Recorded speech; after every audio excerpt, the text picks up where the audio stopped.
Game set right here today. It'll be a 4-game series tomorrow night starting at 8, and then again Wednesday night at 8. The Detroit Tigers and the New York Yankees. Ron LaFleur sets in the face. Ron Guidry, and here with the play-by-play, Joe White. All right, Franklin, in the first pitch, LaFleur's down low, ball 1. LaFleur has a 24-game hitting streak on the line. He's having an excellent year, 281, 10 home runs, 55 runs batted in, leads the American League in stolen bases. He fouls this one off the first base side, breaking his bat. It's a ball and a strike. Ron Guidry looking for his 20th of the year. He's 19-2. This year he's won 2 and lost none against the Tigers, and throughout his career, he's won 4 and lost 2. He's making his 29th start. Most of any Yankee starting pitcher. Last pitch wins in Baltimore. Beat the Orioles 5-4. Got hit by a bat thrown by Ken Singleton. Inside, 2 balls and a strike. Singleton with the arm weakened, the right arm, because of an elbow operation. He could not control the bat. 2-1 pitch is too high. Ball 3. 3 balls and a strike on Ron LaFleur. Leading off for the Tigers, just underway from the stadium. Guidry rocks and deals a 3-1 pitch. Too high. Ball 4, and LaFleur walks. So LaFleur walks for the 52nd time this season. He's stolen 61 bases this year. He's been caught just 10 times. The batter now is Lou Whitaker, the second baseman. He's batting .294, 2 home runs, and 46 runs batted in. Whitaker in the middle of the running for Rookie of the Year in the American League. He squares and bunts at the ball and fouls it back. Umpiring behind the plate this afternoon is George Maloney. Ted Hendry is at first base. Greg Kosk at second, and Jerry Newdecker over third. Chambliss holding on LaFleur. Guidry sets and throws to first base, and LaFleur's back. Early in the year, Ralph Houck had been batting Whitaker down in the batting order against tough lefties, but now he's got the youngster batting second. Guidry sets and deals, and it's down low. Whitaker started the bunt and got the bat back. They checked with third base umpire Jerry Newdecker, and evidently Lou Whitaker got the bat back, so it's a ball and a strike. Yankees looking for a bunt with Meadows way in at third base. Willie Randolph shortened up just a little at second. Throw to first base, and LaFleur's back.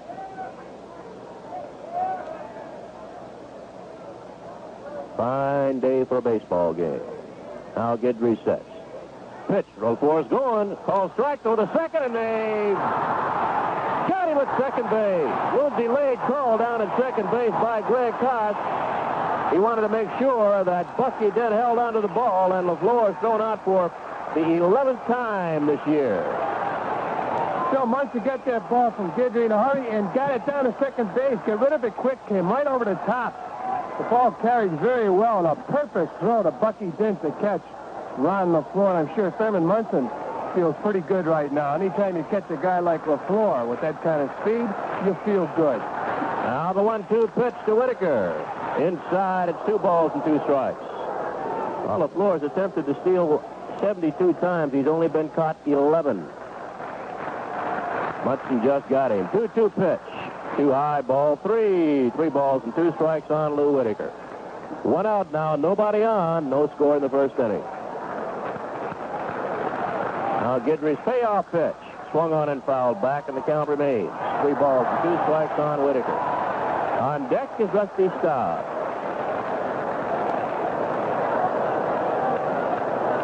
The payoff pitch. Inside, ball 4, and Whitaker walks. So Guidry walks the first 2 batters for the Tigers. He walked LaFleur, but Munson cut him down trying to steal. Now he loses Lou Whitaker. So this is the first time all year that I can remember Guidry walking 2 batters in a row. He usually has that great control. Well, he's walked 51 now total in 221 innings. He has 207 strikeouts in 221 innings. And here's a tough Rusty Staub. 20 home runs, 106 runs batted in, batting .288. Pitch to Staub. Sliders down low, ball 1. Yankee infield looking for two with Chambliss holding on Whitaker at first base. Greg Nettles playing way wide of third. The pitch.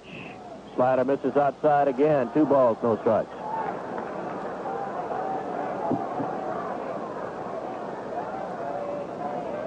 Fans still coming in here. The first game of a doubleheader between the Yankees and Tigers.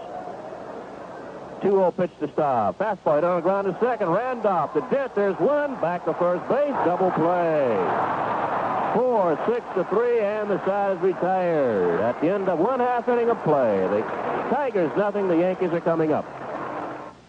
Drive-ins open, and nothing goes better with a weekend triple feature than a Big Dom sub. Big Dom subs are monstrously delicious. I'll drink to that. We have milk, soda, lemonade, and iced tea. In that case, make me a Big Dom's double. Okay, here are Big Dom's double with plenty of soda sliced open. Big Dom subs, delicious at the drive-in. Or for a quick, complete summer supper, right, sweetheart? Who you calling sweetheart? Big Dom subs go great anytime. 35 delicious varieties for little appetites or big ones. When the temperature's climbing and you don't want to cook, you could have a hamburger, a hot dog, or you could have a Big Dom Summer Submarine Supper. There are 28 different kinds of Big Dom subs, plus 9 Little Joe's Hot Deli Delights. The Big Dom so mixed cold cut, shrimp boat, Chicken salad. Smoky Joe ham, sliced beef with barbecue sauce. Fish. It's Big Dom Summer Submarine weather, so leave the hamburger hot dog ho-hums to somebody else and treat your family to a marvelous Big Dom sub. Delicious. When you have a lot of surfaces to clean, grab your partner. Fantastic, the multi-surface spray cleaner. It cleans fiberglass, stainless steel, porcelain, plastic, enamel, vinyl, chrome. Fantastic spray cleaner. Clean surface after surface. On the American League scoreboard, right now we have 1 score. The Twins 2, the White Sox nothing after 5. The rest of the schedule, Boston at Baltimore, a night game. Seattle at Milwaukee, a doubleheader. Later start. Cleveland at Toronto. Texas at California. And Kansas City out at Oakland, all night games. In the National League, it's the Mets in Pittsburgh for a doubleheader. Bill Barra won the ball game last night for the Pirates. Philadelphia at St. Louis, a doubleheader. Montreal at Chicago, a doubleheader. San Diego at Atlanta, Cincinnati, Houston, San Francisco, and the Dodgers. All-night games. Of course, that San Francisco-Los Angeles game should be very, very exciting. A big series on the West Coast. And a quick reminder, the Yankees and Tigers will tangle here at the stadium again tomorrow night and Wednesday night at 8. This is your last chance to see the Tigers this year, so get your tickets now. And, of course, you get an opportunity to see Staub, Thompson, LaFleur, Steve Kemp, fine-looking young ball club. Of course, they missed the Bird, Friedrich, quite a bit, though. I think the whole league misses the Bird because he was good for almost capacity house every time he went out there. Yes, he was. Very exciting young man, very exciting pitcher. And many of the Yankees said that when they faced him, they felt they were facing Catfish Hunter, the same type of stuff, but a little more velocity. Kept the ball down, kept the ball on the corners. A fine young pitcher. Right here, Milt Wilcox just completes his warm-up tosses. He'll face here in the first inning Mickey Rivers, Willie Randolph, and then Thurman Munson. Phil? All right, Fran, Mickey Rivers in left-handed. Infield shortens up for him. The outfield plays him straight away. Wilcox, a big right-hander, deals the first pitch, and it's a check swing. Down low, ball 1. Mickey evidently did not go too far. Rivers likes to swing at anything that's close. Here's the 1-0 pitch. Too high, it's 2 balls, no strikes. Mickey's batting .263. He has 10 home runs and 40 runs batted in. Wilcox rocks and deals a 2-0 pitch. Called strike. Down around the knees, it's 2-1. Wilcox on the year has won 12 ball games. He's lost 8. It's his 23rd start. Driven deep to right field. Going back is the right fielder. Walking Pussy cannot get the ball. It's a home run. In the alleyway where the Yankees keep the batting cage, Mickey Rivers has just given the Yankees a 1-0 lead with his 11th home run of the year. And like you said, Bill, Mickey Rivers goes to the plate, swinging a bat. Milt Wilcox coming after Rivers right away. Rivers getting the head of the bat on the ball and driving it deep to right field over the 353-foot mark. And the Yankees players surround Mickey Rivers in the Yankee dugout. So it's 1-0 Yankees. At one swing of the bat, and here's Willie Randolph, who's batting .267. 3 home runs and 31 runs batted in. And he fouls the first pitch back. On deck is Thurman Munson.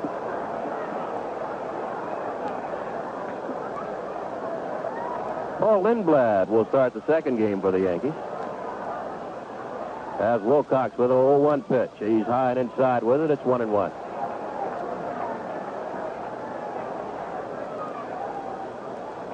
And the 1-1 pitch driven to left field, but coming in and going back is Steve Kemp, and he makes the catch. Steve Kemp started in. The wind got the ball, and he had to back up, but he made the catch for out number 1. That'll bring on Thurman Munson. Milt Wilcox has won his last 6 starts. He's not lost since the Tigers were shut out by Frank Tanana in Anaheim 2-0. So he's pitched well. Cincinnati Reds, Cleveland Indians, Chicago Cubs, now with the Tigers. Milt Wilcox. First pitch to Munson. Inside, ball 1. Wilcox leads the Tigers in complete games with 15, strikeouts with 109. Here's a 1-0 to Munson. Swung on and missed. It's a ball and a strike.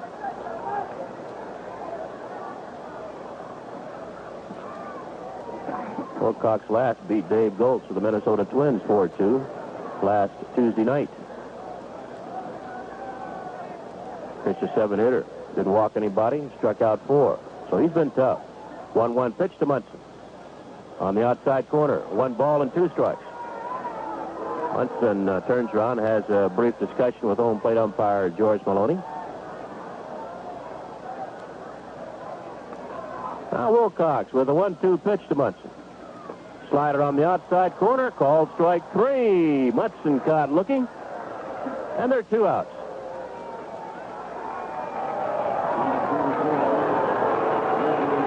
Bill Wilcox broke in with Cincinnati, was traded to Cleveland. From Cleveland, he ended up with the Chicago Cubs. They sent him to Wichita, the minor leagues, and he was traded to Evansville, the Detroit Tiger farm system. Finally got back to the big leagues in 1977 and had a pretty good year in the big leagues with a 6-2 record for the Tigers. All right, here's Reggie Jackson. 283 hitter, 20 home runs, 73 runs batted in. Fouls the first pitch off, upper deck left side. Yankees ahead 1-0 on a leadoff home run by Mickey Rivers, his 11th of the year. 11th home run of the year. He now has 41 runs batted in. Jackson backs out. Now he gets back in. Wilcox bending forward, looking for a sign. Now the 1-strike pitch. Swung on, bounced to second. Whitaker has it, throws on the first base. Have got Jackson. And the Yankees retired in the first inning. 1 run on Rivers' home run. And at the end of 1, the Yankees lead the Tigers 1-0.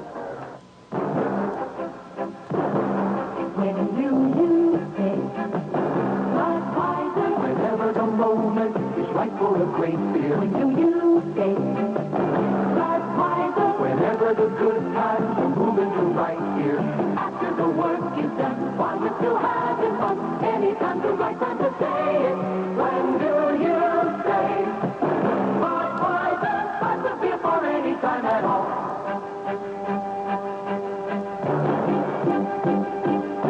When do you say Budweiser? The smile on your face tells the world what you're thinking. 'Cause when you say Budweiser, the #1 beer is what you'll be drinking. After the work is done, while you're still having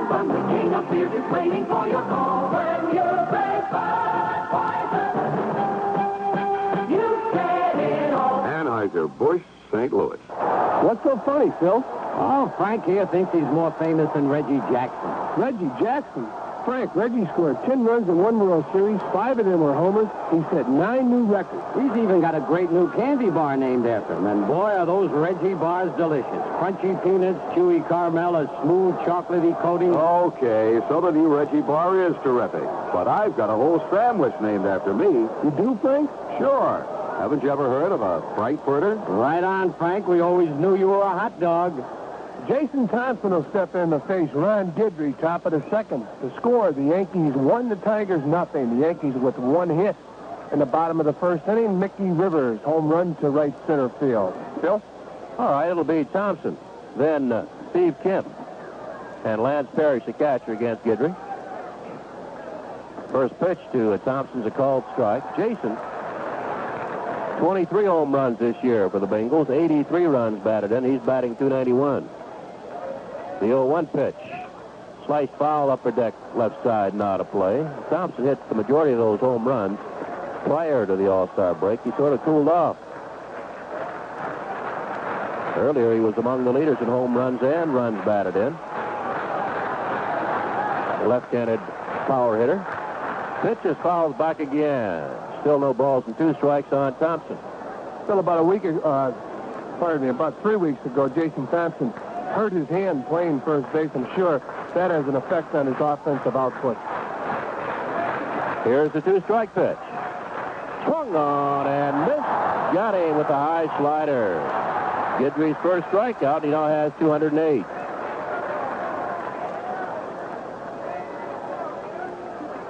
That'll bring on Steve Kemp, the left fielder. Kemp batting .280. 11 home runs, 69 runs batted in.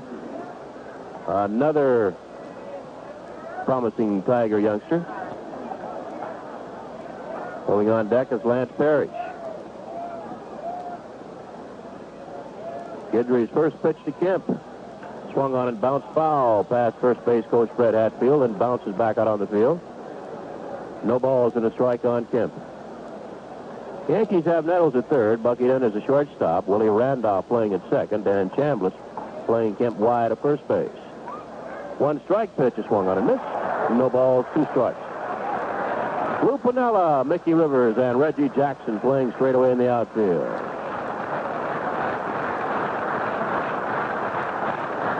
Munson flashing signs to Guidry. And a 2-strike pitch. Inside. 1 ball and 2 strikes. 1 out, nobody on. Second inning, the Yankees ahead 1-0 over the Bengals. 1-2 pitch. Swung on and missed. Kemp goes down swinging. Second strikeout for Ron Guidry. Second out of the inning, and that'll bring on Lance Parrish.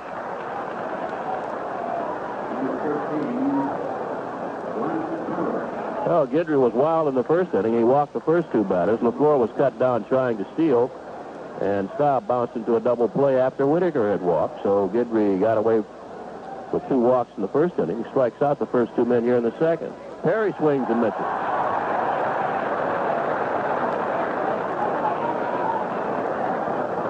Lance Parrish batting .218, 14 home runs, 37 runs batted in. The 1-strike pitch is swung on and missed. No balls and 2 strikes.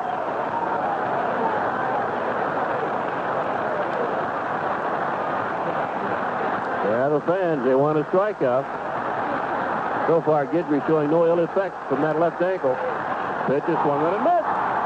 Parrish goes down swinging. Ron Guidry strikes off the side. That's the end of 1.5 innings of play. The Yankees won, the Tigers nothing.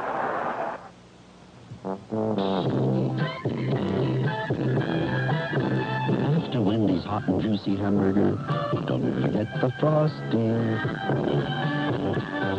After Wendy's hot and juicy with cheese, don't forget the frosting. After Wendy's rich and meaty chili, don't forget the frosting. Frosty Dairy Dessert is Wendy's only dessert, and with good reason. Frosty is not a thick shake.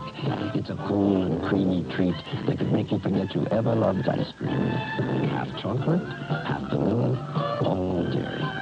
You might forget an anniversary, you might forget a birthday. But don't forget the Frosty. Did you forget the Frosty? Oh. forgot the hamburgers. Frosty Dairy Dessert. Only at Wendy's old-fashioned hamburgers. Wendy's, 1335 Central Avenue near Colony Center. 741 New Loudon Road, just south of Latham Circle. 3 Clifton Country Road, across from Clifton Country Mall. And now in Glenville. Introduce yourself to a remarkable nasal spray that lasts and lasts up to 12 continuous hours. Duration nasal spray relieves up to 12 continuous hours. Duration relieves nasal stuffiness and sinus congestion. So just one use lets you work all day. Just one use lets you sleep all night. Duration relieves 12 continuous hours. And that's Duration, with the longest lasting nasal decongestant. Used only as directed when needed. Chris Chandler steps in for the New York Yankees, bottom of the second inning. The score, the Yankees 1, the Tigers nothing. Ron Guidry just struck out the side in the top of the second inning. And now Chambliss leads off. He'll be followed by Nettles and then Piniella. Bill? Chris Chambliss batting at 287, 10 home runs and 76 runs batted in. And the pitch to Chambliss, a curveball that's up around the letters, a called strike. No balls in a strike. Greg Nettles kneeling in the on-deck circle. Wilcox working quickly, misses high and away. It's 1-1.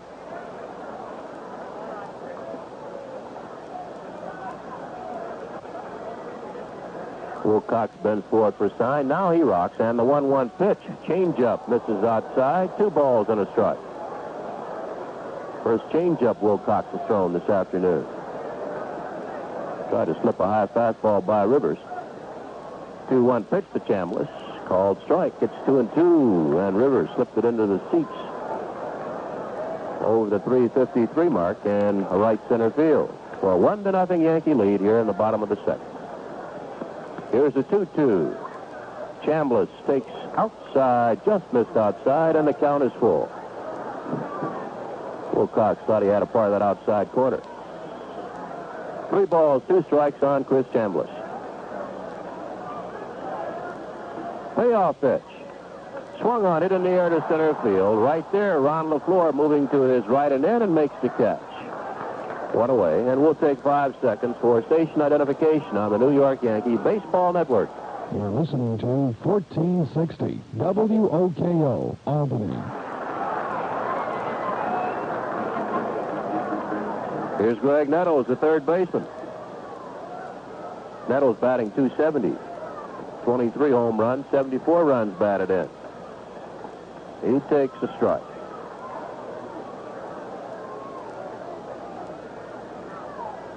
Infield playing Nettles a pull, outfield straight away. The 1-strike pitch is swung on and missed. Good slider up and in. No balls, 2 strikes on Greg Nettles. On deck, Lou Piniella.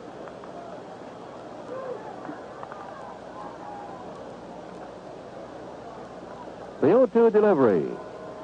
Nettles hits it in the air down the left field line after this Kemp. Long run for Kemp. The ball is slicing away from him, and it's caught by Kemp back out in the corner.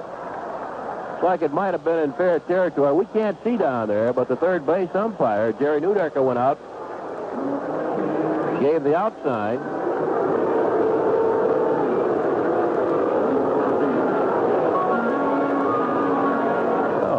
If the ball were caught foul or fair, but he's out anyway. So there are 2 outs. Good running catch by Steve Kemp, the Tiger left fielder. Here's Lou Piniella, the left fielder. Normally when Nettles hits that ball in the corner, Fran, it usually falls since they play him so much to pull.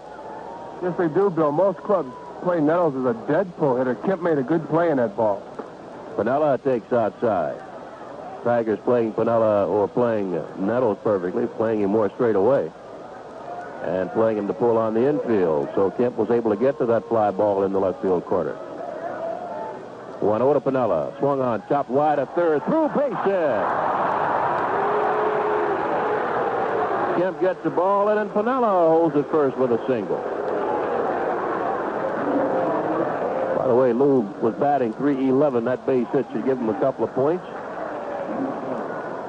I'll bring on Jim Spencer, the designated hitter. Spencer batting .219, 7 home runs and 23 runs batted in.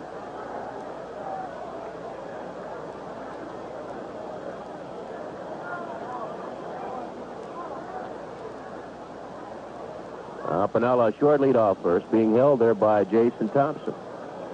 Wilcox sets. Deals to Spencer. Pulled foul past Gene Michael, the Yankee first base coach. Greg Pender, the ball boy down right field, knocks it down. One strike on Jim Spencer. Tigers have Aurelio Rodriguez, the third baseman, and the shortstop is Alan Trammell. They're playing Spencer to pull. So is the second baseman, Lou Whitaker. The one-strike pitch is low. It's 1-1. The outfield has Kemp straight away on the left. LaFleur shaded just a bit toward right center. And the right fielder, John Walkenfuss, playing Spencer to pull in deep. Wilcox is at the belt. 1-1 pitch. Swung on, fouled straight back. 1 ball, 2 strikes on Jim Spencer. Wilcox wants new baseball, and George Maloney, the home plate umpire, flips him one. Yankees ahead, 1-0. Yankees batting in the bottom of the second. Lou Piniella is on at first base. There are 2 outs. And the count on Jim Spencer is 1 ball and 2 strikes. Wilcox ready. The pitch. Too high. It's 2-2. The Tigers with a very young ball club outside of Rodriguez. He's about the only veteran on that team. Now the set. 2-2 pitch. Swung on and missed. Got him with a breaking ball. Wilcox strikes out his second Yankee, and the side is retired. No runs, a base hit. The man left on base, and at the end of 2, the Yankees won, the Tigers nothing. I've got grease on my fingers, oil on my shoes. I'm always under the hood. But I wouldn't change places with anyone else, even if I could. I worked on every car, big and small, every kind of engine too. And there's one thing that applies to them all, whether they're old or new. You can't buy a better plug for any kind of car than Champion. You can't buy a better plug no matter where you are than Champion. Champion's #1 in the world, and #1 in your car. Some folks don't mind working in a big place, being part of a team. I prefer just me and that engine, nobody in between. You can't buy a better plug for any kind of car than Champion. You can't buy a better plug no matter where you are than Champion. Champion's #1 in the world, and #1 in your car. No, you can't buy a better plug for any kind of car than Champion.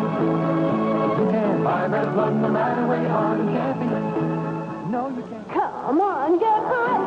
Get closer to me. You smell so fine. English leather lime. Then get fresh with English leather lime from head to toe. Come on, get fresh because If you want to get close to her, first you gotta get fresh. Come on, get fresh. Get closer to me. You smell so fine. English leather lime. John Walkenfuss leads off top of the third for the Detroit Tigers. Walkenfuss will be followed by Rodriguez and then Trammell. Bill? Walkenfuss batting at 277 has a very odd stance. But he hits with it. Swings and misses a slider. That's a throw back to the 1900s. Fastball has popped up right side in foul territory. Chamblithover has the play. There the coaching box makes the catch, and there's one away. And now 20 seconds for our local stations to identify themselves. There's Morning Sickness on WOKO with Brian Jackson and Joe Gallagher, Monday through Friday morning. For Taste of the Strange, be sure to be on hand. 1460 WOKO, Albany. Well, even Pam Boucher doesn't understand the stance of John Walkenfuss. Still, if it's possible, he's closed even more than he was earlier in the year. Aurelio Rodriguez takes inside, ball 1. You're going to break your leg, Pam, trying to stand like Walkenfuss stands. 1-0. Fastball bounce up the middle, and Bucky Dent can't get to it. Base hit. Rodriguez will hold at first base. Tigers have picked up their first base hit. They've got their third base runner as Rodriguez bounces one over the head of Ron Guidry, just off the glove of the shortstop Bucky Dent into center field. That'll bring on Alan Trammell, the Tiger shortstop. Trammell batting at 269, 2 home runs and 28 runs batted in. Still, the Tigers very high in their double play combination, Trammell and Whitaker. They should be. They're young, and they're going to get better. Pitch to Trammell is down low, ball 1. And they're both hitting well. Whitaker batting at 294 coming in. And Alan Trammell, not an out bat. He's batting close to 270. Mickey Stanley, the veteran with the Detroit Tigers, says that Trammell reminds him a lot of Mark Belanger, the Baltimore Orioles. Pitch is low, 2 balls, no strikes. That's defensively. Offensively, he feels he will be more effective with the bat. Well, he's out hitting Belanger now by about 70 points. 2-0 pitch is a called strike on the outside corner, 2-1. You put him in Belanger's category defensively, it's class. Of course, you're talking to a Tiger. Right. Here's a 2-1 pitch. Swung on and fouled back. 2 balls, 2 strikes on Alan Trammell.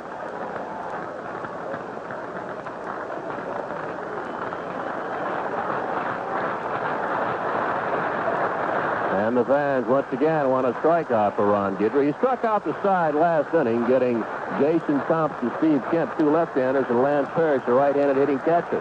Now the 2-2 pitch. Fouled back and out of play.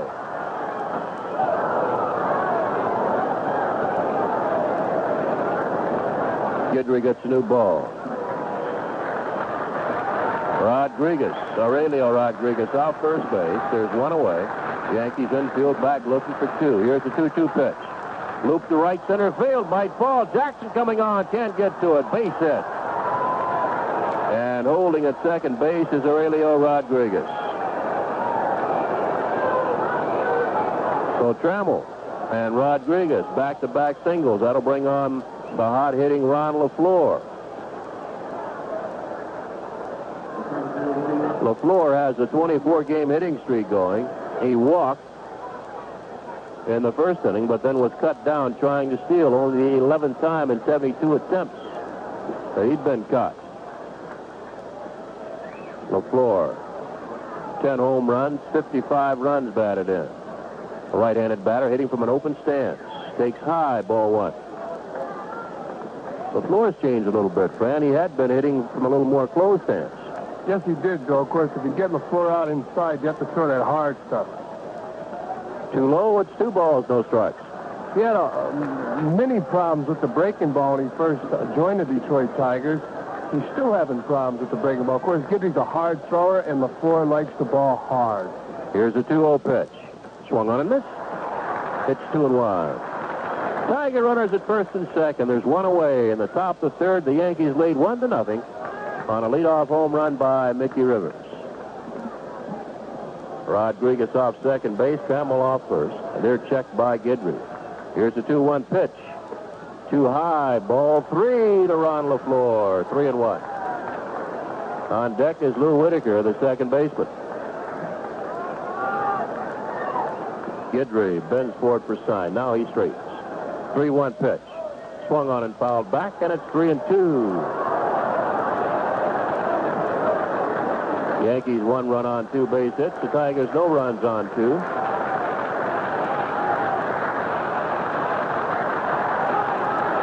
Runners lead. Guidry checks them.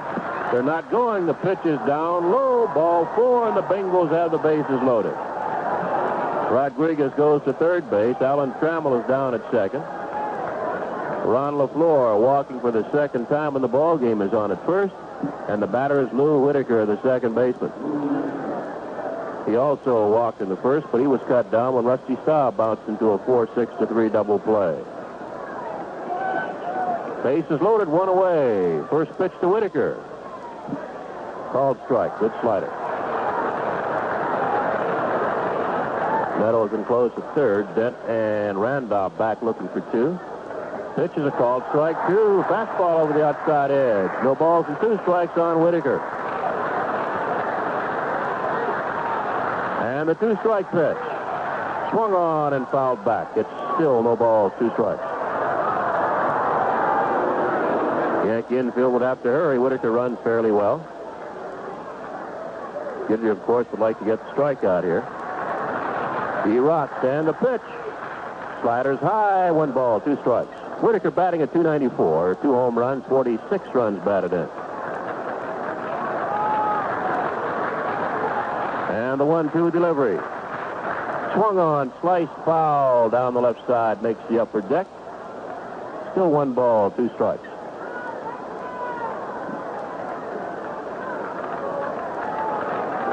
Guidry now with a new ball, bending forward, looking for a sign from Munch. Now the left-hander rocks, and the pitch.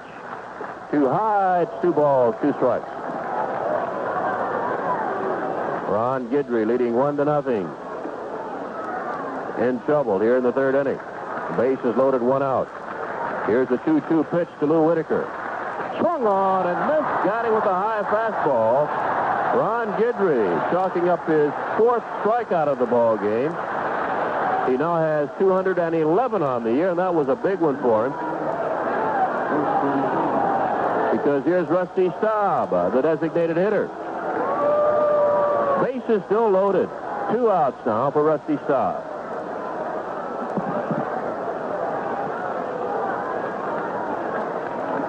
Here's the first pitch to Staub. He checks the swing, takes high, ball 1.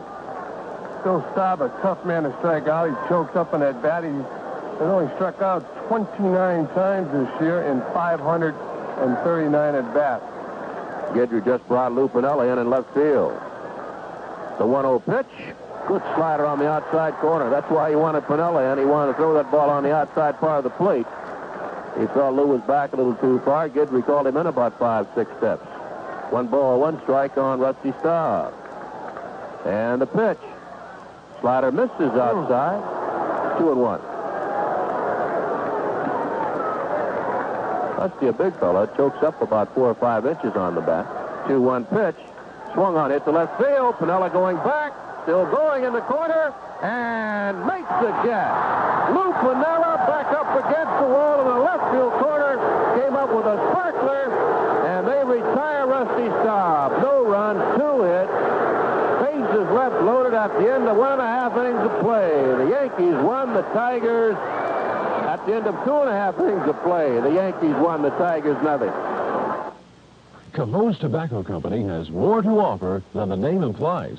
They carry one of the largest inventories of all Zenith products in the Tri-City area. Color and black and white TVs, table models, and console stereos, and video cassette recorders. And all TVs are delivered free of charge within the Tri-City area by servicemen who adjust each set specifically to your location. Cahoe's Tobacco Company has its own service department on the premises, and they therefore personally guarantee and personally stand behind each and every Zenith product they sell. 9-inch diagonal battery-operated black and white, and portable black and white 12 and 19-inch diagonal TVs, Zenith portable stereo with AM, FM stereo radio, record player and cassette or 8-track tape with play and record, all available at Cahoe's Tobacco Company's everyday low prices. Stop in and check out all the Zenith products at Cahoe's Tobacco Company, centrally located in downtown Cahoe's at 60 Rumson Street. Open Monday noon till 5, Tuesday, Wednesday, Thursday, and Saturday 9 till 5:30, and Friday nights till 9. Wasn't that a great holiday weekend?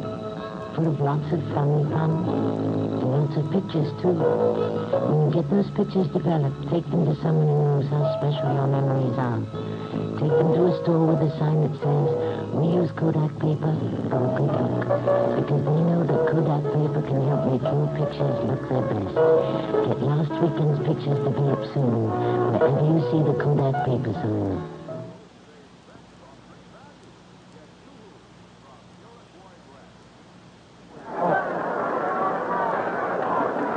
Let's remember that in less than 2 weeks, on the weekend of December 15th, the Boston Red Sox make their last visit of the year to the stadium. They will be followed in by those tough Milwaukee Brewers Monday and Tuesday, September 18th and 19th. Good seats are still available for those games, so get your tickets today. Right now, the score, the Yankees won. The Tigers nothing after 2.5 innings. Here in the bottom of the 3rd, Bucky Dent steps in. Then it'll be the top of the order, Mickey Rivers and Willie Randolph. Phil? And the pitch to Dent is a called strike. Well, the Yankees, the last couple of ball games, getting excellent pitching. Goose Gossage striking out the side yesterday. Preserve a win for Jim Beattie. Dent pops it foul, back out of play over the third base dugout. No balls, 2 strikes. And Lou Piniella saving at least 3 runs with that excellent catch up against the wall in the left field corner off Rusty Staub. Next pitch to Dent. Swung on and popped up. This behind the plate might be playable. Parrish coming back near the screen and one-hands it. Parrish almost overran it, but he reached back over his head, leaned back, and made the catch. Parrish made a fine play in that ball, dropped his mask, got all the way back to the backstop. Then he had to lean back with the modern-day glove with the break in it. You're able to handle that glove like a first baseman's glove, and very important for a catcher to get used to the modern glove. You can do so many more things with it. And here's Mickey Rivers. Got a fine hand. His home run has given the Yankees a 1-0 lead. And Wilcox deals outside, ball 1.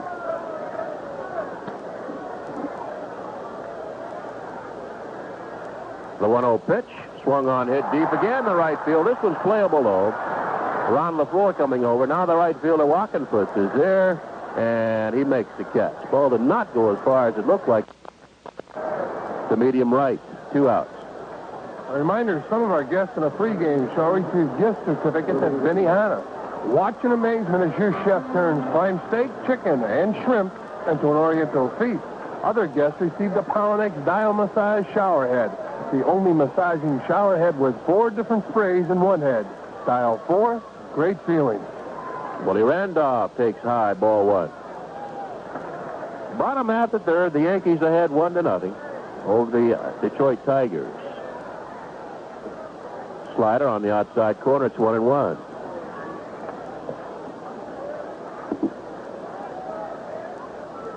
Yankees have done well against the Tigers this year. They've beaten them 6 of 8. 1-1 pitch to Randolph. Fouled back. Sidearm breaking ball. 1 ball, 2 strikes. Yankees have won 3 of 4 in Tiger Town and 3 of 4 here in New York. Here's the 1-2 to Willie Randolph. Called strike 3. Caught him looking. 3rd strikeout for Bill Wilcox. 3 up, 3 down for the Yankees. And at the end of 3, the Yankees won, the Tigers nothing. Wherever you may roam, you'll find our name is known. You can trust the Delco. Thanks, Delco. Delco Freedom Battery.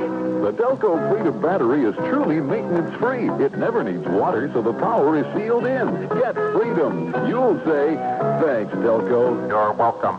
They've got the stuff when the starting's tough. You can trust the Delco. Thanks, Delco. Delco Freedom Battery. Delco, thanks, Delco. Where the roads unwind with travelers, with friends, with family, with people going places, seeing all there is to see. Where the ride is always sure and smooth, you'll find the trusted friend you've always known. It's Firestone.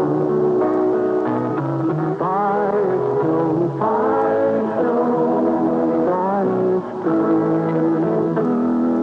Where the family car is moving, where a night truck fights the rain, where the race cars scream around the track, where the tractors farm the plain, wherever wheels are rolling, no matter what the road, the name that's known is Firestone, where the rubber meets the road. Firestone, Firestone, Firestone. Jason Thompson steps in the bat for the Detroit Tigers. Top of the 4th inning. The score, the Yankees 1. The Tigers nothing. Thompson will be followed by Steve Kemp and then Lance Parrish. And here with the play-by-play, Phil Scooter Rizzuto. All right, Francis Xavier, Haley. Thompson struck out his first time up, and Guidry's pitch hits the outside corner, strike 1. You know, you forget when you don't see George Maloney for a while. He takes a little extra time calling pitches, and you got to wait. Right. It's all right for Joy. I mean, he really looked at that ball. That pitch is high, 1-1. First inning, I was a little worried about Guidry's ankle, Fran. Walked the first 2 men. Of course, he's going for his 20th. A little added pressure today. Yep. Low, 2 balls and a strike. Plus, the Yankees have to win. He knows it. The rest of the Yankees know it. Baltimore and Boston in a big series in Baltimore tonight. All right, the 2-1 pitch hit foul and out of play down the left field line. 2-2.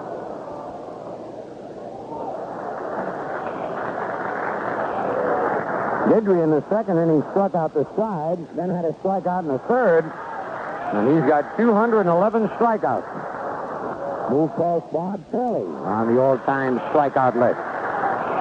Struck him out. Makes that 212 strikeouts for Guidry in his fifth of the ball game. And I think if there are any doubts about his ankle in the first inning, they are overshadowed now by the way Guidry is pitching.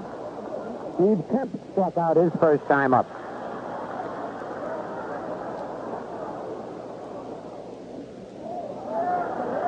One run the Yankees have. A leadoff homer by Mickey Rivers in the bottom of the first. Little low, ball one.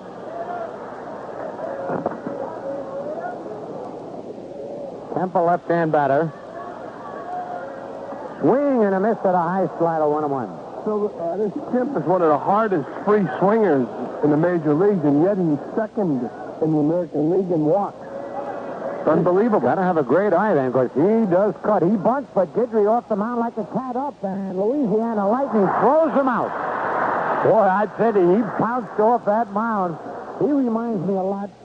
Well, you don't remember him, Fran Healy, before your time. A little guy named Bobby Shantz, a little left-hand pitcher. Yeah, as a kid, I remember reading and seeing him on television.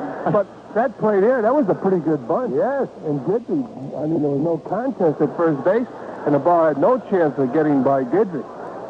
Boy, I tell you, you get an extra fielder out there with a guy like Guidry. Lance Parrish struck out his first time up. 2 out, nobody on. Foul back on the screen, strike one. First time up, Parrish struck out on 3 pitches. Absolutely beautiful day. Crowd still coming in here at the stadium. Swing and a miss, strike 2. And Parrish wears number 13 on the back of the uniform. The crowd applauding the 2-strike pitch. High, 1 ball, 2 strikes.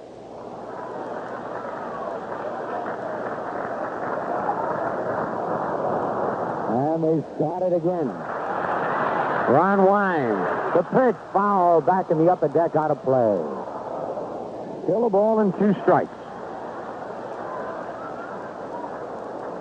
On deck, John Wattenfoot.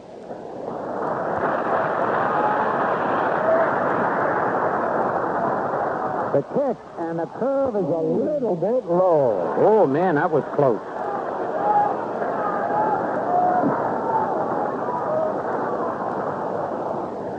The 2-2 pitch, high with the slider, 3-2. Guidry has walked 3 men, struck out 5, has allowed 2 singles. The payoff pitch. Struck him out. He curved him on 3-2, and Parrish didn't come close.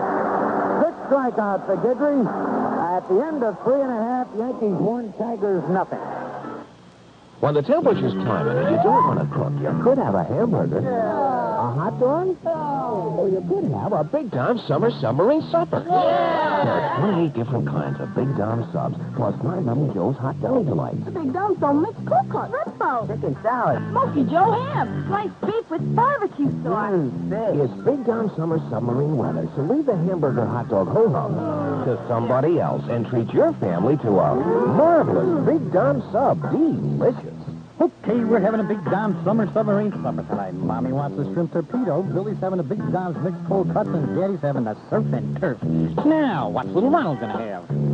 Ronald, the only problem with a Big Tom Summer Submarine Supper is deciding which Big Tom sub to have. There are 28 different kinds of Big Tom subs, plus 9 Little Joe's Hot Deli Delights. Ronald! I'll take the bologna. Maybe I'll have the turkey instead. Wait a minute. I changed my mind. Big Tom subs, 37 delicious varieties, and they're all delicious. In the latter part of the 20th century, a medication was created that kills joint itch fungus on contact. This medication is found in Actate for joint itch in the bright green box. Actate relieves burning, itching, chafing. Actate for joint itch. with the medication that kills darkest fungus on contact. Also look for Aptate for Athlete's Foot, the killer in the bright red package, for occasional use only as directed. Big crowd on hand for a Labor Day doubleheader here in New York. Thurman Munson, the captain of the New York Yankees, steps in to face right-hander Milt Wilcox. Munson will be followed by Jackson and then Chambliss. Phil? All right, Thurman was called out on strikes his first time up.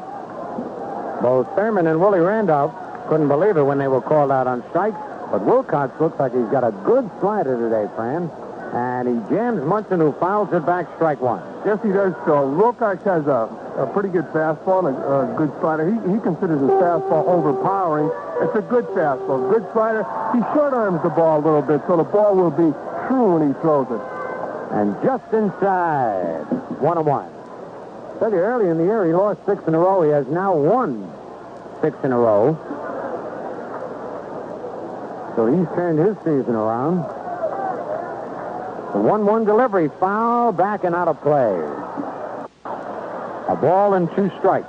Still very seldom will you see a short-arm pitcher with many wins because their ball is true. It stays in that one plane, and you have a chance to hit it 3 different spots. Behind you, even with you, or out in front.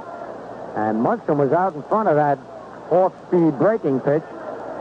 Fouled it off. It's still a ball and 2 strikes. Look at his fastball moves, though, you know, for a short-arm pitcher. Well, it would have to be the grip on the ball that he uses. Uh-huh. Sidearm curve again out in front and fouls it off the end of the bat into the Yankee dugout. So Thurman's been trying to pull that off-speed stuff. See if Wilcox tries to slip a fastball by him now after 2 soft breaking pitches. Nobody out, nobody on. Yanks in front, 1-0, bottom of the 4th. A windup. And he strikes him out. Swinging. Second time Munson has gone down. That's the 4th strikeout for Wilcox in the ball game. And the batter, Reggie Jackson, who bounced to second his first time up. So when we talk about short-arming the ball, we mean throwing the ball similar to a catcher. They get it up behind the back of their head, and it's a short-arm flip rather than bringing the ball all the ways down by the leg and then up and around, like a pitcher would throw. All right. All right, Reggie digs in, and the curve high and tight, ball 1. On deck, Chris Chambliss. Outfield really deep on Jackson. Kemp, LaFleur, and Wackenfuss. They're way back. Wilcox winds, and his pitch swing and a miss, 1-1. So it's interesting alignment against Jackson. The infield playing Jackson is a dead pull hitter, yet he's been known to hit that ball right down at third baseline. Outfield just about straight away. The 1-1 delivery. Big slow curve, line foul to right field. Boy, he hung one, and Reggie jumped on it. And we'll pause 5 seconds for station identification on the New York Yankee Radio Network. All right, a ball and 2 strikes on Reggie Jackson. 1 out, nobody on. Wilcox winds, and the pitch down low, it's 2-2. Wilcox, by the way, was born in Honolulu, Hawaii.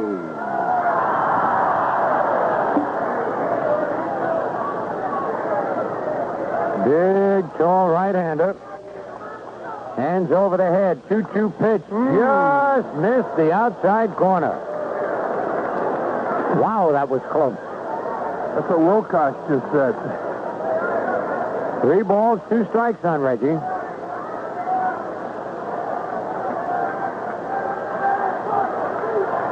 Now the payoff pitch. Strike 3. That time Reggie took it right over the heart of the plate. 5 strikeouts for Wilcox, 2 in a row. And the batter, Chris Chambliss, was flied to center. So on a scoreboard, we have a 1 American League score. It's Minnesota 2, Chicago 1. That's the middle of the 7th inning in Chicago, in Minnesota. Swing and a miss by Chris, strike 1. National League score, Pittsburgh 2, New York 1 after 2. The Cubs 2, the Expos nothing after 1. Fastball a little bit low, and it's 1-1. Again, Wilcox and Parrish shake their heads. 2 out, nobody on. Yanks lead 1-0. Mickey Rivers hit a home run for the 1 run. And the pitch high and outside 2-1. Got a skyrider up there. What does that say, Scooter? I don't know. I see 1.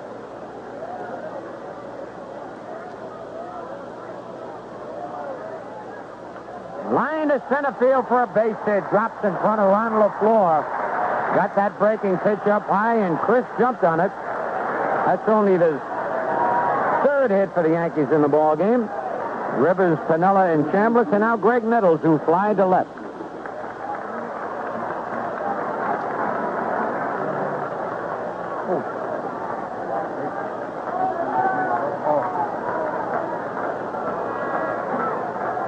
All right, Chambliss at first with 2 outs. Wilcox sets. Pitch to Nettles. Foul back and out of play.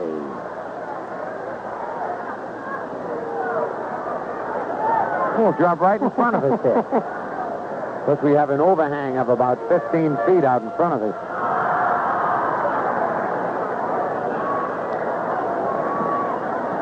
Yankees clinging to that 1-run lead. Tigers have lost 2 in a row.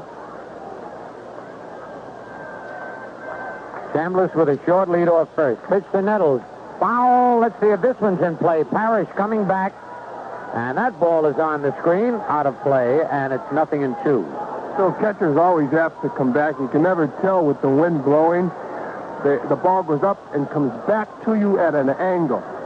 That's why you'll see catchers, when the ball's hit directly above home plate, they'll go out in front of home plate, turn around, drop the mask, come back towards home plate. Makes the ball easier to handle. Oh, that's true, because once they start turning, you know it's trouble city. And here at Yankee Stadium, you have different wind currents in different parts of the ballpark that really play tricks with the ball. The 2-strike pitch. High and outside, 1 ball, 2 strikes. And Wilcox again put both hands on his knees. Asked George Maloney where it was, and George said outside. Most of the times the umpires won't tell you. Right, well, he's been questioning George all day. Curve, low and inside, 2-2. He'll do nothing but get the umpire mad if he continues that. That's right. Wilcox walks all the way around the mound by the rosin bag. So when there's a question on a ball or strike call, they should let the catcher handle it. That's right. Catchers are always more diplomatic. Now the 2-2 pitch. Curve struck him out swinging. 3 strikeouts in the inning for Wilcox. His 6th strikeout. No runs are hit, no errors, a man left. At the end of 4, Yankees 1, Tigers 0. John Watkins will lead off here, top of the 5th inning. The score, the Yankees 1, the Tigers 0. The Yankees with 3 hits, the Tigers with 2. Watkins steps in to face Guidry. Phil? All right, Watkins fouled the Chambliss first time up. Takes the ball high. Watkins with that weird grip of the bat and stance. Looks like he's ready to run right in the Yankee dugout, playing the flute at the same time. 2-0. Is that a weird stance, Haley, or not? Really? That's a weird stance. I've never heard it described like that. So. The 2-0 pitch hits the outside corner, 2-1. Phil, he says it helps him relax at the plate. Scoreboard has 1 ball, 2 strikes. Swing and a miss. But he is out. It was 1 ball, 2 strikes. I missed a strike along the way. And that is strikeout number 7 for Guidry. He is unbelievable, this kid. What does he have? 213 strikeouts now on the year. That's his 7th strikeout of the ball game. 214. 7 and 7 is 14. You're right, Haley. Very good, Scooter. Rodriguez bounces one ashort. Dent gets the hop. The long throw in plenty of time, 2 away. Let's see, who does he have to pass next? Al Downing at 217. And then only 1 more, Jack Chesbro. And before the year is over, Guidry will be the all-time Yankee strikeout pitcher. Haley has predicted that. And he's usually right in his predictions, so I have to go along with him. Well, thank you, Scooter. Here's Alan Trammell, who dunked a hit in shallow right field first time up. Takes the strike. So I don't know about you, but Guidry is the best all-around pitcher that I've ever seen. Of course, I haven't seen every pitcher. The one-strike pitch, in there, strike two. You know about me. You've been around a long time. Listen, I don't think there's anybody better.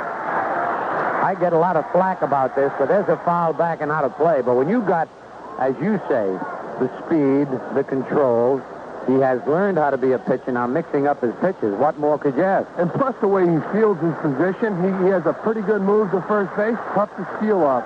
The two-strike pitch, bounced slowly to third, but foul.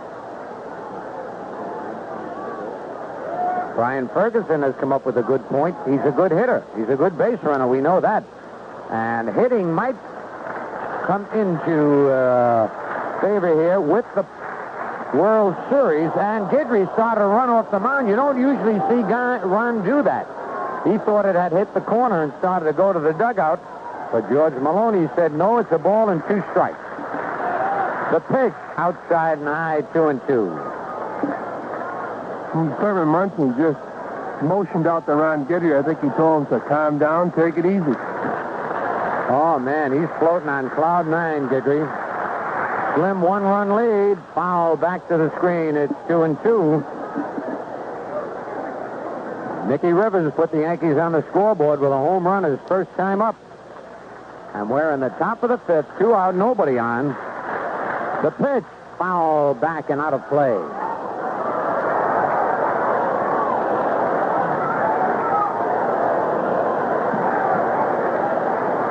Alan Trammell.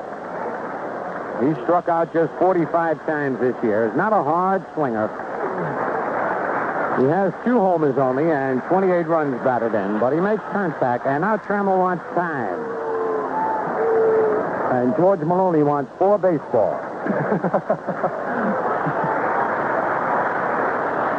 Guidry, as the crowd starts applauding, he's ready. The 2-2 pitch.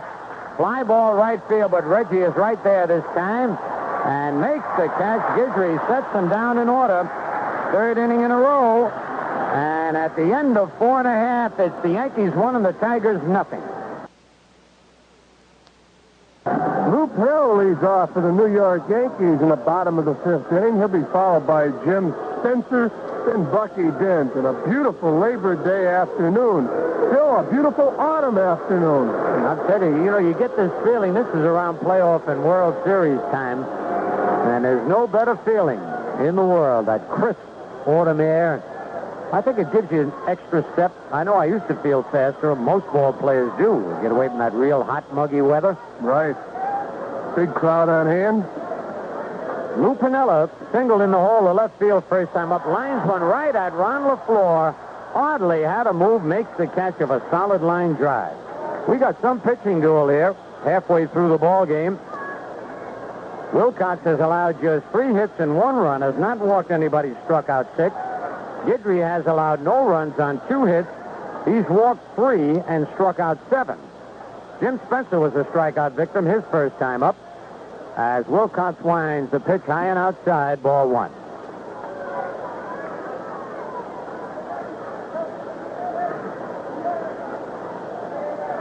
The big right-hander. Curve lined up, base hit to right field. Now would you call that a flat slider or curve that time?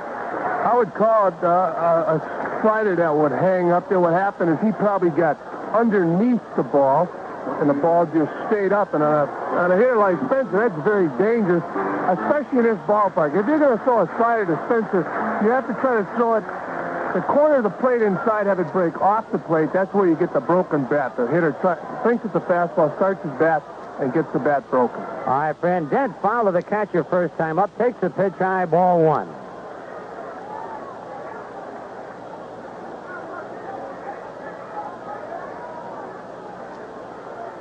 Spencer short lead off first. He's going. The pitch to Bucky hit deep but foul in the upper deck as they had the hit and run on. 1-1. It's a good play on the hit and run. You don't want the base runner to tip off the fact that he's going.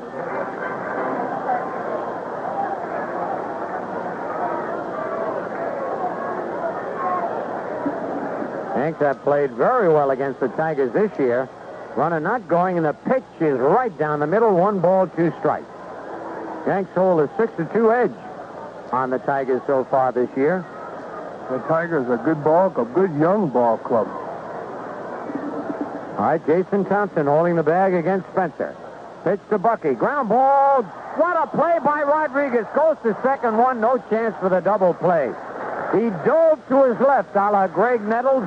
Made the catch, came up throwing from his knees, and forced Spencer at second base. Took a base hit away from Bucky. Great play by Rodriguez, Phil, and you have to put Rodriguez in the same class as Nettles defensively. A great defensive third baseman. Throughout his career, has made a living with the glove.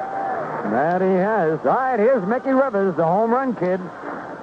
Home at his first time up, flying to right his second time up. Mickey with 11 homers on the year. 2 men out. Dent at first. Pitch to Mickey. Swing and a miss to the curveball. Strike 1. On deck, Willie Randolph.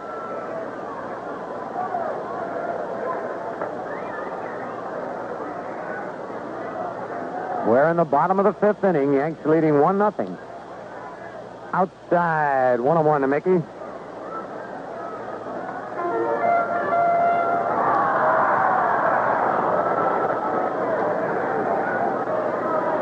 Dent with a short lead at first.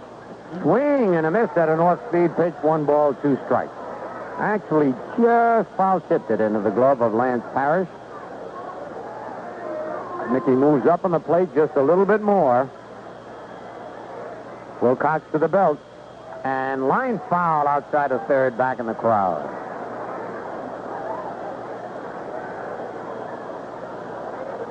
Mickey's spikes barely go into the ground. He is very light-footed at the plate. Always moving those feet around. And the pitch. A little bit low, 2-2.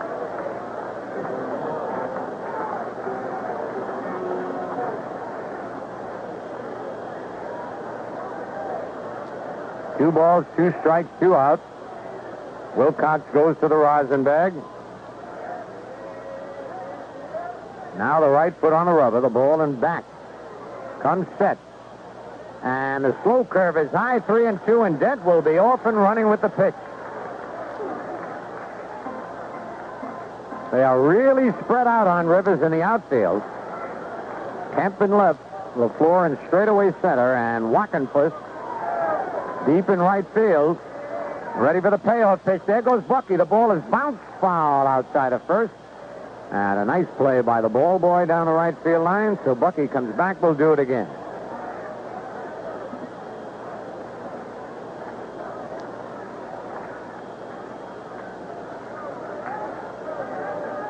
Mickey back in the batter's box.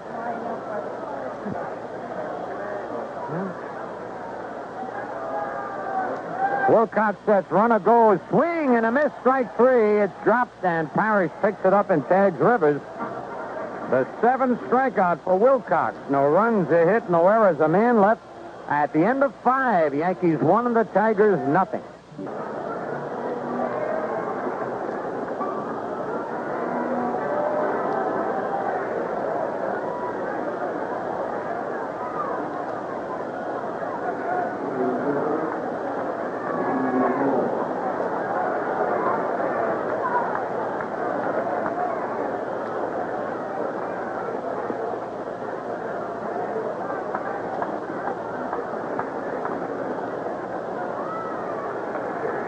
Ron LaFleur takes the ball on the first pitch. Check swings a foul.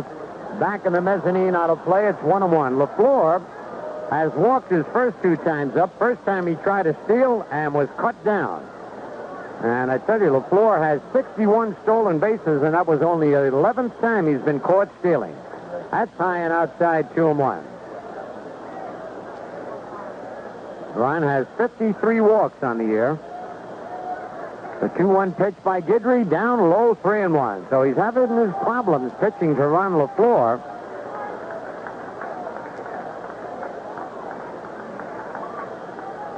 Three balls and a strike. Yanks lead 1-0. The kick and the pitch. Drive to deep center. Rivers digging. Way back. That ball is off the wall. Mickey grabs it. And a double for LaFleur. He hit the base of the right center field wall over 400 feet away. A long double for Ron LaFleur. Man, he's got power. Yes, he does, Phil.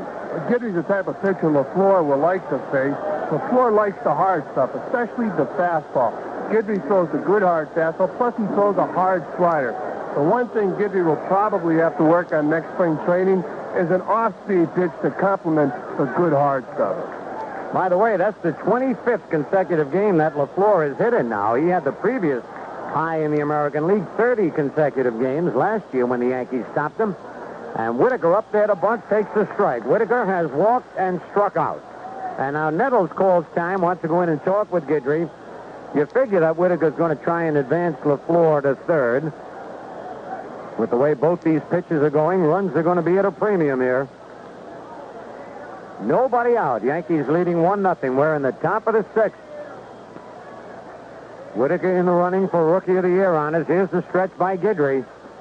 And he's going to swing away and take strike two. So Houck changed the sign, gave him the hit sign. He took one right down the pipe. Now, if Gidry can, he would like to stay away from Whitaker with some hard stuff, especially if he puts the ball in play. He does not want him to pull the ball on the ground. Right. Run set. The pitch. Ground ball is short. He did what he wanted. Hold LaFleur at second. Throw Whitaker out. So Gidry did exactly what Fran Healy predicted. I tell you, I'm going to take Healy to the racetrack with me one day. Here's Rusty Staub, who hit into a double play and then was robbed of an extra base hit with the bases loaded in the third inning on a great catch by Lou Piniella. And that was right after Gidry had moved Piniella in, and Lou had to go all the way back to the wall to make the play. So I don't think Ron will be moving outfielders around for a while. Swing and a miss on a good slider. Strike one. You have to keep those pitches away from thinking. I tell you, what a difference in Gidry. All of a sudden, confidence moving fielders around. Right. The only other pitcher I can think of in the American League that does that is Jim Palmer. All right. The pitch to Staub down low, and it's 1-1. And, of course, the Yankees will be rooting for Palmer. He'll be going against the Red Sox in this series. They're playing tonight, I believe you said, Fran Healy. Yes, they are. Big series in Baltimore, just like this series here in New York is a very big series. All right, Gidry sets. The pitch. Base hit up the middle. He got the slider in too close. LaFleur will score, and the ball game is tied up. So Rusty Staub gets his 107th run batted into the year as LaFleur scores, and we got a brand-new ball game. You know, the reason Staub has been a great hitter throughout his career is he knows his ability. He knows Gidry is extra tough on left-handers, so he's really choked up on a bat, tries to hit the ball up the middle or the other way, and he has that short stroke, tough to strike out. In fact, you would rather see a free swinger at the plate rather than Rusty. Right, and Rusty crowds that plate. All right, here's Jason Thompson. He's been up twice, struck out both times.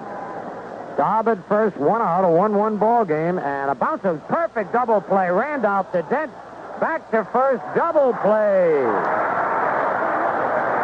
4-6-3, but the Tigers score a run on 2 hits, no errors, nobody left.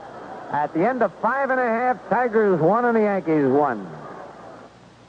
Camone's Tobacco Company has more to offer than the name implies. They carry... All right now, Willie Randolph bounces one to short. Big hop to Trammell. The throw to first. Randolph is retired. So Willie now 0 for 3 in the ball game. He is line to left, struck out, bounced to short. Here's Thurman Munson. Thurman has struck out his first 2 times up. 1 called strike and 1 swinging. So one more National League score to Cubs 3. The Expos nothing after 3 innings. Dave Kingman, the Kong, hit his 24th home run of the year with 1 man aboard. All right, all the races very close right now. Wilcox pitch to Munson. Outside corner, strike 1. Thurman has been very unhappy with a lot of George Maloney's calls today. And as Fran mentioned, so is Wilcox. On deck, Reggie Jackson. 1 out, score tied 1-1. Foul upstairs and out of play. Thurman could be a little tired. It's like a lazy bat he's got up there. Yes, he does, but he's one of the most relaxed players on the field. In fact, when you're playing against him, when you're batting and he's catching, he does not shut up. Very relaxed. Will kid around. Well, that's a good way. And there's another foul back and out of play. 0-2.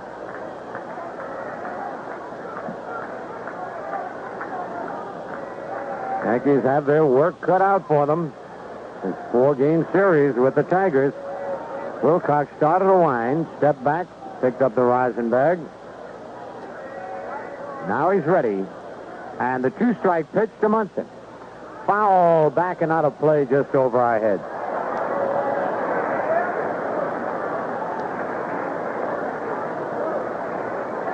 No doubt Thurman will get a rest in the second game. Might be used as the designated hitter.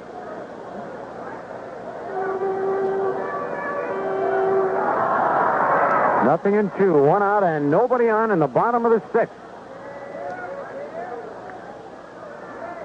Outfield straight away on Thurman as Wilcox gets the sign. Wines kicks and delivers line to left field, but right there is Kemp and makes the grab of the line drive to left field. 2 men out. Now let's pause 5 seconds to station identification on the New York Yankee Radio Network. You're listening to 1460 WOKO Albany. The Yankees looking for a little long ball from Reggie Jackson right now. Reggie has bounced to second and struck out. And the pitch from Wilcox is fouled back on the screen, out of play. On deck, Chris Chambliss. Each team with 4 hits, each team with 1 run. Neither team has committed an error. The next pitch, swing and a miss, strike 2. Both pitches have struck out 7 men and make it much tighter. 2 strikes on Reggie.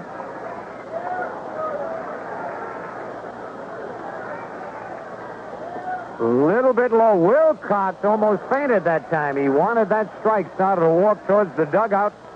George Maloney called it a ball, and his knees sagged a little bit. So Reggie gets a life. He got life last time up, but then eventually struck out. Let's see if he can turn things around this time at bat. The 1-2 pitch. High, 2-2. Reggie takes a deep breath, adjusts the glasses, steps back in the batter's box, and the big right-hander winds. Strike 3 called on a breaking pitch. The 8th strikeout of the ball game for Wilcox. The Yankees get down in order, and at the end of 6, the Tigers won and the Yankees won.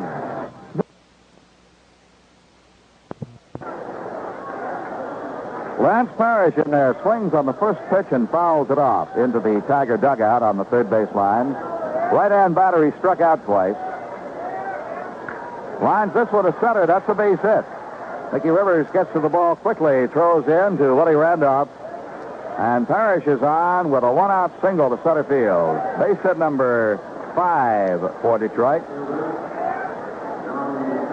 Frank, our congratulations to Tacoma. They beat Portland 5-4 last night on Tommy Cruz's bottom of the 9th inning home run. And it gives the Tacoma Yankees a 2-0 edge in the best of 3 of 5 Pacific Coast League semifinal playoffs. Bobby Brown also had a home run. Brian Doyle and Marv Thompson added double. John Walken for us takes low in for a ball. Well, the Tacoma Yankees had a great year out there under Mike Ferraro. And they're in the playoffs right now without Gary Smith. Right, he suffered a fracture. 1-0 pitch. A strike over the outside corner. Beautiful day here in New York, and we hope it's the same wherever you might be listening to New York Yankee baseball this afternoon. New England to Florida, we got the whole eastern seaboard covered with our Yankee story from the stadium. The 1-1 pitch. Fastball low, and the count is 2 balls and 1 strike. Walkenfuss has popped up to Chambliss and struck out. Great pitcher's duel with Guidry and Wilcox. Guidry sets and deals, swing and a miss. Breaking ball had him going 2-2. Guidry has struck out 7. Mill Wilcox of the Tigers has struck out 8 Yankees. The 2-2 pitch. Hit in the air to right field. Reggie Jackson back into his right, has it measured, and makes the catch at the edge of the warning track. Throws in quickly, and Parrish, who had tagged up at first, stops and goes back. Reggie with a good throw into Bucky Dent. There are 2 down with a runner at first, and the batter will be Aurelio Rodriguez. Rodriguez has singled to center and grounded out to short. Guidry was in a jam in the 3rd inning. With 1 out, Rodriguez and Trammell singled, and Guidry walked LaFleur. Bases loaded, he struck out Whitaker. Rusty Staub hit a fly ball that Piniella caught after a long run as he hit the wall in the left field corner. Guidry checks first and throws over there. The ironic part about Pinella's catch was just before the pitch, Guidry had called him in. More shallow in left field. Guidry throws to first again, and Parrish gets back. Only 1 attempted steal so far by the Tigers, and Munson threw the floor out. This ball is popped up behind second. Woody Randolph is calling everybody off the play and makes the catch to retire the side. At the end of 6.5 innings, it's the Tigers 1 and the Yankees 1. I'm Charlie Little. People talk with me on the telephone. Some like me and some don't. You know what gets me? You know what really burns me? Anybody that disagrees with you, they're a ninny, a nitwit, a clown. Some people are crazy, but I mean, most people are crazy during the day, too. You know I'm your friend, Charlie. This talk show is unique. There has never been one like it. Well, that's your opinion. You're entitled to it. Every folks have different strokes. You are admired by thinking people. Charlie, I'd gladly pay for the unemployment insurance so that you could draw it. I think you're kind of cool. We're on from 7 in the evening until the Yankee game starts, or after the Yankee game is over until midnight, or before the game and after the game. Well, we have a pitcher's duel here in Yankee Stadium. It's the bottom of the 7th. The score tied, 1 apiece. Tigers with 5 hits, the Yankees with 4. Big crowd on hand, first game of a doubleheader. Seats still available, so if you're in the vicinity, haven't made plans, drive on over. Come into the ballpark, at least see the second game of the doubleheader. Get a hot dog, a Pepsi, and watch Chris Chambliss right now lead off the bottom of the 7th. Frank? Okay, Chris is 1 for 2, Fred, and the pitch to him is taken high for a ball. Chris Chambliss has been one of the most consistent Yankee hitters throughout the season. He leads the team in game-winning runs batted in with 10. Next pitch had the plate low, and it's 2 balls and no strikes. I'll tell you one gentleman who is quite a baseball fan out here watching the ball game today. 2-0 pitch. Down low, it's ball 3. Mr. Lee McPhail, the president of the American League, watching a classic duel between Milt Wilcox and Ron Guidry. I don't know where a big hand just came in and tipped my microphone around. 3-0 pitch. That's a strike. 3-1. And that was a big hand. Must be Mr. Brian Ferguson. I wasn't sounding just right to him. Brian, there's not much you can do about that sound bite. 3-1 delivery. Swing and a foul back off the shin guard of the catcher. 3 balls and 2 strikes. Understand we weren't being heard too clearly for the moment down in Louisiana. They want to be sure to get the whole story down there. I'll tell you, we got the eastern part of the country, New England, eastern seaboard, deep south, pretty well covered with Yankee baseball. 3-2 pitch to Chris Chambliss. Bouncing ball is hit to second base. Lou Whitaker has a chest-high second hop and throws him out. Chambliss is retired, leading off the Yankee 7th. Milt Wilcox, who early this year lost 6 straight decisions, turned his season around, and since the late part of July, just past the middle of July, he has won 6 in a row. He works to Greg Nuttles outside, ball 1. Wilcox bends way down to take the sign from Parrish. Now winds and offers. A strike call, letter high over the outside corner, and it's 1-1 to Nettles. Gregg has flied to left on a great catch by Kemp and struck out. 1-1 pitch to him. Change-up is foul back behind the Yankee dugout. That's one pitch that Mr. Wilcox is going to get in trouble on if he doesn't watch out. Shows it quite a bit, Frank. Throughout this ball game, he has been making good pitches with that changeup. Right there, you get the ball up to Nettles. And, of course, Nettles is a home run hitter. You do not want the ball up. The big thing about Wilcox today, he's throwing strikes. He hasn't walked anybody, and he struck out 8. He deals 1 and 2 to Nettles, high and outside. 2 balls and 2 strikes. He threw that change to Reggie Jackson earlier in the game, and Jackson waited on it well, but just pulled it foul. Hit it with authority. Yes, he did. 2 ball, 2 strike delivery, and here it comes to Nettles. Hit in the air to left field. Camp going back. He's got a long run, and he won't get it over his head and off the wall. Nettles on his way to second. He's going to try for 3. The relay to third. He dives. He's safe. Frank, the Detroit Tigers overshift on Nettles to pull the ball. Wilcox got the ball all over the plate, and that's about as far as I've ever seen Nettles hit a ball to left center field. It's short off the wall. Kemp, with his back to the fence, at full speed, could not catch up with the ball. One hop, hits the wall, and Nettles with heads-up base running. He had the ball in front of him, went all the way to third base, head first slide, and an excellent relay throw by the shortstop, Alan Trammell, but not in time to get the sliding Greg Nettles.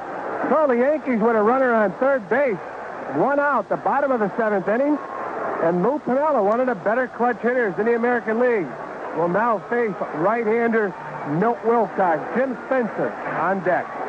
They have to pull the infield in.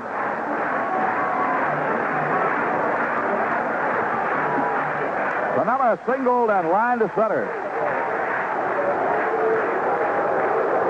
Infield is in tight. And the pitch. Line to center, base hit. Here comes Nettles, and the Yankees lead 2-1. Lou Piniella jumped on the first pitch and lined it out into center field. The Yankees have a 2-1 lead. The triple a few moments ago by Greg Nettles was his first triple this year. And Lou Piniella follows up with his 52nd run batted in.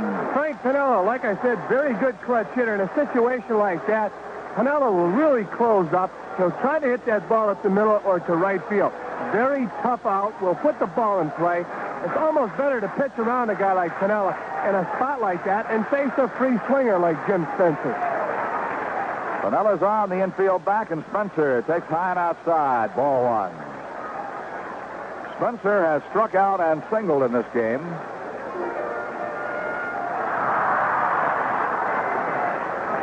That was the 17th triple of Greg Nettles' career. Pitch is taken a bit outside. 2 balls and no strikes, and Wilcox is a little bit upset.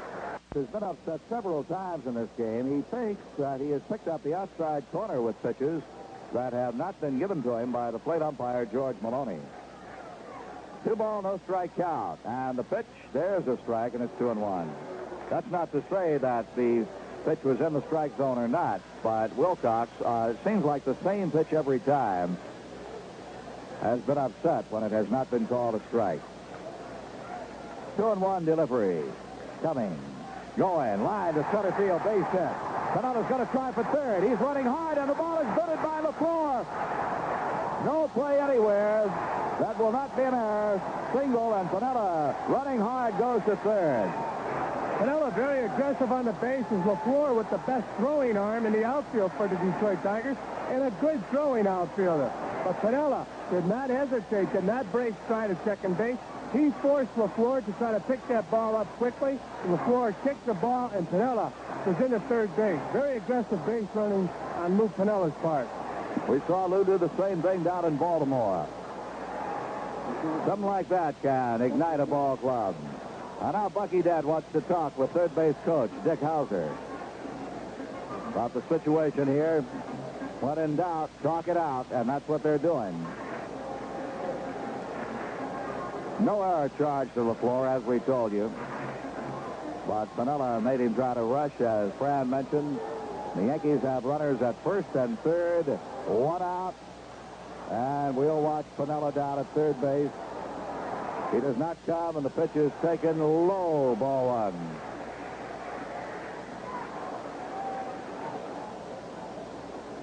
They have Trammell in a few steps and Whitaker in better than halfway. Here comes the squeeze. It is bunted and picked up by the pitcher. Safe everywhere. Safe. The squeeze. We were looking for it, and Piniella scores. The Yankees lead 3-1. A run batted in for Bucky Dent. He bunted the ball back toward the mound off the first base side. Wilcox flipped the ball with his glove to Parrish. Desperation play, and they could not get Piniella. There was really no play on him. Give Bucky Dent a base hit. A base hit, a run batted in. It's 3-1 New York. An excellent bunt by Bucky Dent right out in front of the plate on a squeeze play. All you want the hitter to do is to make contact with the ball. Right now, Ralph Houk walking to the mound to talk to his right hand and Milt Wilcox. And Lou Piniella, with a good jump off third base, did not leave until the pitcher released the ball. The secret to the squeeze play is waiting until the ball is released by the pitcher. And with that, there's a break in the action. With the score of the Yankees 3, the Tigers 1. This is Mel Allen. You know, Emery doesn't put a package through spring training just because it reports in out of shape or overweight. At Emery, they take any size package, any shape, any weight to practically anywhere. Emery, the Air Force and Air Freight. Okay, Ralph Houk goes to his ace reliever out of the bullpen, left-hander John Hiller. The Yankees with 3 runs on 8 hits. The Tigers 1 run on 5 hits. Up until here in the bottom of the 7th inning, Milt Wilcox throwing a masterpiece against the New York Yankees.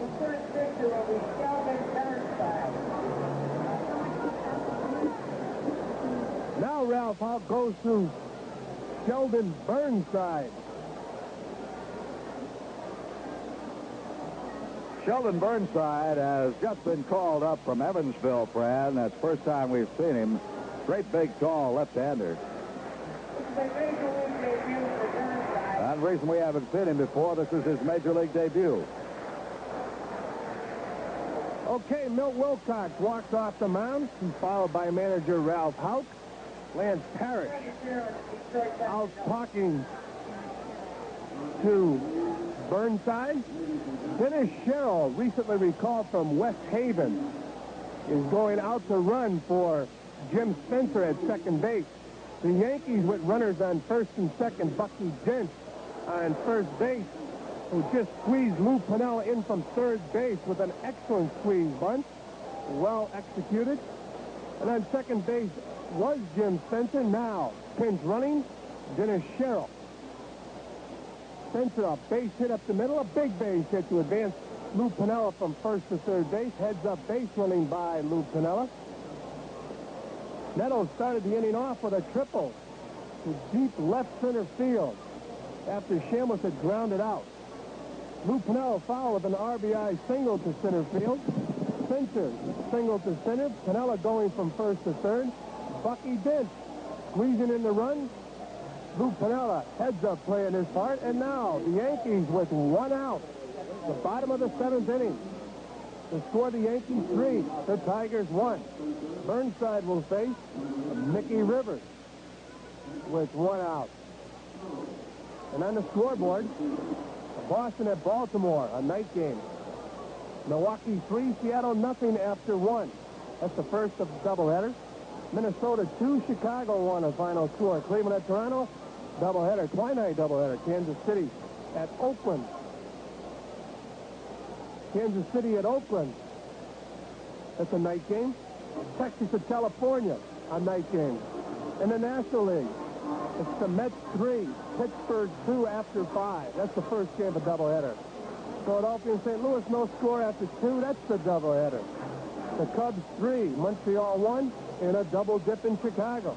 San Diego, Atlanta, Cincinnati at Houston, San Francisco at Los Angeles, all night game. Okay, Mickey Rivers steps in to face Burnside. Runners on first and second, 1 out, bottom of the 7th. The score, the Yankees 3, the Tigers 1. Frank? All right, the first pitch coming to Mickey Rivers from the big left-hander, and he squared the bunt, takes it outside. First major league pitch thrown by Sheldon Burnside. He's 6'5", 200 pounds, born in South Bend, Indiana, now lives in the suburbs of Toronto, Canada.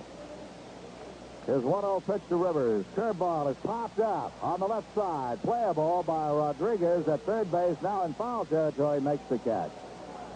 So Rivers is retired. There are 2 down. The batter will be Willie Randolph.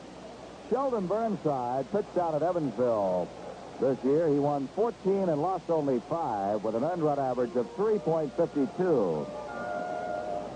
He struck out 100 men in 161 innings.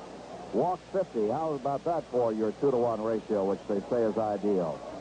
You strike out twice as many as you walk. They say that is the par level. And he did it. He'll work now to Randolph with 2 on and 2 gone. The pitch to Willie. Breaking ball misses. Outside. Ball 1. Burnside was used as a starter and reliever at Evansville. He started 18 games, relieved in 22. Here's 1-0 pitch. Fastball low and in.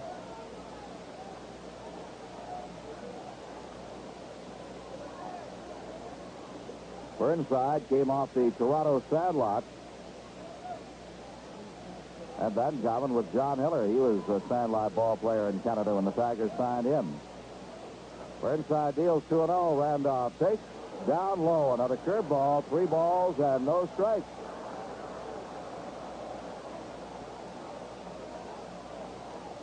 Burnside, born in the United States, but now lives in Canada.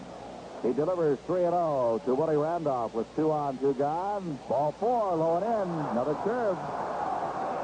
Randolph walks to load the bases.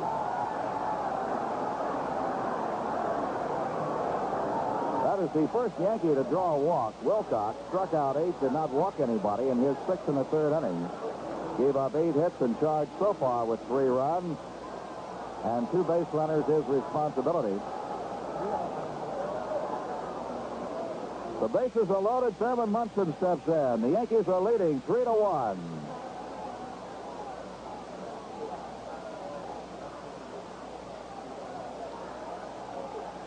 Thurman struck out twice and lined to left. The set, the pitch. Curveball is fouled off the plate and back. Strike 1. Burnside so far has used the breaking ball on all but 1 pitch. Frank Scooter and I talked earlier in the ballgame. It looked like Thurman's bat a little bit slow today. Of course, he's been doing a lot of catching, especially during the pennant drive. And he's out in front of that off-speed pitch. He's cheating just a little bit on that ball. The 0-1 delivery to him. Hit on the ground. Left side through. Base hit into left field. Here comes Sherrill. He'll score. Racing home behind him comes Bucky Dent. He scores. And the Yankees lead 5-1.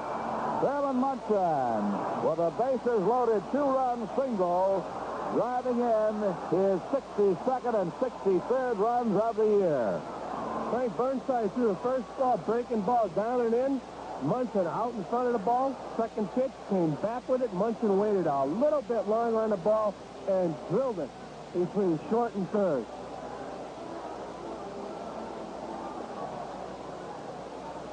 Right now, Cliff Johnson coming out of the Yankee dugout. He'll pinch hit for Reggie Jackson.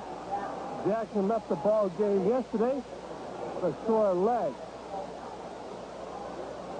Gives Bob Lemon, the manager of the New York Yankees, an opportunity to put the right-handed swinging Cliff Johnson in and to rest Reggie Jackson for the second ball game here this afternoon. Labor Day doubleheader. Big crowd on hand. Seats still available.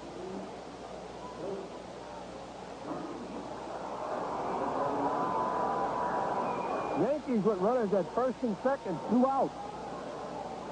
The score? The Bronx Bombers 5. The Tigers 1. All right, Fred. Cliff Johnson has been hitting the ball well lately. His batting average doesn't show at 187. But in his last couple of ball games, he has hit the ball with authority. He's up now with runners at first and second and 2 outs. Burnside comes set. The left-hander's pitch. The curve is over. Strike 1.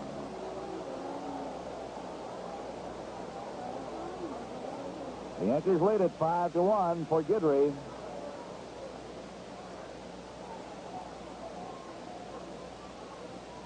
And the 0-1 pitch. Off-speed pitch is high outside. The Yankees hold the lead. The Major Leagues will have their first 20-game winner this year. Cliff Johnson now gets time from the plate umpire, and he's got some problem. What is it he wants? He showed the umpire his hands. He wants some rosin. It is not automatic anymore that the hitter can step out of the batter's box and go back to the on-deck circle and get the rosin or the tar. He has to get permission from the umpire. It looks like the Tiger dugout's getting on George Maloney a little bit now for letting Johnson move away. Cliff has a unique ability to negotiate with the umpire. Send him over to Geneva. And we get something done there. 1-1 pitch. Low and in. 2 balls and a strike. I think if there's a chance that the bat will slip out of the hitter's hand, the umpire will allow him to go back, get some rosin, maybe the pine tar. As hard as Johnson swings, you don't want that bat slipping out. 2 balls and 1 strikeout on him. The set by Sheldon Burnside. Runners go, and Johnson, it's a high fly ball down the left field line. Over toward foul territory comes Kemp, and the ball is in the stands, foul. Well, they put the in run on. Both men broke, Randolph and Munson, and Cliff Johnson got wood on it, but pumped a high foul into the seats. Frank Randolph runs on his own, and he got an excellent jump off of second base. When Munson saw Randolph break, he broke for second base. It's a good situation. It's easy to steal a base because you have the 2 outs. They figure you're in scoring position. You will not try to steal, so they really forget you. The shortstop does not go over to scare you back to second base. The pitcher is concentrating on the hitter. A good pitch to steal a base on, but do not get caught. And let the hitter know. Now the 2-2 pitch. High outside, ball 3. So the runners will be going again now with 2 outs and a 3-2 count on Johnson. The Yankees, with 4 runs here in the 7th, have broken it open against the Tigers, leading 5-1. Sheldon Burnside in his Major League debut. Double check. Lance Parrish for the side. Big left-hander now starts to move. Checks second with a look. Looks again. 3-2 pitch. He walked in. It's inside. Ball 4, and the bases are loaded.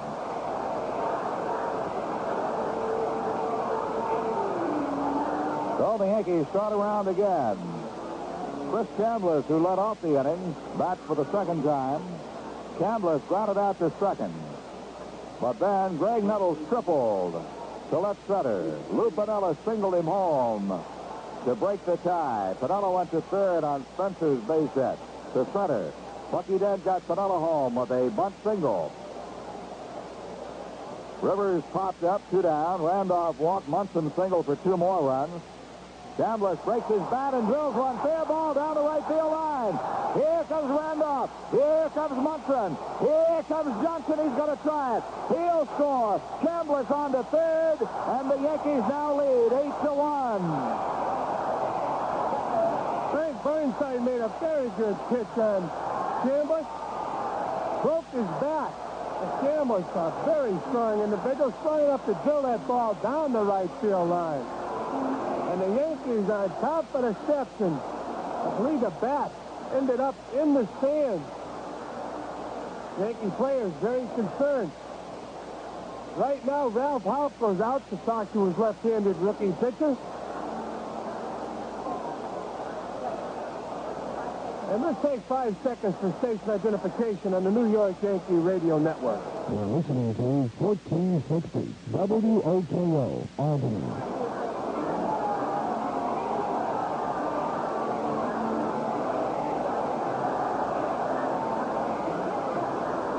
Yankee players still around the run scorers for the New York Yankees.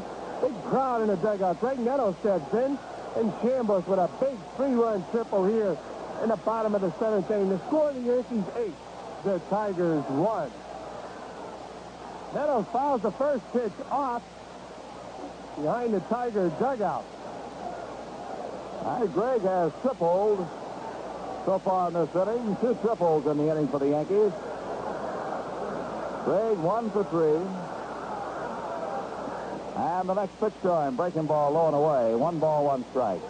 Some concern about the barrel end of the bat going into the stands. Nobody seems to be hurt by it, and souvenir proudly being waved. That sawed that bat right in half, and Chambliss still tripled to drive in 3. There's a base hit through the right side. Nettles has his second hit of the inning. Chambliss is in to score. It's a 9-1 ball game. Greg Nettles with his second hit of the inning.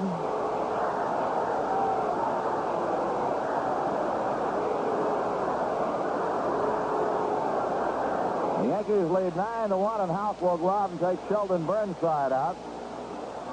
I'll tell you can't fault Burnside too much in his Major League debut. You saw a bat off in a hitter's hands, and he still triples. There's not one heck of a lot you can do about that, friend. There's nothing you can do, Frank. The hitter hit a good pitcher's pitch. And you have to give the hitter credit. The pitcher made a good pitch for Chambliss. Joe is on right field line. Right now, the Yankee players surrounding Chris Chambliss in the dugout. And there's a break in the action with the score of the Yankees 9. The Tigers 1. This is Mel Allen. The Emery Flight Pack takes packages up to 5 pounds. It's probably the only small package service in existence that's big enough to carry Reggie Jackson's contract. Emery, the Air Force in air freight. David Tobick will be the pitcher. He relieves the left-hander Burnside. And Burnside jogs into the dugout. Tobick, a right-hander, will get 8 warm-up tosses, and then he'll face Lou Piniella. Dennis Sherrill ran for Jim Spencer, but he's getting a bat, so I believe Bob Lemon will let Sherrill hit. And then it'll be Bucky Dent. While Tobick loosens up, a quick reminder, the Toronto Blue Jays will be here at the stadium September 26th, 27th, and 28th. Then the Yankees close out the season hosting the Cleveland Indians the weekend of September 29th.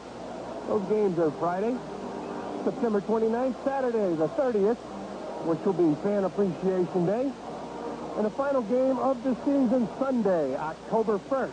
So get your tickets today and be on hand. With all the games from here on in, very crucial ball games for the New York Yankees. The Yankees out in front in this first game of the doubleheader, 9-1. The Yankees with 11 hits, the Tigers with 5. Big crowd on in, a beautiful autumn day.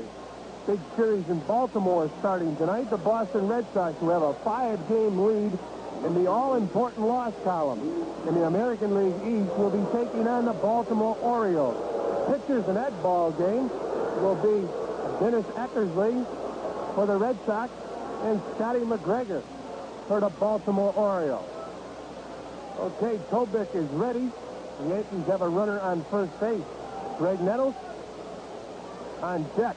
Dennis Sherrill and Lou Piniella steps in. Frank? All right, this is Tobick's third game. He's pitched 5 2/3 innings in relief. Right at his pitch, a breaking ball low and away from Lou Piniella. Piniella is 2 for 3. He's driven in a run, scored a run, singled to knock in the tie-breaking run earlier here in the 7th inning. Later scored on a squeeze bunt by Bucky Dent, who got a single for his efforts. 1-0 pitch. Strike called, ball and a strike. Tobick is 6'1", 190 pounds. In 5 2/3 innings this year, he's given up 8 hits, 5 runs, walked 3, struck out 4. No record. The pitch. Swing and a miss. Ball and 2 strikes. Time of the year you see a lot of clubs will bring up players from the minor league system. Roster limit goes up to 40 on the 1st of September. 1-2 pitch. Ground ball is hit to the shortstop. Trammell has it, flips it to Whitaker. They force Nettles, and the Yankees, after sending 12 men to bat here in the 7th, are retired. At the end of 7 innings, it's New York 9 and Detroit 1. The day is done. It's time to let it go. It's the moment to unwind. So just wait, bud. Hey, if you're doing what I'm doing right now, having a cold bud, then you really know what this fine art of relaxing is all about. So bring your baby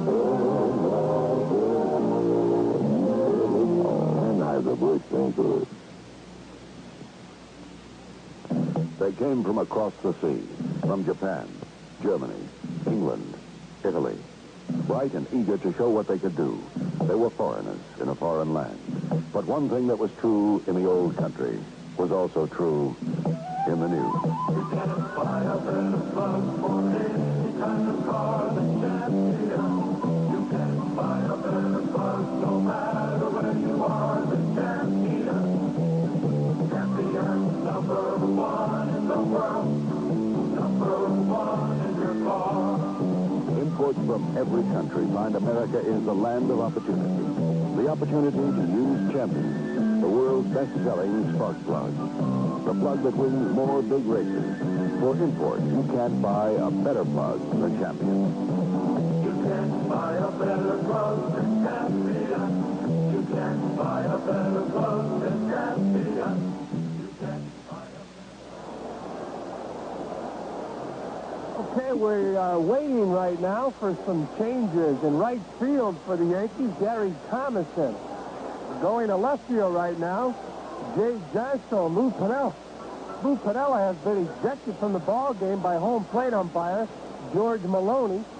And behind the plate, Mike Heath, who threw the ball to second base and almost hit Ron Guidry in the back of the head. I don't think the Yankees would appreciate that.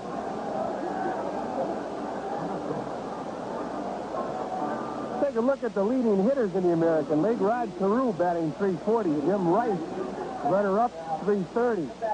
Al Oliver with the Texas Rangers at .315. And sweet swinging Lou Piniella. Another big hit here today for the Yankees, batting .311. Ben Ogilvy, great acquisition for the Milwaukee Brewers over the winter, batting .303. And Fred Lynn, the Boston Red Sox at .301. Home run leaders, Jim Rice with 37. Larry Heiso and Gorman Thomas, 29. Rico Cardi, who never gets old, with 28. Andre Thornton of Cleveland Indians and Don Baylor of the California Angels tied with 27. Alan Trammell steps in for the Detroit Tigers. Top of the 8th. The score, the Yankees 9. The Tigers 1. Frank? Trammell is 1 for 2 in this ball game. Right-hand hitter, and Guidry's first pitch to him up high for a ball. Lou Piniella was thrown out of the game by plate umpire George Maloney for throwing his batting helmet after forcing the runner at second base. Quick gun by Maloney, I'd have to say. Trammell bluffs the butt, takes a strike on the outside corner.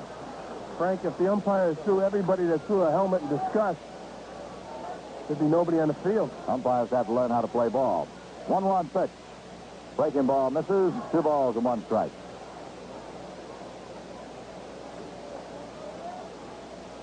These fans come out to see the ball players, really.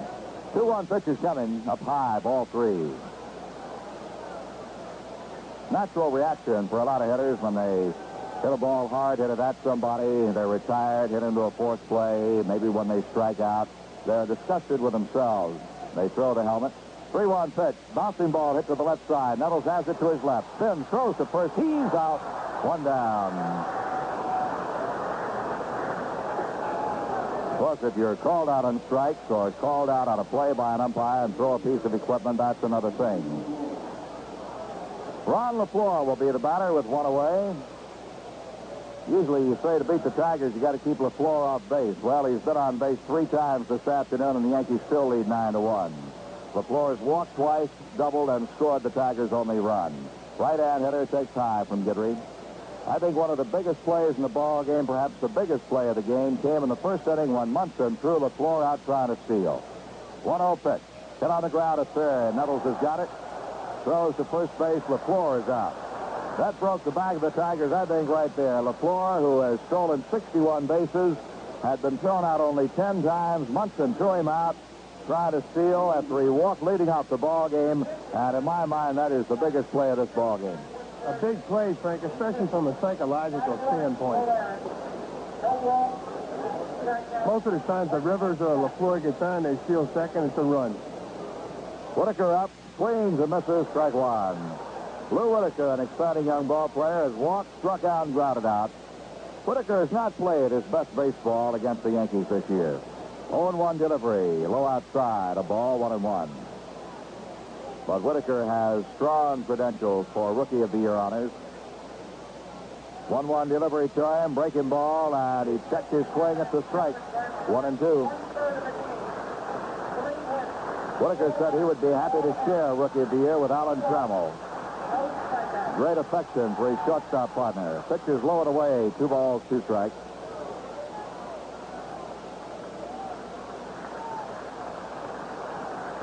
Good rewind. Here's the 2-2 pitch. Bouncing ball slowly right side. Chambliss has it. Good recovers. He's out at first base in a close play to retire the side. 3 up, 3 down. At the end of 7.5, it's the Yankees 9, the Tigers 1. I can't stay awake any longer, George. It'll be on right after the night owl ending. Oh, it's going to be morning. It's a fantastic 10-second commercial, Helen, and I'm standing right there pointing to the car. Graham, smoking or what? You on yet, Georgie? Not yet, but you're falling asleep. What's this on my forehead? Cheese dip, Graham. Oh, you fell asleep in the cheese. Supposed to fall asleep in cheese, Oh, George, why does your TV commercial have to be on so late? Our ad budget could only afford fringe time, but that's okay because a lot of people are up. Graham, slow up. Are you on the TV? No, but soon. Well, I'm all set right here next to the TV. I wouldn't... If you're advertising, you're reaching the people you want. Radio definitely will. With its many different formats, radio reaches every lifestyle. So you can target more messages to exactly who you want, when you want, at a price you can still afford. Okay, Helen, here it comes. It's George! Oh, I'll get it. Let me turn off the TV first. Hello, George. Mr. Up. I'm Bill Perkins. Call me. We'll talk about how radio can work for you. I'm at 449-1460 WLKO. Throwing you money away. You may be if you're in business and are not taking advantage of available co-op dollars. This is Bob Hesse. Let's put your co-op dollars to work. Co-op advertising on radio is a great way of combating newspapers' runaway inflation costs. Don't throw your money away. Let WOKO help increase your business. We'll help you plan a complete program, including scheduling, copy, and billing. Call 449-1460. WOKO.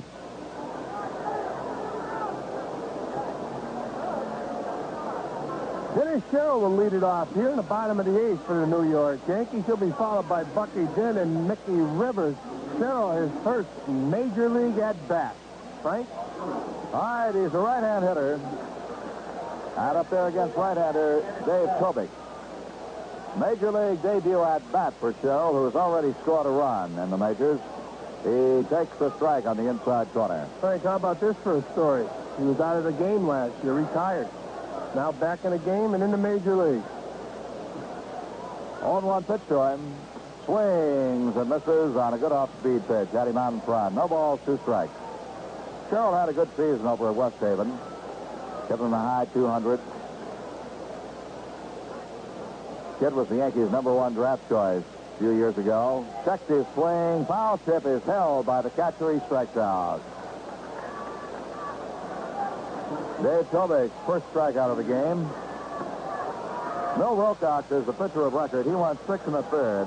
Charged with 5 runs on 8 hits. No walks, 8 strikeouts. Sheldon Burnside pitched 1/3 for the Tigers. Walked 1, gave up 3 hits, and all 4 men scored. The Yankees lead 9-1. Bucky Dent the batter, and Tobik's pitch to him. The slider away, ball 1. Mickey Rivers is on deck. 1-1 ball game going to the bottom half of the 7th, and the Yankees broke it wide open with 8 runs.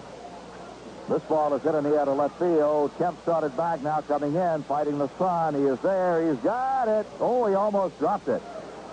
He was battling the sun all the way, and left field is going to be an adventure from now on. The later in the afternoon it gets, the tougher the sun gets from the angle for the left fielder here at the stadium. The toughest sun field, they tell me, in the American League. 2 outs, and the batter will be Mickey Rivers, who started the Yankees off with a home run in the first inning. The Tigers tied the ball game up in the 6th, and then the Yankees scored 8 runs on 7 hits in the 7th inning to break it wide open. Rivers lines one base hit into left field. He just slapped that ball out there, and Mickey has his 2nd hit of the ball game. Yankees' 12th hit, and their first off Dave Tobik. Willie Randolph, the batter. Willie is 0 for 3. He has walked and scored a run.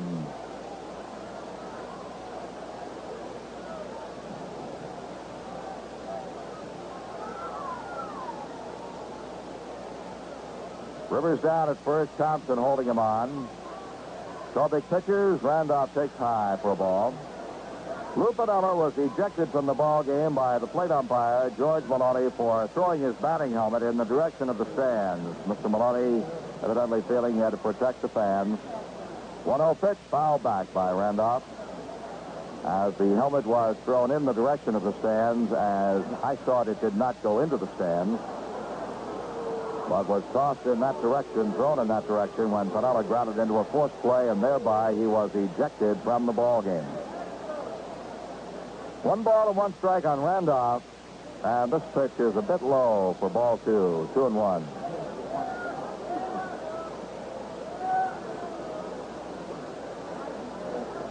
In the second game, it'll be Paul Lindblad for the Yankees and right-hander Jack Morris for Detroit. 2-1 pitch, foul back in the upper deck. 2 balls and 2 strikes.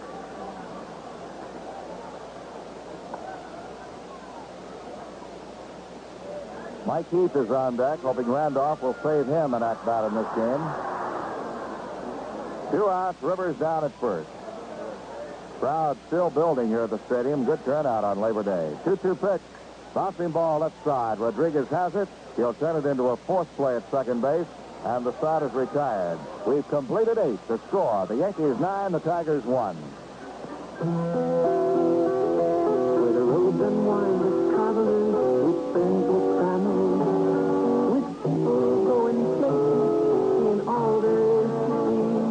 Where the ride is always sure and smooth, you'll find the trusted friends you've always known. It's Firestone. Firestone, Firestone, Firestone. Where the family car is moving, where a night's a sight to rain, where the race cars scream around the track, where the tractors farm the plain, wherever wheels are rolling, no matter what the load, the name that's known as Firestone, where the rubber meets the road. Firestone, Firestone, Firestone. Hey, Frank, let's talk about Reggie. Well, Bill, the man's great. He had 5 home runs and 1 World Series. Frank? He set 9 new records. No, Frank. Yes, he did, and he tied 4 others. No, Frank, I meant let's talk about Reggie, the new candy hit. You've only got 44 of them in your pocket. Oh, you mean this Reggie? Well, they're great, too. I love that chewy caramel, those crunchy peanuts, that smooth chocolatey coating. But, Frank, 44 of them? Why not? If they're good enough to be named after Reggie Jackson, they're good enough for me. Too good, Frank. Let's take a look at some of the RBI leaders in the American League. Jim Rice leads the league with 118. Rusty Staub, 106. Tommy Heisler has 98. Andre Thornton, Cleveland Indians with 90. Rico Carty with 85 runs. In the American League, Ron LaFleur, 110. Jim Rice, second with 104. Hits. Jim Rice leads the league with hits, 185. Ron LaFleur, 167. Frank? All right, we go to the 9th inning. Rusty Staub leads off for the Tigers and takes the pitch over. Strike 1 from Guidry. Guidry has struck out 7, walked 3, allowed the Tigers 1 run on 5 hits in this ball game. Left arm comes around. The pitch is down low. Had the plate below the knees. It's 1 ball and 1 strike on Staub. Staub has knocked in the lone Tiger run. A 1-1 pitch to him. Ball 2, says Mr. Maloney. 2 balls and 1 strike. Guidry working in a hurry. Deals again. Misses low and outside. Ball 3. Guidry walked 2 men in the first inning. LaFleur and Whitaker, but after LaFleur walked Munson, drew him out stealing. No harm done. There's a strike. It's 3-2 on Staub. Guidry then walked LaFleur again in the third. Those are the 3 walks he has given up. Here's the 3-2 pitch to Staub. Hit to right field in the air. Moving back, Thomason makes the catch on the warning track, and Staub is retired.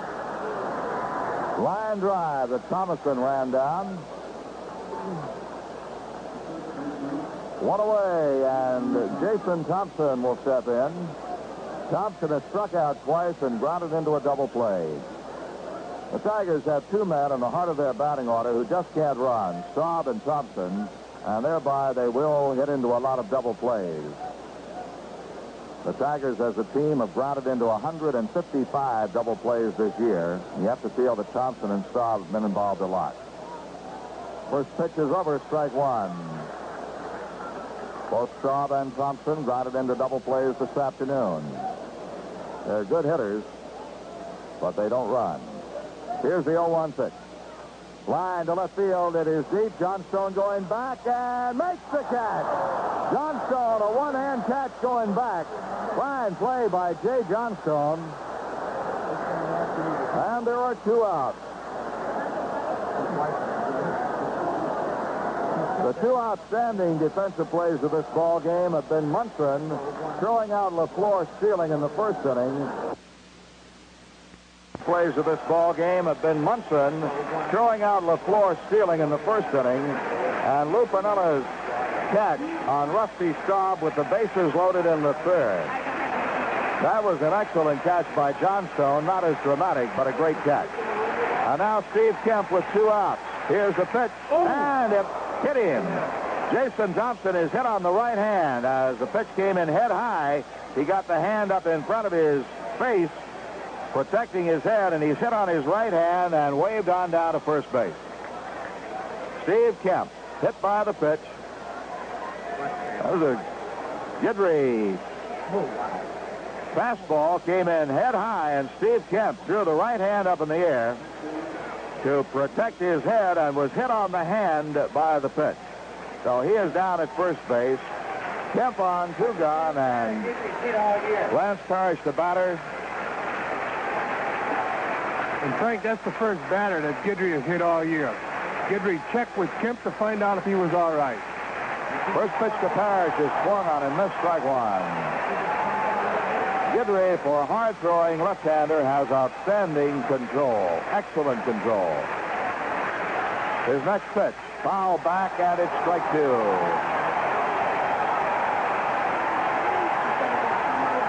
There'll be a standing ovation for Guidry. Fans are on their feet now cheering. 1 strike away from his 20th win.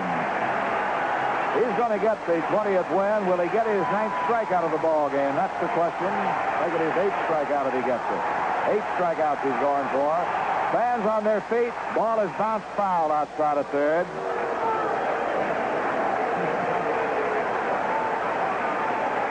New ball thrown out. Guidry didn't catch it. He was reaching down to get his cap.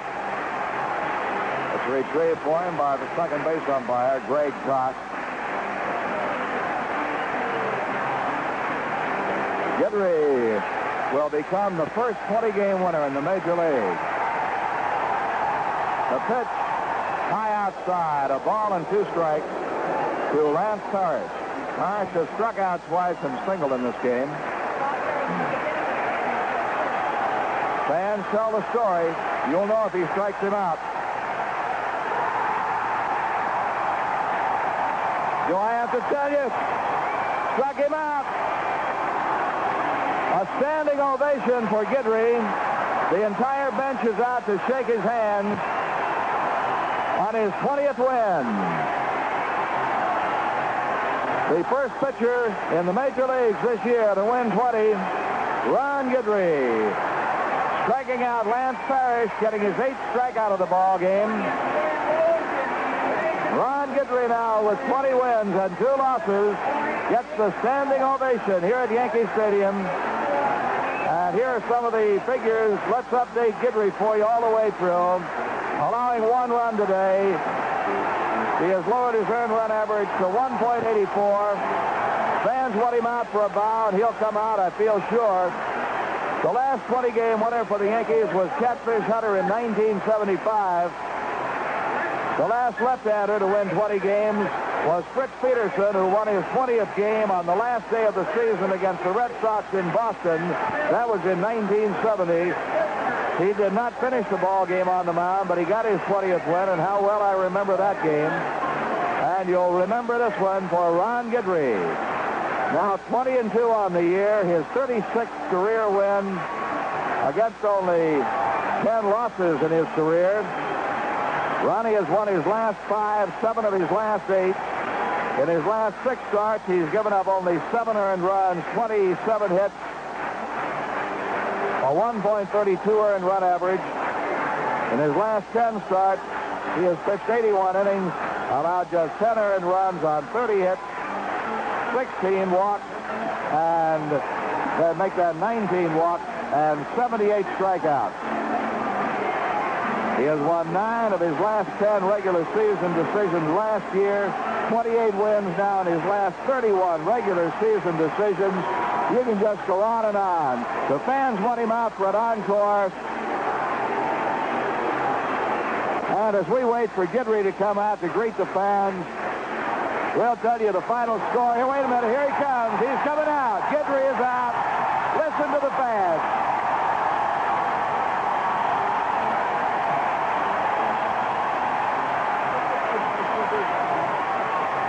Ron Guidry, in his sock feet, taking the spiked shoes off, came out, took his bow.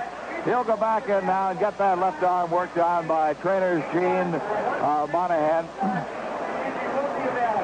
So Guidry picking up his 20th win.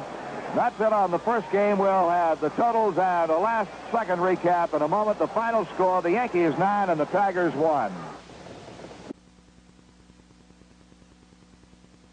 With Ron Guidry getting his 20th win. And now Paul Lindblad pitches the nightcap. Ron LaFleur is set to lead off for the Detroit Tigers. And in with the play-by-play, ladies and gentlemen, here is Phil Rizzuto. All right, Frank Messer. Ron LaFleur went 1 for 2 in the first game with a double. He scored the Tigers' only run. And Lindblad's first pitch is in there, strike one call. Plate umpire Ted Hendry, Greg Kosk at first, Jerry Newdecker at second, George Maloney over at third. On an absolutely beautiful day for this twin bill. Right through the legs of Lindblad into center field. A base hit for LaFleur. Lindblad threw a change of pace. LaFleur is on, and we'll take 5 seconds for station identification on the New York Yankee Radio Network. You're listening to 1460 WOKO, Albany. All right, Ron LaFleur, who has 61 stolen bases, was thrown out in his one attempted steal in the first game on a great throw by Munson. And the batter now, Steve Dillard, playing second base in the second game. The pitch to Dillard, outside ball 1. I got to think, though, Rizzuto, that is probably the most important play of that whole ball game. Turned the whole thing around, Frank, because then he walked Whitaker, and it would have been first and second with nobody out. As it turned out, he walked Whitaker and then hit into a double play by Rusty Staub. The stretch. And the pitch hit deep to left field. Roy White way back. And LaFleur's going to come back and tag up, but he's not going to have time. Yes, he is. And a throw. Holy cow, he was halfway to second. Decided to go back and tag up and still made it to second base. As White went way back on the warning track to take that long fly. You talk about speed and timing. LaFleur is something else. He's trying to become the first Tiger player since Ty Cobb to lead the major leagues in stolen bases. Here's Rusty Staub, who drove in the only Tiger run in the first game. He singled a drive in LaFleur in the 6th inning. Rusty was 1 for 4. So 2 hard hit balls off Lindblad. The left-hander kicks. Pitch to Staub. A breaking pitch just a little bit low. Ball 1. Yeah, I think Lindblad might be a little bit rusty. We mentioned he's only been used 3 times by the Yankees sparingly since they got him from the Rangers. Next pitch to Rusty. A breaking pitch over. It's 1-1. Staub batting .287. Steps out of the batter's box. Rusty, a tough man to get out. Even left-hand pitches. He stands very close to the plate. Chokes well up on the bat. And just tough to strike him out. The floor leads away. Lindblad's pitch is a little bit low. 2 balls and a strike. You know, Rusty Staub has struck out only 29 times in well over 600 at-bats. Now the 2-1 delivery. Swing and a miss and a good breaking pitch. So Lindblad did not give in and throw the fastball. Or rather, Munson did not give in and call for the fastball. It's 2-2. Bill, you look at the statistics on Staub's runs batted in and LaFleur's runs scored. They're almost identical. That's right. By the way, Ron LaFleur's base hit is now hit in 26 consecutive ball games. There goes LaFleur. The ball is fouled. It's a good thing that Staub fouled the ball off, or LaFleur would have had his 60-second stolen base. Lindblad must have forgotten about him, Frank, on that particular pitch. He may have. He didn't look back there. LaFleur got a great job, but of course, Staub protecting the plate with 2 strikes. So the count is 2 balls, 2 strikes, 1 out. Yankees won the first game 9-1 behind Ron Guidry. Guidry 20-2 on the year, an unbelievable year. Rusty got that bat right over home plate, straight up and down. Sidearm curve, bounce to first base. Chambliss will make the play unassisted. LaFleur moves to third, but now there are 2 men out. That was a good pitch by Lindblad as he came sidearm. And now the batter, Jason Thompson. Thompson was shut out in the first game. He struck out twice, hit into a double play, and line to left. And at that time, who was in left field? Jay Johnstone made a great play on him. Yes, he did. The Yankee left fielders had 2 outstanding plays. Pinella's more dramatic on Staub because the bases were loaded when he caught the ball in the corner early in the ball game. Right. Pinella, by the way, was ejected in the first game, his last time at bat, throwing the helmet. Pitch to Thompson, foul back to the screen, strike 1. I'll tell you, if every player gets ejected for throwing his helmet after grounding into an out or a forced play or striking out swinging, said then the umpire's going to have to learn how to play baseball. Yeah, that's for sure. I even said on TV I thought George Maloney was a little quick on the trigger. 2 men out. LaFleur at third, and the curve a little bit high. 1-1. He had Jason Thompson bailing out on that curveball, but it just missed. Maloney's explanation was that the helmet was thrown toward the stands. Actually, Lou threw it towards the dugout, but that's on the way to the stands. Low and outside, 2 balls and a strike. We got to protect those players on the bench. Lindblad not throwing many fastballs here in the first inning. On deck, Steve Kemp. Lindblad to the belt. Outside, and it's 3-1. Being very careful with Jason Thompson. Thompson has 23 homers and 83 runs batted in, batting at .288. LaFleur leads off third. Outfield deep on the left-hand hitting Thompson. And the 3-1 pitch breaks over the corner, 3-2, and he still has not given in to throw that fastball. He's got a base open. Matter of fact, he's got 2 bases open, first and second. So now the big payoff pitch, and the fans starting to applaud for Lindblad when he gets 2 strikes on a hitter. That's patented for Ron Guidry, who got a standing ovation before the game was over. Sidearm curve fouled off. Oh, that hit a girl right. Or did it? Must have missed her. Sliced right into the box seat. I saw her flinch, but evidently it missed her.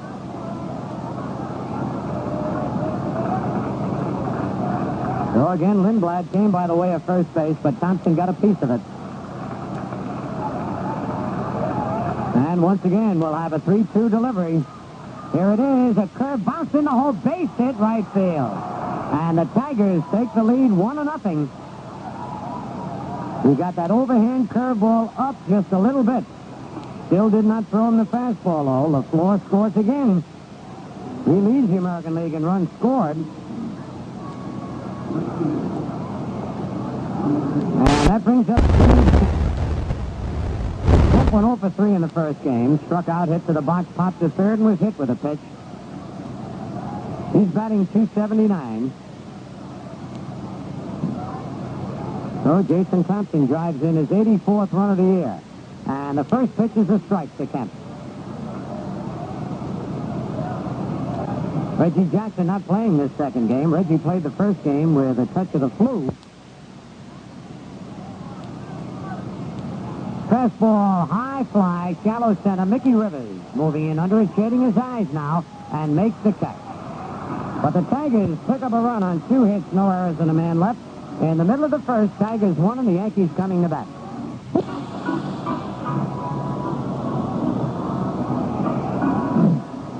Remember, the Yankees and Tigers tangle here at the stadium again tomorrow night and Wednesday night at 8 o'clock. This will be your last chance to see the Detroit Tigers this year. So get your tickets now and be here when the Yankees take on the Tigers tomorrow night and Wednesday night in 8 o'clock ball games.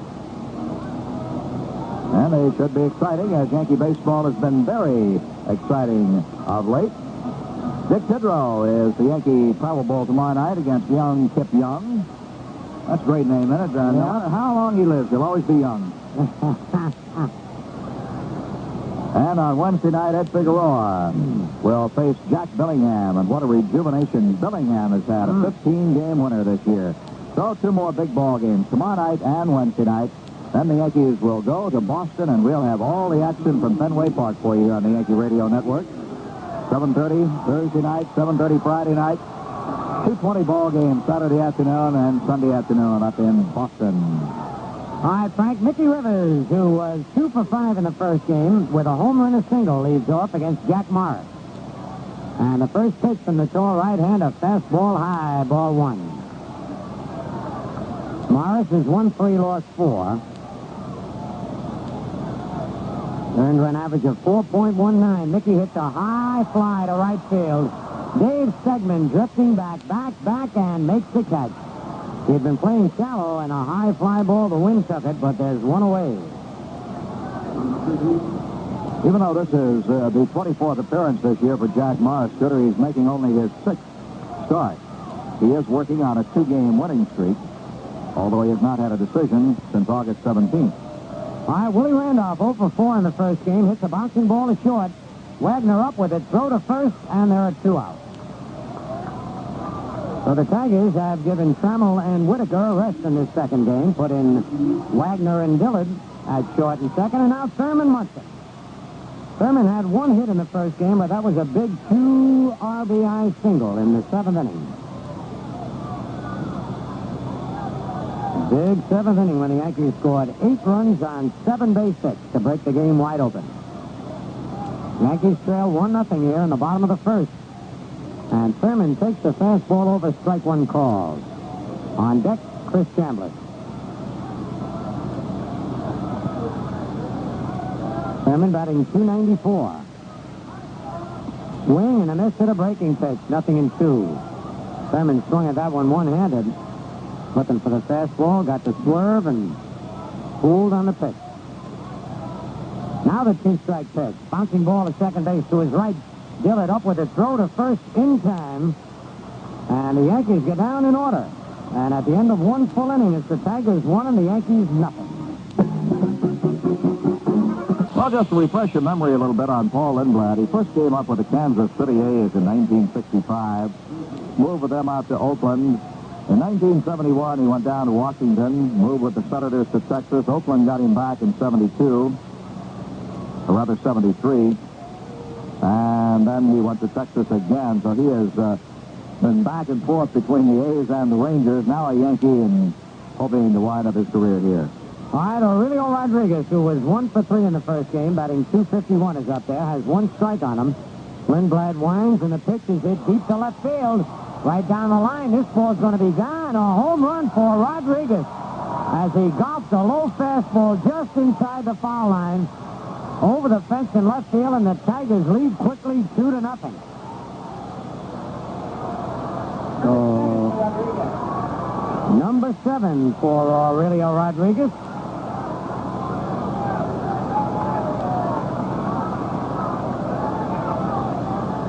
Oh, the Yankees are going to have to tighten their belts. It's awful difficult winning doubleheaders. Line to left field by Dave Stegman, and that's in for a base hit. And it gets away from White. And Stegman's in at second base with a double. And Stegman's first Major League hit. His first time at bat in the Major Leagues. Quite a way to start off. Wow.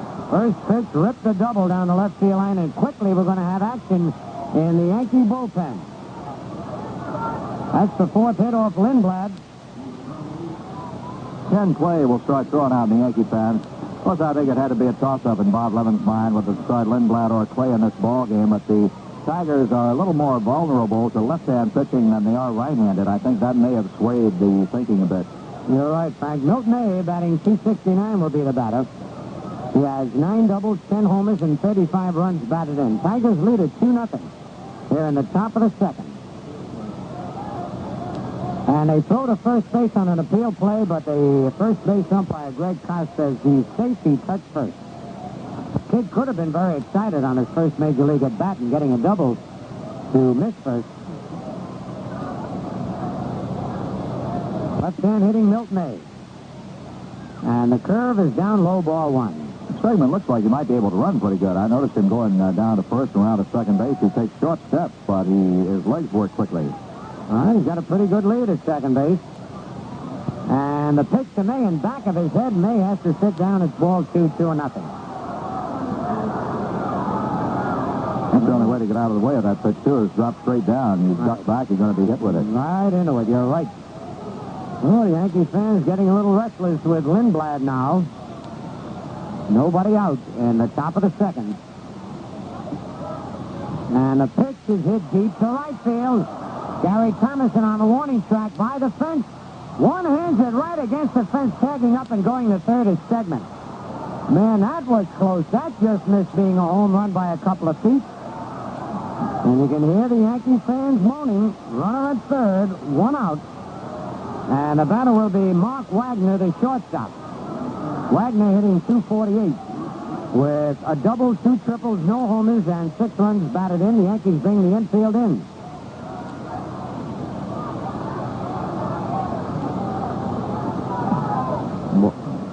Stegman leads away, and the pitch is down low, ball one.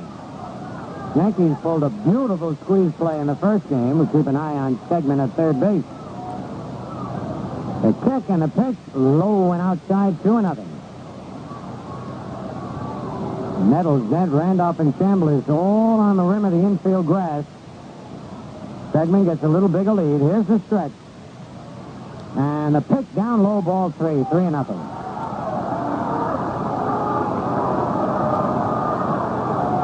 Wagner steps back to look at Dick Trudusky, coaching at third. The 3-0 delivery. Strike one call, 3-1.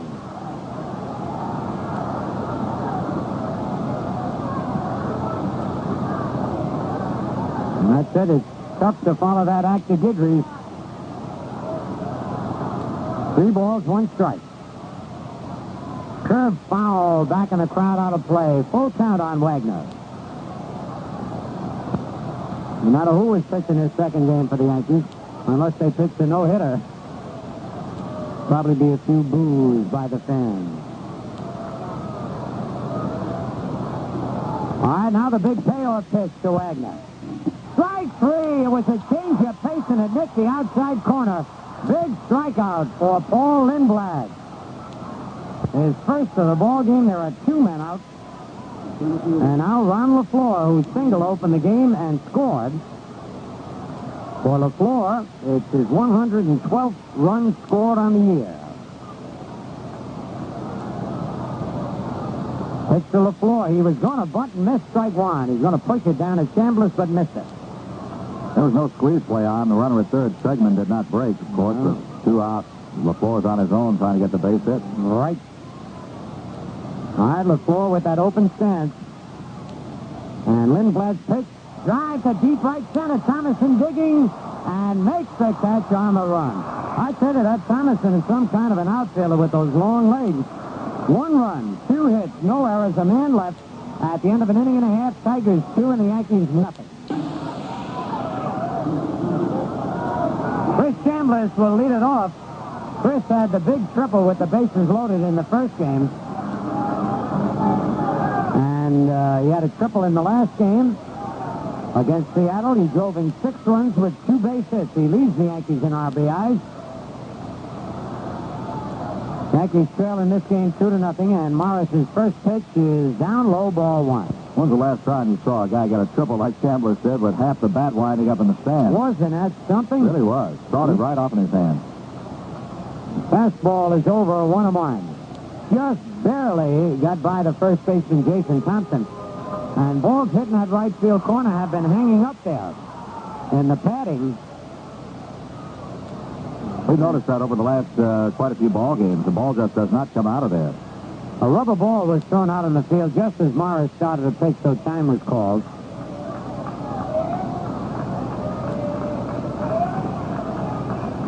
Nobody out, nobody on.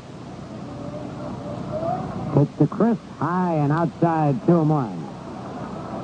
Chambliss went 2 for 4 in the first game, had a single beside the triple. He's batting .288. The 2-1 pitch, foul, back in the seats, out of play.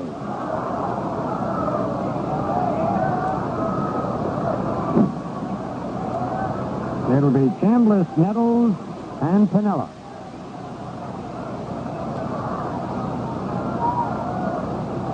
The 2-2 pitch, foul, again back in the seats and out of play. Let's get to the stage of the ball game right now, too. Phil, it's going to be awfully tough on the hitters because they're in shadow right now at home plate, and that ball is coming out of the bright sunshine at them. Right, you can see they're swinging late. This kid's got a pretty good fastball, Morris. And lined up base hit. That's going to be extra bases in the right-hand corner. Chambliss around first, digging for second, and he'll be in with a stand-up double. I tell you, that kid Stegman played that ball well, Frank. Yes, he did. And after I've seen right field here at Yankee Stadium before, I'm sure he was out there before the ball game, taking balls off that wall just to see how they would react. That ball now hit on the track and came up in a bounce off the padding. And the ball that hits up on the padding will bounce out. It's the balls that seem to go up underneath it, that stick to the ground, that don't come out of that corner. Right. All right, Greg Nettles the batter. Nettles had a big first game. A triple and a single, a run batted in, a run scored, batting .274. Nobody out. Yankees trail 2-0. Pitch to Greg, low and inside, ball 1.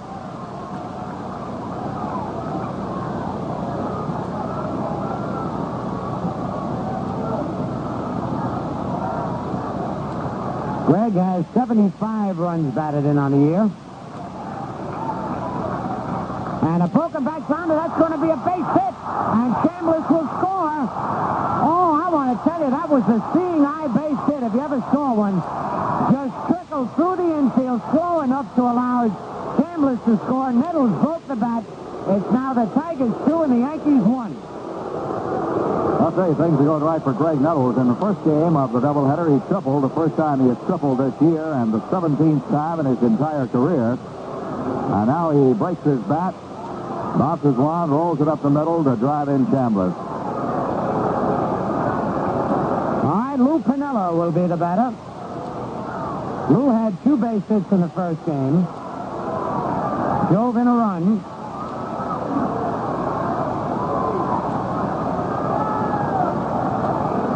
And some of the fans in back of the Tiger dugout having a little fun back there. Ball players watching. The time had been called. Nobody out. Nettles at first. A stretch by Morris. And a pitch to Piniella, swing and a miss, strike 1.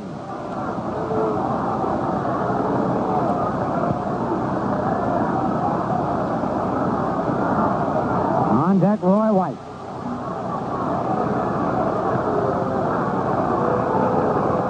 Piniella had stepped back again to look and see what was going on. Everything quiet down now.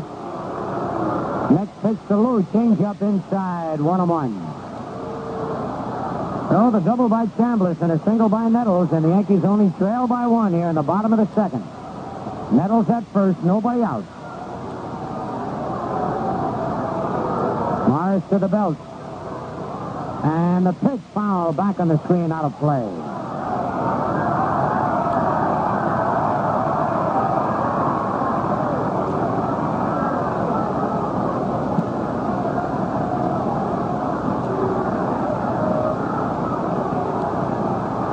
Jack Morris gets a new ball. 1 ball, 2 strikes on Piniella. Fastball swing and a miss, strike 3. And we'll pause 5 seconds for station identification on the New York Yankee Radio Network. Listening to 1460 WOKO, Albany. That was the first strikeout for Morris, who is now tying his shoelace, and Roy White will be the batter. Roy did not play in the first ball game. He's batting .246. Has 7 homers and 32 runs batted in. Roy, the veteran on this Yankee squad, and the pitch outside, ball 1. And it's really got to be tough to see. You lose that ball just about halfway to the plate. Jason Thompson holding the bag against Nettles. Morris sets. Pitch, swing, and a miss. 1-1. On deck, Gary Thomason.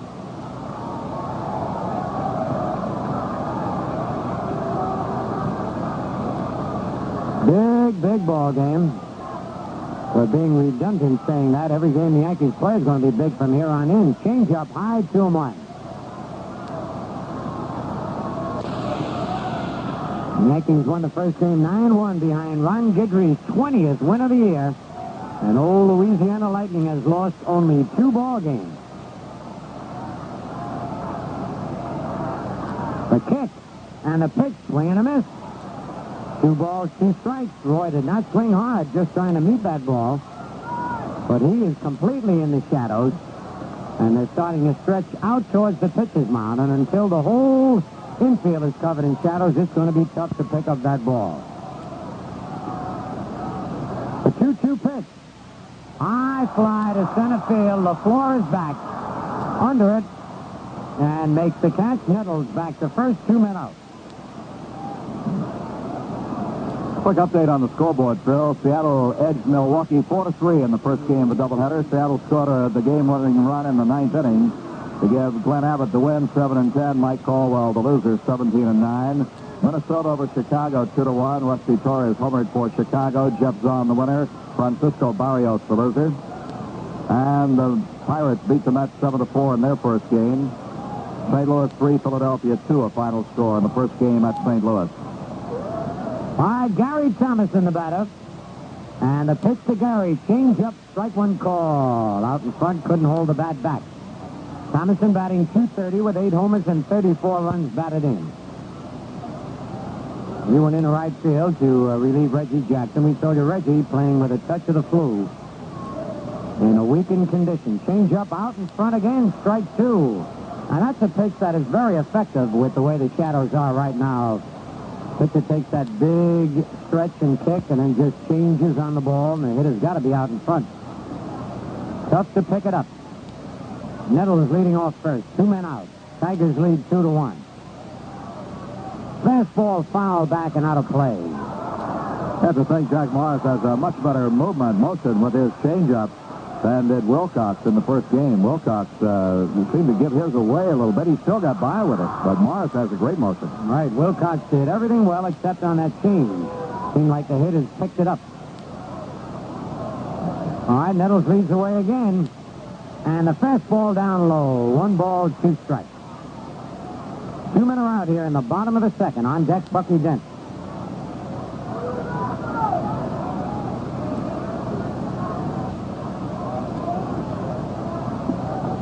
Outfield straight away on the left-hand hitting Gary Thomason. Morris sets. Outside, 2-2. Milt May tried to pull that one. Didn't get away with it.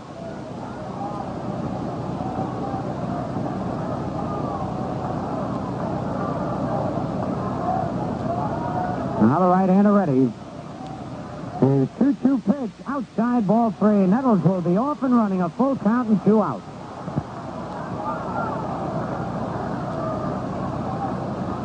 Kemp, LaFleur, and Stegman in the outfield.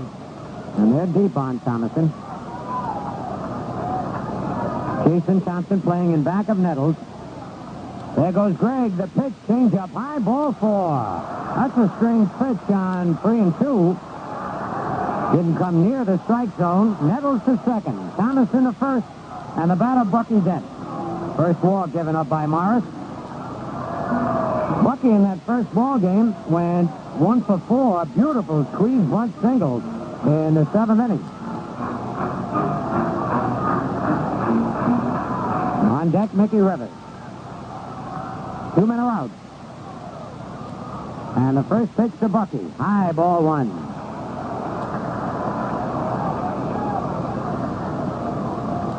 Tigers scored a run in the first, run in the second. The Yankees have come back here in the bottom of the second with a run. And have Nettles at second, Thomason at first with 2 outs. The 1-0 pitch to Bucky Dent. High, ball 2, 2-0.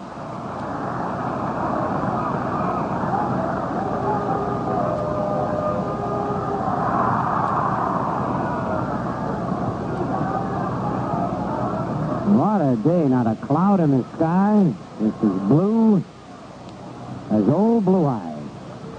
2-0 pitch. High ball 3-0. And now Milt May's going to go old time and go out and talk with Morris. Oh, blue eyes, huh? Thanks tonight. Yes, sir. He's around the area, too.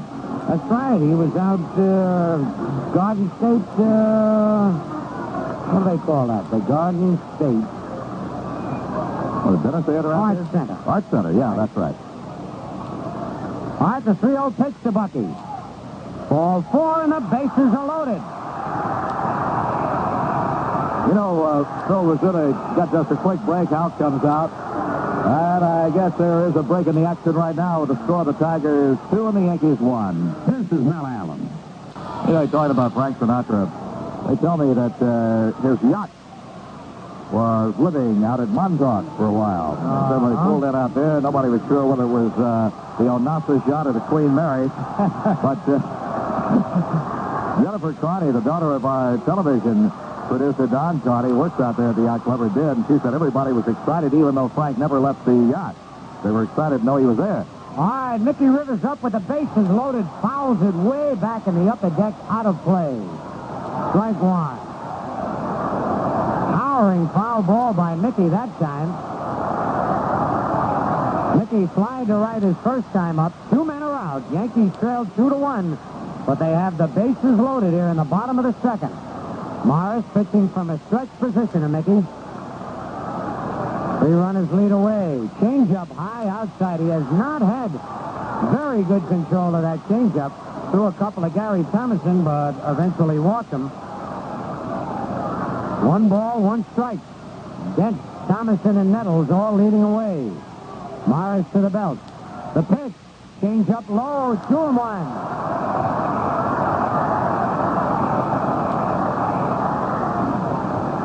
On deck, Willie Randolph. Rivers, the 7th man to bat here in the second inning. Right-hander gets the sign from Milt May. Checks Nettles at third. And the fastball, ground ball to second. Oh, by him! 2 runs are going to score.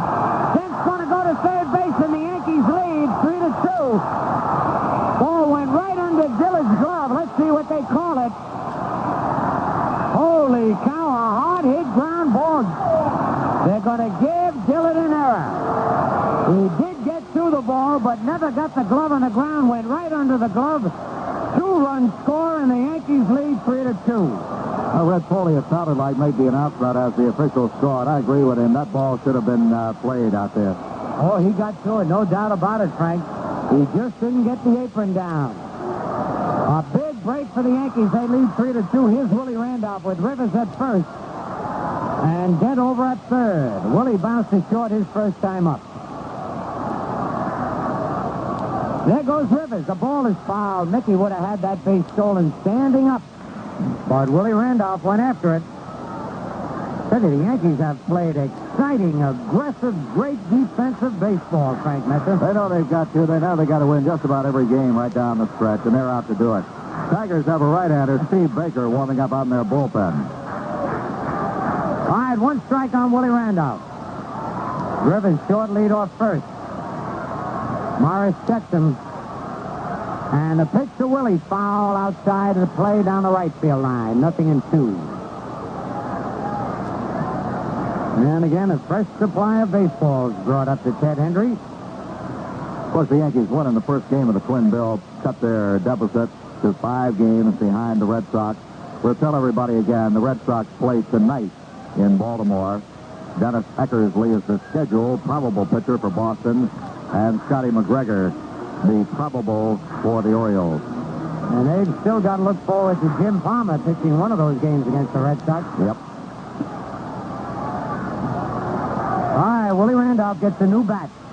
0-2 the count, 2 outs. Yankees leading 3-2 in the bottom of the second. Stretched by Morris, and a pitch out, but nobody was going. 1 ball, 2 strikes.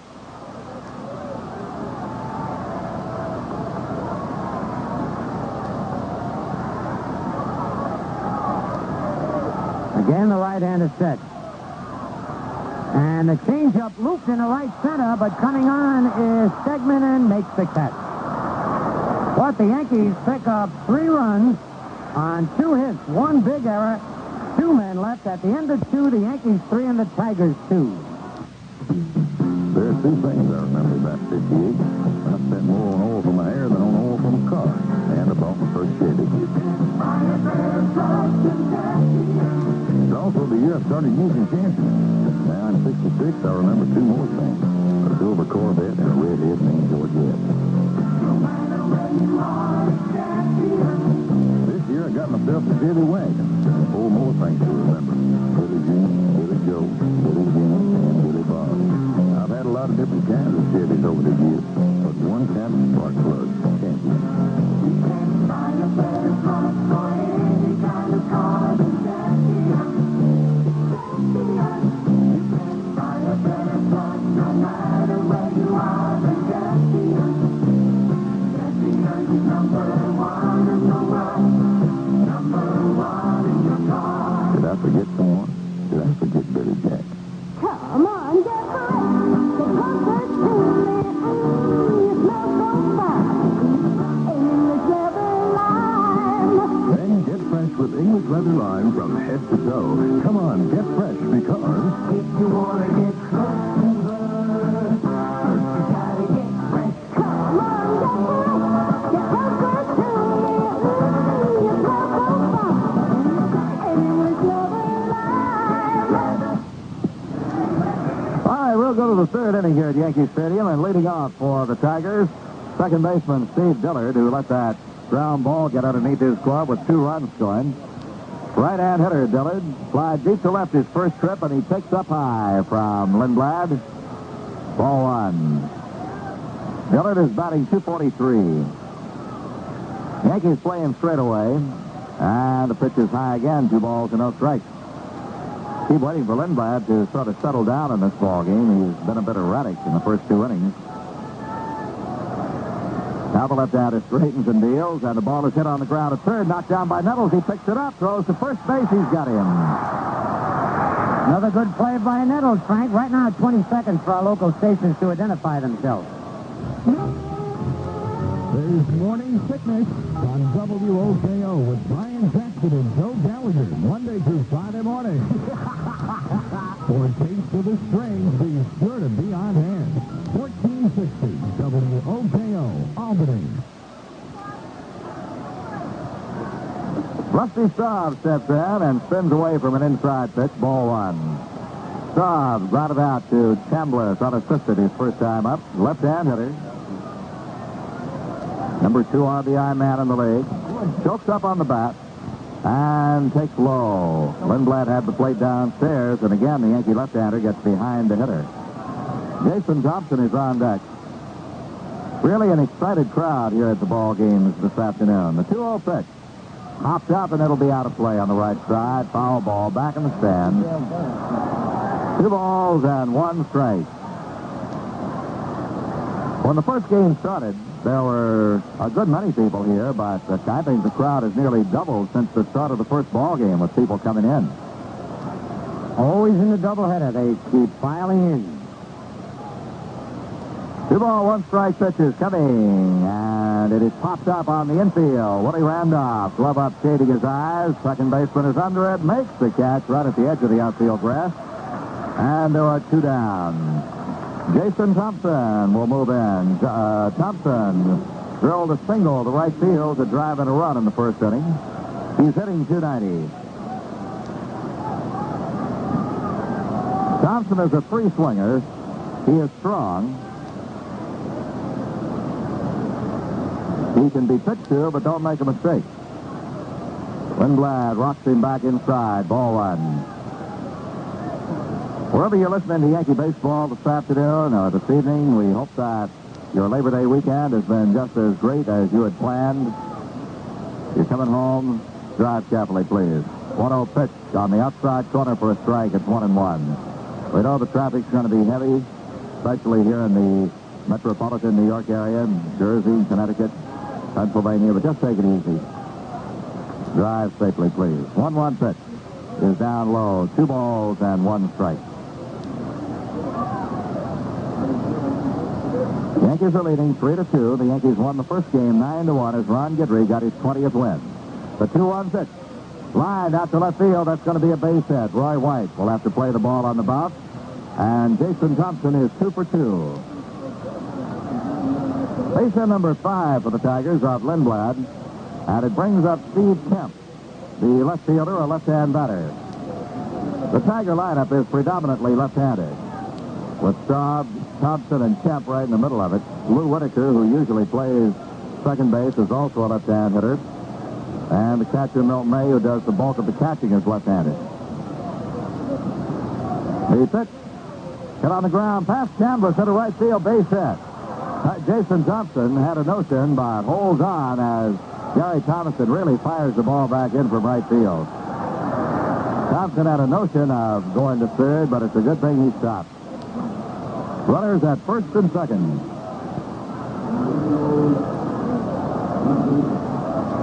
Now the Tigers have had 2 hits in each of the first 3 innings. And again, the Yankee bullpen will go to work.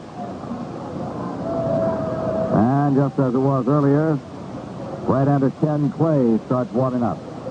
Looks like one of the ball games, no matter how far the starting pitchers go, they're going to have the bullpen tired out, as both fans have been very active early in this game. Rodriguez steps in. He homered leading out the second. Drilled it to the seats in left field. It was his 7th home run of the year. Good, steady, day in, day out ball player. Swings on a curve, bounces it foul outside of third.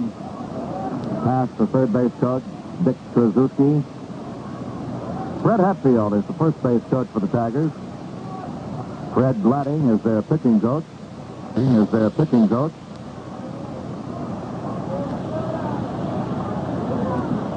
They called Gladding the Bear when he pitched. Well, I remember him.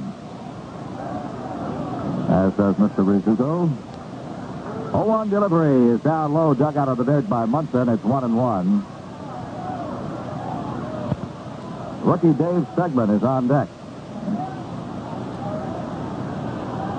Shadow has now reached halfway out to the pitcher's mound.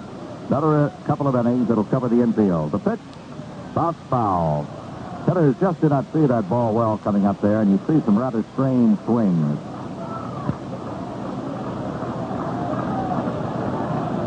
Shadow's also beginning to cover the right field corner. But left and center field are sharp, especially left field and the left side of the infield. Lindblad has the sign for the 1-2 pitch, and here it comes. Him out. So that will retire the Tigers. They leave 2 men on at the end of 2 1/2 innings. The score, New York 3 and Detroit 2.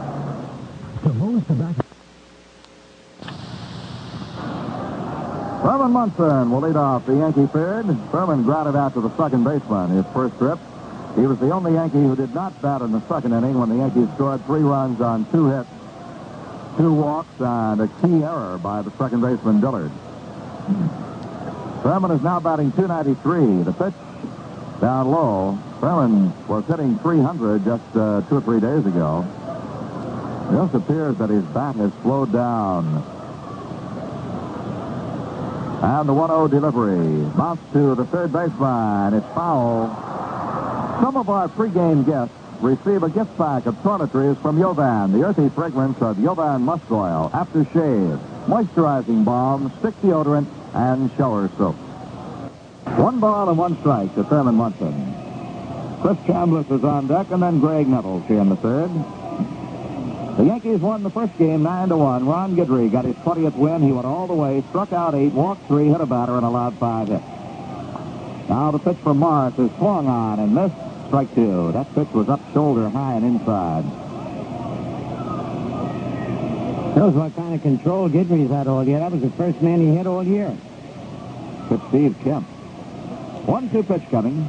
Munson grounds at the third, fair ball, long throw for Rodriguez. He's out, and a great play by Rodriguez.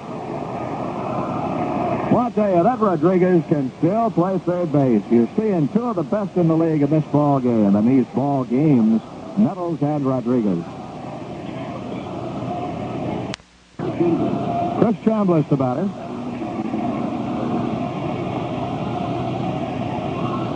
Chris Double leading out the second. Swings here and bounces one to second base. Dillard's got it. Throws him out. There are 2 down. In the second, in case you weren't with us, Chambliss doubled, Nettles singled, driving Chambliss in. Piniella struck out, White flied out, then walks to Thomason and Dent loaded the bases. Mickey Rivers hit a ground ball to second base, and Dillard let the ball get under his glove for an error with 2 runs scoring. So the Yankees lead 3-2. 2 outs, the bases empty. And Nettles 1 for 1, batting .275 now. Takes a slow curve over at the knees, strike 1. Nettles is on his way to his best year ever, average-wise. Morris pitches, Nettles pops it up. Maybe playable over near the third base dugout. And Rodriguez there can't get it. It's hit on the top step of the dugout. Rodriguez and the catcher, Milt May, both trying to run it down, and neither one got it. So Nettles has the light at the plate.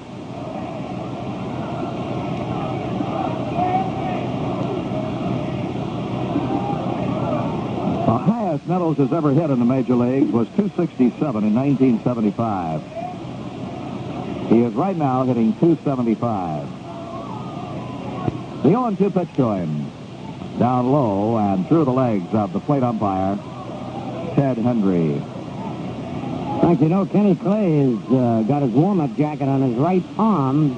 Almost looks like he's ready to come in to start the top of the 4th inning. He might do so. Nettles lines a base hit out into right center. It'll be held to a single by LaFleur, the center fielder. So Nettles is 2 for 2 and keeps that average going up. Nettles had 2 hits in the first game. So now for the afternoon, he has gone 4 for 6. Lou Piniella will be the batter. Lou struck out in the second inning. Piniella had a great defensive play in the first game when he ran down Rusty Staub's drive and caught it as he hit the fence in left field with the bases loaded. If he hadn't caught that, the game might have turned out a lot differently. Key defensive play. Pitch to him. Swing and a miss.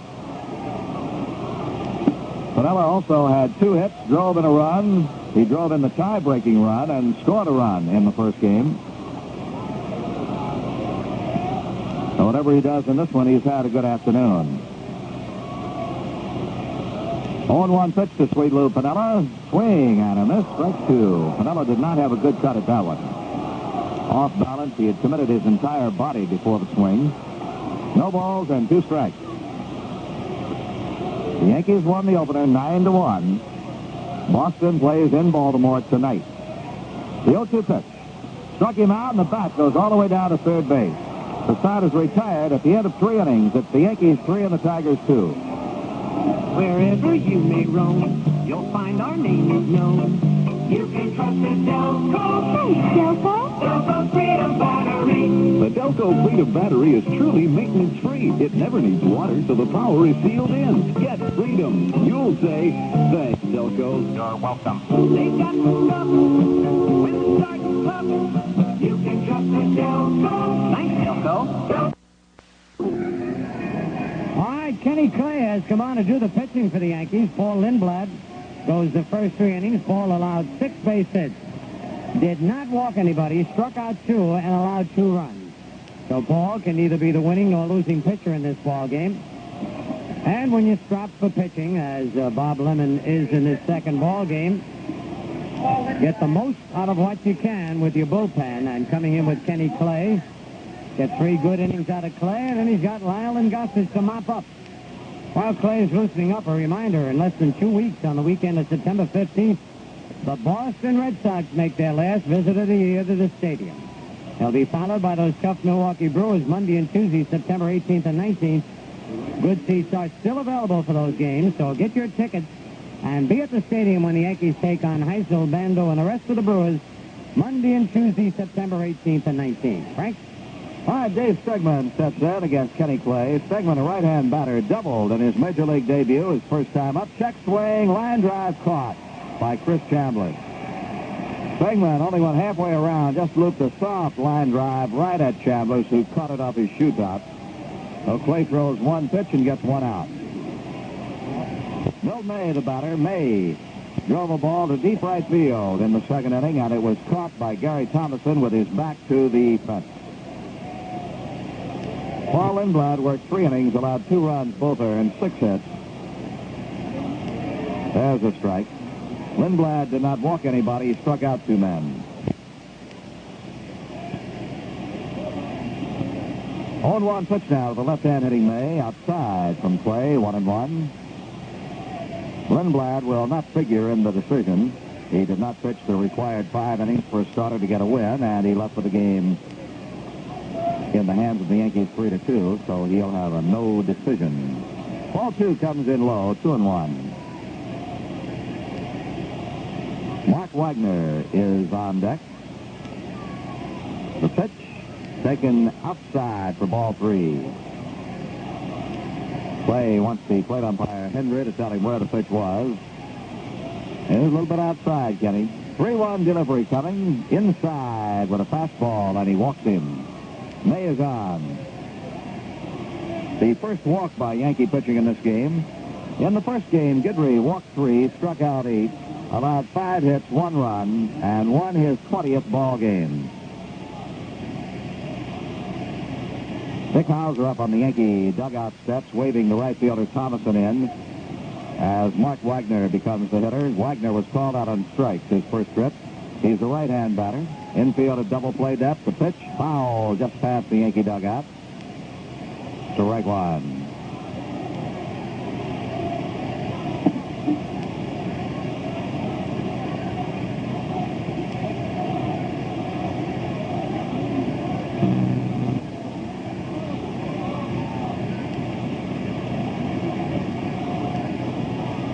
Now the 0-1 pitch from Clay. Bounce to the right side. Fielded by Randolph. Throws to second. They get the force there, but no throw back to first.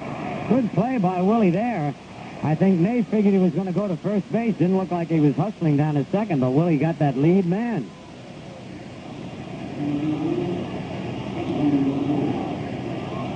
That'll bring up Ron LaFleur.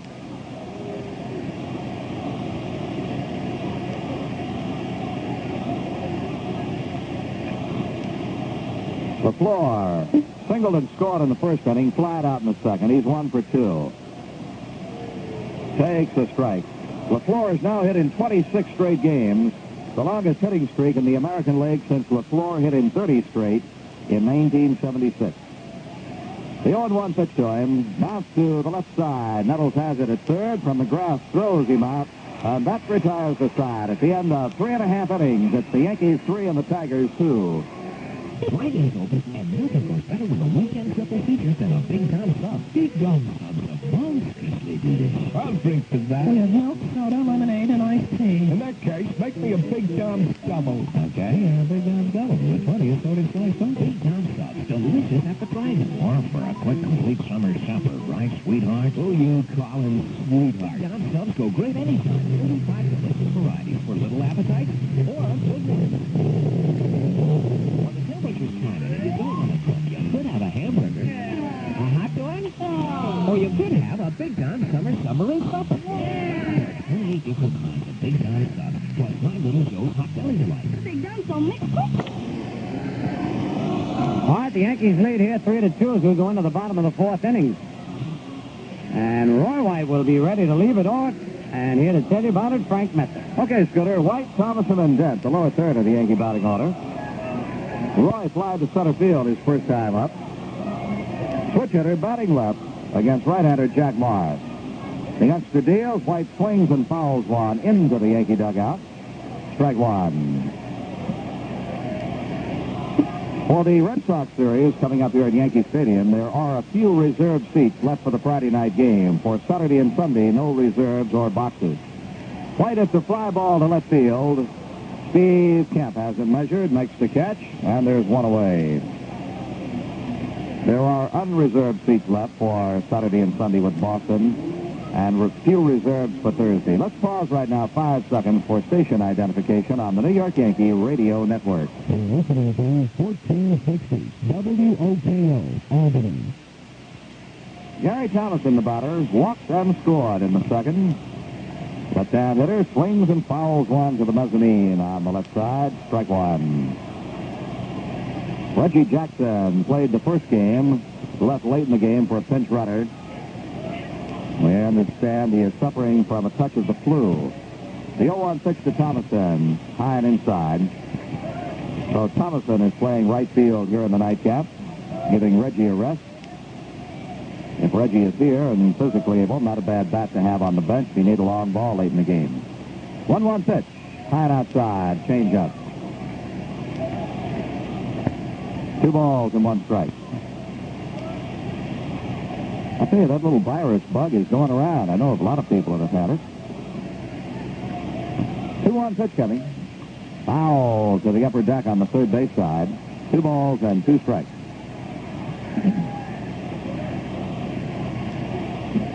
Well, I heard on the radio today that school will be starting in not too much longer back here in the New York area, so why don't you bring the kids out to see a ball game tomorrow night or Wednesday night before school starts. 2-2 pitches, foul back. Kids been pretty good, I'm sure, all summer long. You'll let them see the Yankees play a game, Dad. I think it's a good way to get them in the mood for school.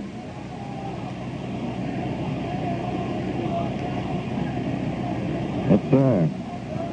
Yankees will be here tomorrow night and Wednesday night against the Tigers. Here's the 2-2 pitch. Change up, high and outside. Oddity of the schedule this year, the Tigers come into New York only twice. The Yankees go to Detroit only twice.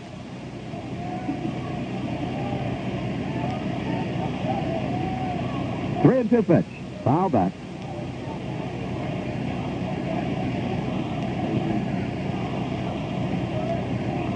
Three ball, 2 strike count. More going to be further revisions in the schedule, understand, next year. Fewer games within your division and more with the other division. Yeah, that's strange. I had to do it to alleviate the travel, I understand. 3-2 pitch. Strike 3 call. Gary Thomason takes a pitch on the inside corner, knee high. I know the Red Sox and Yankee fans are going to be a little upset. I believe there'll be 2 games chopped off. That's right, 2 games fewer. The Yankees and their series with the Red Sox and with Baltimore, I understand.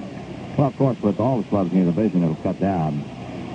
But with the expansion and the added teams and the greater distances to travel, something had to be done, and that seemed to be the solution. Bucky Dad swings and looks a foul out of play into the seats just past the Yankee dugout. I know the travel this year has been brutal on some of the clubs. Yankees have had it bad. Some teams have had it worse than that, even though. Of course, I don't mind it myself. I don't have to play ball, though. It's got to be tough on the ball players. Oh, yes. So next year, the schedule will be revised. Here comes the 0-1 pitch. That hits a high pop down the first base line. It is playable. Who's it going to be? And it is caught by Jason Thompson as Steve Dillard almost ran him down. The side is retired. We've completed 4. The score, New York 3 and Detroit 2.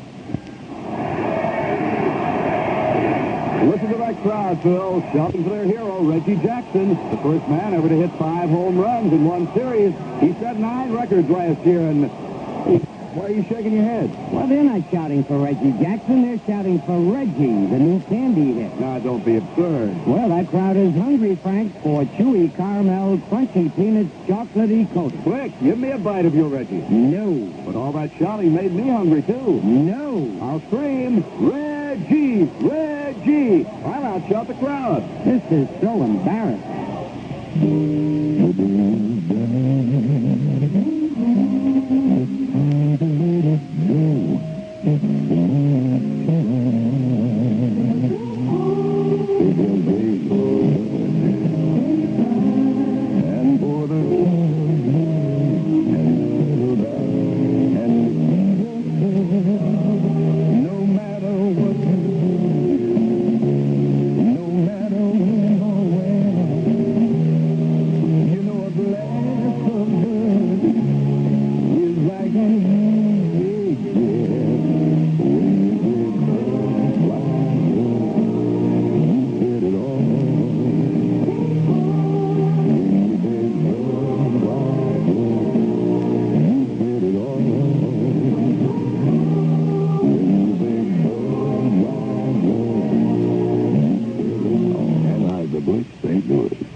We go to the 5th inning. Yankees lead 3-2, and here's the Scooter. All right, Dillard, who flied to left, bounced to third, takes the pitch outside, ball one. Let's squeeze some scores in here around you, Phil, so we got a chance between pitches. Yes, they're all very important now. Bouncing ball at second base. Willie Randolph, bad hop, bobbles it up, throw to first, safe at first base. That'll be an error charged to Willie. The ball took a bad hop, came up and hit him in the chest, but he couldn't retrieve it in time. On the scoreboard, Seattle edged Milwaukee 4-3 in the first game of their doubleheader. Glenn Abbott got the win over Mike Caldwell. Minnesota 2, Chicago 1. They got their day started and over with early out in Minnesota. 2-1 victory for the Twins. They play on holidays around noontime out there. Other American League games are tonight. In the National League, Pittsburgh beat the Mets 7-4, leading 2-0 at the end of one in the nightcap. All right, Rusty Staub takes a strike from Kenny Clay. Rusty has bounced to first, popped to second. Cardinals shaded the Phillies 3-2 in their first game. Phillies lead 2-0 at the end of one in the nightcap. All right, Rusty choking up on that bat. Right up on top of home plate. And Clay's pitch down low. Nice scoop by Munson. 1-1. And especially for Eddie and Lib Lopat, Montreal beat Chicago 5-3 in their first game. Second game is scoreless at the end of one. Eddie is out here, and his bride of a good many years, Libby, always wants to know the scores of the Montreal game. What's going on down here in the stands, Scooter? Oh, looks like they're trying to catch some butterflies out there.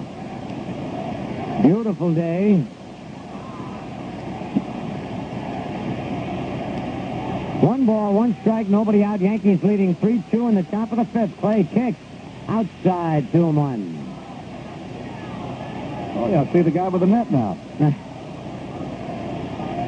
So the people in the sun getting the benefit of taking a sun bath, along with watching the game and enjoying the beautiful weather. Nobody out. Dillard leading off first. Pitch by Clay, strike two. Munson coming up ready to throw, but Dillard did not break, and it's 2-2.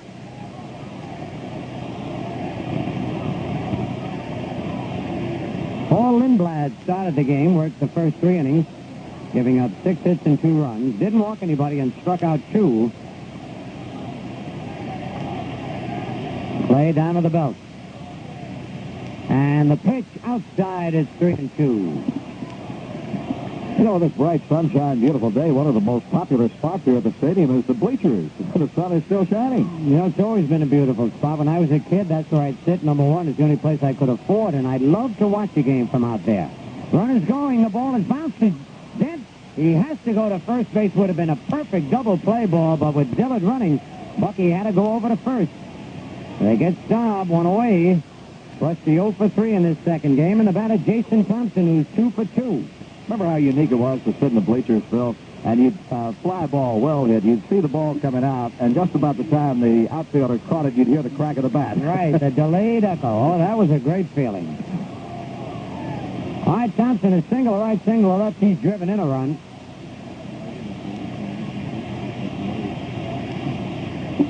And the pitch is lined to left center, and that's going to be in for extra bases. We got a tie ball game. Jason Thompson is going to get a triple. The ball was not played well in left center field, and Thompson will steam in with a stand-up triple. So Thompson drives in his second run of the ball game, and the error very costly to the Yankees. It's 3-3 with a runner at third, only one out, and the batter Steve Kemp, who is fly to center and single to right.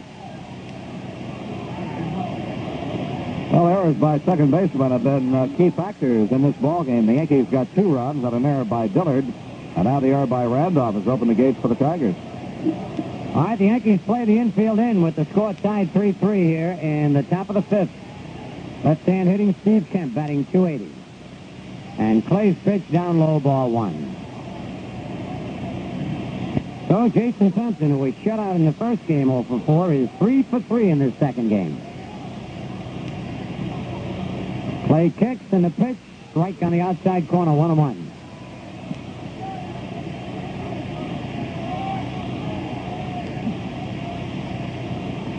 Kemp steps back as Dick Krzyzewski, the third base coach, flashes a sign. A stretch, and the pitch strike 2 called as Kemp had moved back away from an inside fastball.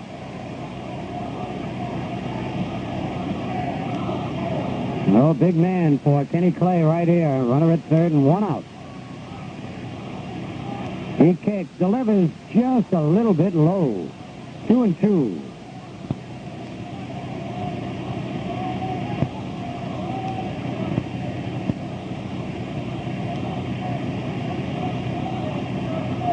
Munson gives him the sign. Short lead by Thompson at third. Fastball, wild pitch, and scoring easily is Thompson. And the Tigers lead 4-3. Oh, man, everything happens in the crucial moments. Thompson scores on the wild pitch by Kenny Clay. And suddenly the Tigers are out in front 4-3. You see that happen so often with a young pitcher, I think, Phil. He needs a strikeout. He gets 2 strikes on the hitter. Then he'll try to overthrow the pitch to get the strikeout and throw it away. All right, here's the payoff pitch. And it's ball 4. Kemp is on. Second walk given up by Clay. And about an hour, Aurelio Rodriguez, who homered in the second inning, struck out in the third. Tigers 4, Yankees 3. Tigers have 7 hits and 1 error. The Yankees 3 hits and 1 error. Getting up in the Yankee bullpen, one of the newest Yankees, Ron Davis, called up from West Haven. Clay's pitch to Rodriguez, high and tight, ball 1.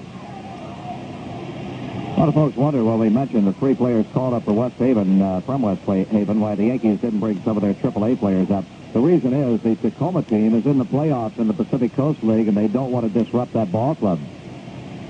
Absolutely right. Kemp at first, only 1 out. Pitch hits the outside corner, it's 1-1. And an emergency, of course, they would, but unless it becomes absolutely necessary, they'll leave that team intact, I feel sure, until they get through the playoffs, and they lead 2-0. All right, Kemp leads away. And Clay's pitch down low, 2 balls and a strike. Kemp has not run much this year. He has had 2 stolen bases, been caught stealing 3 times.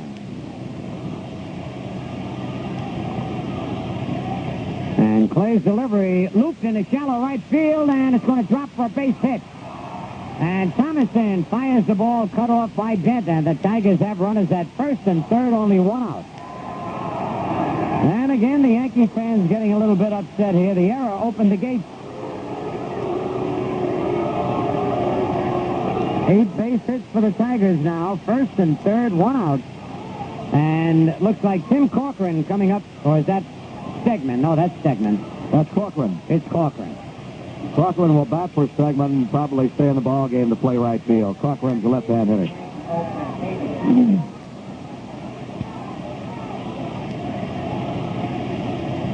All right, Tim Corcoran batting .272, 12 doubles, a triple, a homer, and 25 runs batted in. Dave Stegman, who made his major league debut, singled his first time up in the big leagues, rather doubled, and then lined to first base. Tigers have runners at first and third, 1 out, and they lead in the ball game 4-3. Stretch by Clay. And the pitch hits the outside corner, strike 1 called.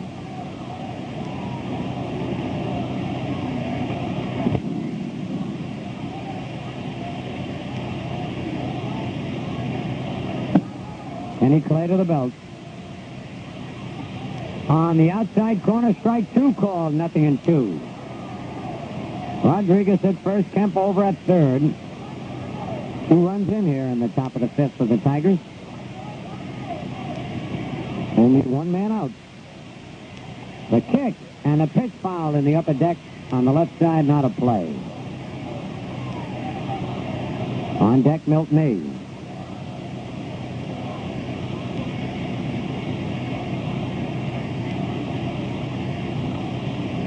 Still 2 strikes on Tim Corcoran, batting for Dave Stegman.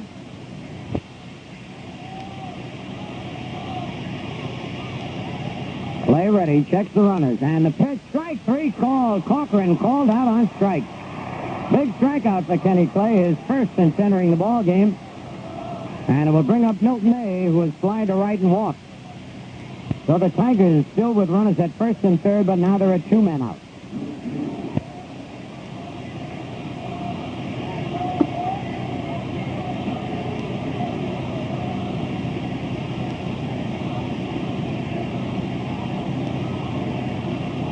May, left-hand batter. Swings, bounces one is short. Dent up with it will step on the bag for the unassisted force play. But the Tigers pick up 2 runs. 2 hits, 1 error, 2 men left. At the end of 4.5, Tigers 4 and the Yankees 3. A little while ago, we were talking about the folks enjoying the ball game out in the bleachers, and a good crowd out there. Our engineer, Brian Ferguson, said every time we talked about the bleachers, some of the folks waved back at us from out there. So I guess they have transistor radios. Okay, buddy, we see you out there. Big guy leaning there on the railing with the white T-shirt on. You're the one, both hands up in the air. See, we got the glasses on you now. All right, enjoy the ball game out there. See if the Yankees can't catch up here and go ahead. Scooter? Well, I'd like to be out there getting a suntan with them. I'd say that's beautiful weather out there. Here's Mickey Rivers, fly to right, reached on an error. And the pitch to Mickey, strike 1 call. See, a lot of hitters must be losing that ball. They're ducking away.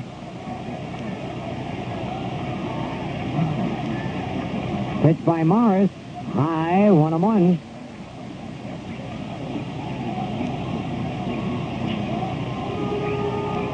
On deck, Willie Randolph. Morris has allowed only 3 base hits. Change-up hit to first base. Thompson has it. Will make the play unassisted. 1 man out. Mickey Morabito just told me something, Scooter, talking about Guidry winning his 20th game in the opener this afternoon, 9-1. Guidry is now 20-2, and Mickey reminded me that in 1961, when Whitey Ford won 25 and lost 4 for the best winning percentage by a Yankee pitcher with 20 wins or more, when he won his 20th game, he had lost 2. Draw a little parallel there. Willie Randolph bounced a short fly to right, takes a pitch high, ball 1. That's about as far as it's going to go, because Guidry will not get, I don't think, 7 more decisions. The pitch hits the outside corner, 1-1. I doubt if Ronnie will get that many starts, but he certainly get enough. He'll get another 5 anyway. Pitch by Morris outside, 2 balls and a strike. 1 man out. Yankees trail by a run here in the bottom of the 5th.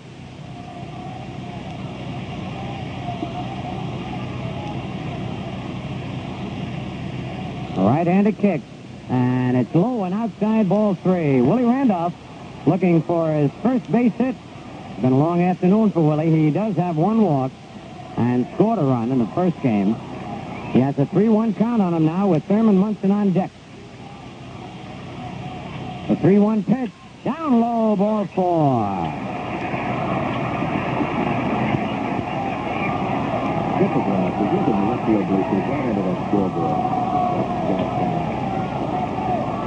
All right, Thurman Munson, the batter. Thurman has bounced to second and bounced to third.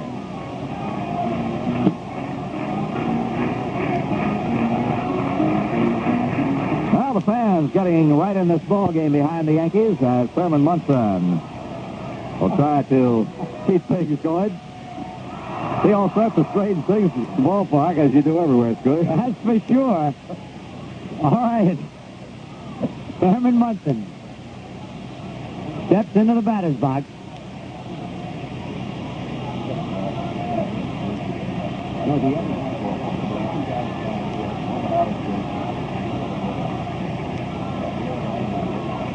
Morris gets the sign from Milton A. Willie Randolph leading off first. And the pitch to Munson's fouled in the upper deck, out of play as Thurman tried to go to right field.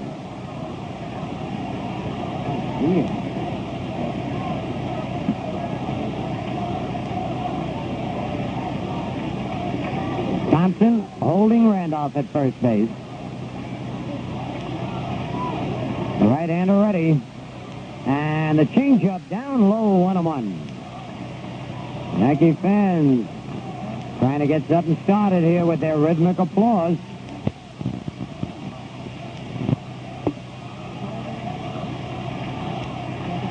There they go. And there goes Randolph. Munson hits the ground to the short. They will not be able to get 2. Munson is thrown out, but Having Randolph going keeps them out of the double play, and Willie's in scoring position. The batter, Chris Chambliss, who has doubled and bounced to second base. So Wagner throws out Munson. 2 men out.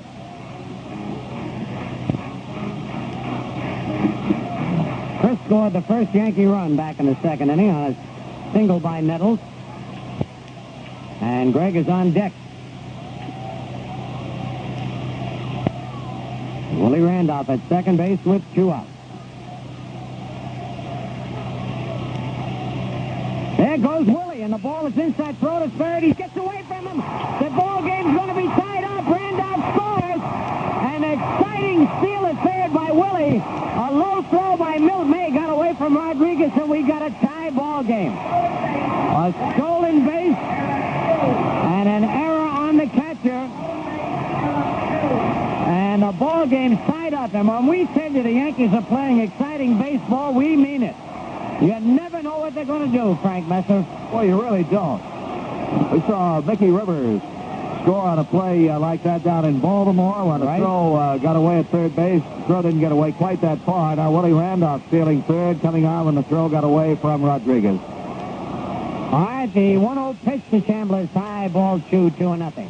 I'll tell you, this is the way you're going to have to play ball. The Yankees are catching fire at just the right time of the season. Right down here on the stretch drive, the final weeks of September. That was the 27th stolen base for Willie Randolph. This season might go that long if we have a couple of ties. Well, I'll tell you, the way they're playing ball right now, I wouldn't mind if it did. That is exciting. Can't wait to get out to the ballpark, see what happens. The 2-1 pitch. Swing and a miss, 2-2.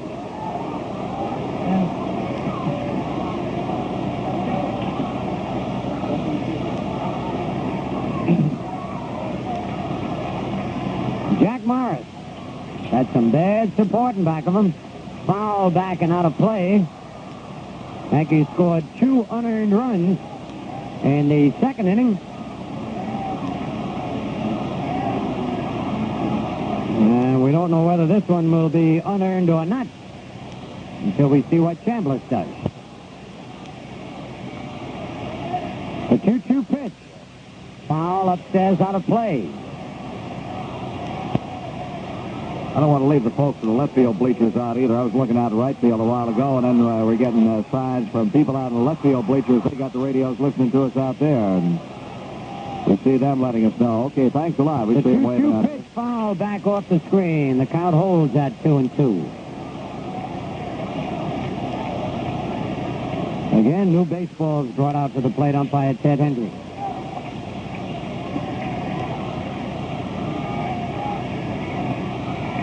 The 2-2 pitch, low, 3-2. We'll take 5 seconds for station identification on the New York Yankee Radio Network. You're listening to 1460 WOKO, Albany. All right, we got double barrel action out in the Tiger bullpen. The payoff pitch. Lined up, base hit to right field. So that run will be earned. Off Morris, a line single for Chambliss. That's only the 4th hit for the Yankees, but the score is tied 4-4. And here is the red-hot Greg Nettles. Single twice, scored a run, has driven in a run. Left-hander out there in the bullpen is Eddie Glenn. The right-hander is Steve Baker. All right, the Yankees catching fire. Morris kicks, delivers foul back on the screen, out of play.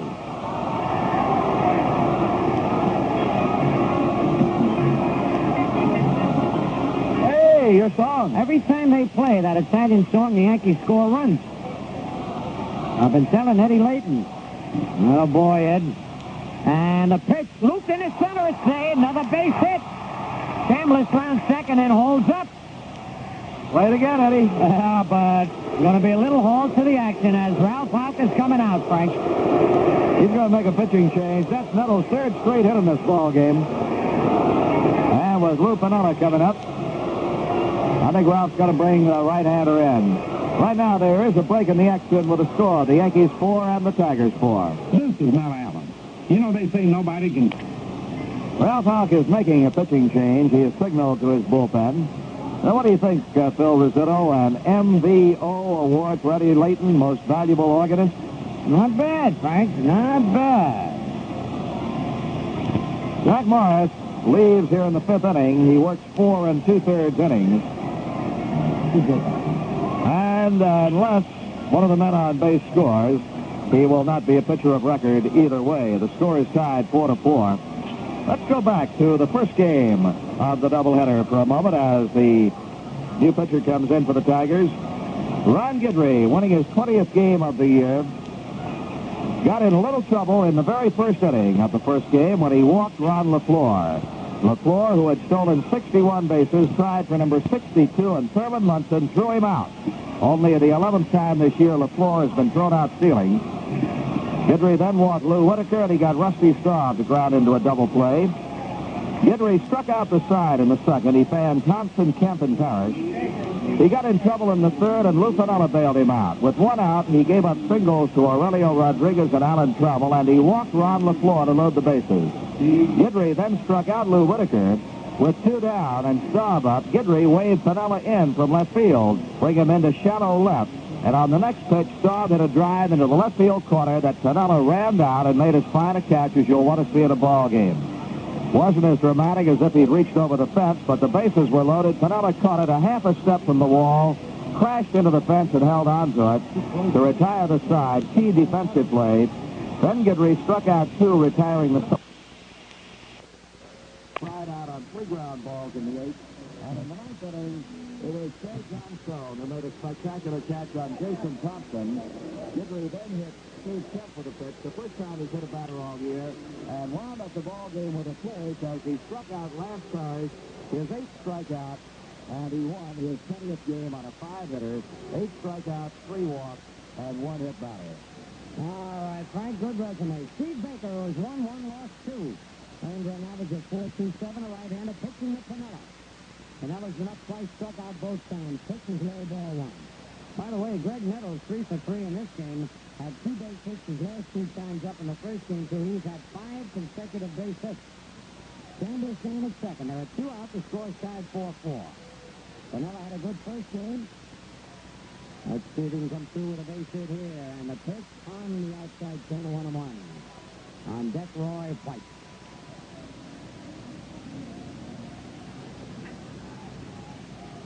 Bailey said over the bounding moon there. Eddie Layton played. I don't get it, but I'll be thinking about it.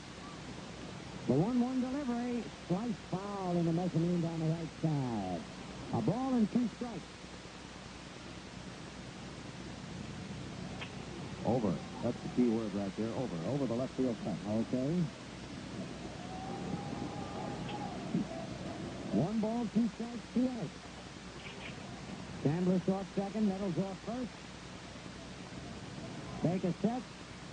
Curve, ground ball is short. Up with it, Wagner flips to Dillard for the 4th play. That's all for the Yankees, but they do pick up a run on 2 base hits. A big error and 2 men left, and at the end of 5, it's the Tigers 4 and the Yankees 4.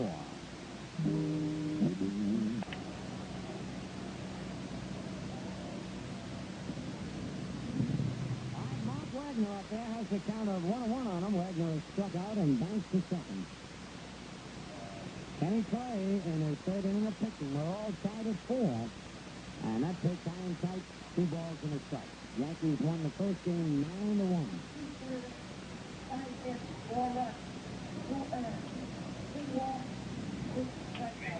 Clay's 2-1 pitch. Loops to right but foul. Outside the foul line, bounces into the stands. Evens it down at 2-2.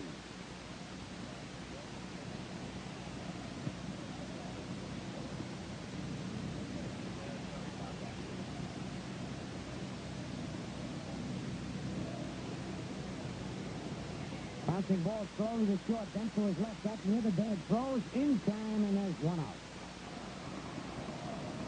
That's a tough ground ball, not hit too hard. Moving near the bag. You never know when it's going to hit the bag or not. And now Ron LaFleur singled and scored in the 1st inning. Fly right in the 2nd, bounced to 3rd and the 4th.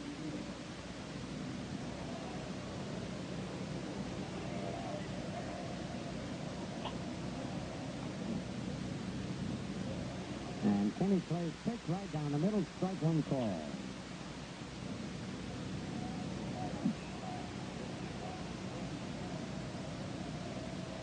Foul back and out of play. 26-game hitting streak now. Has scored 112 runs.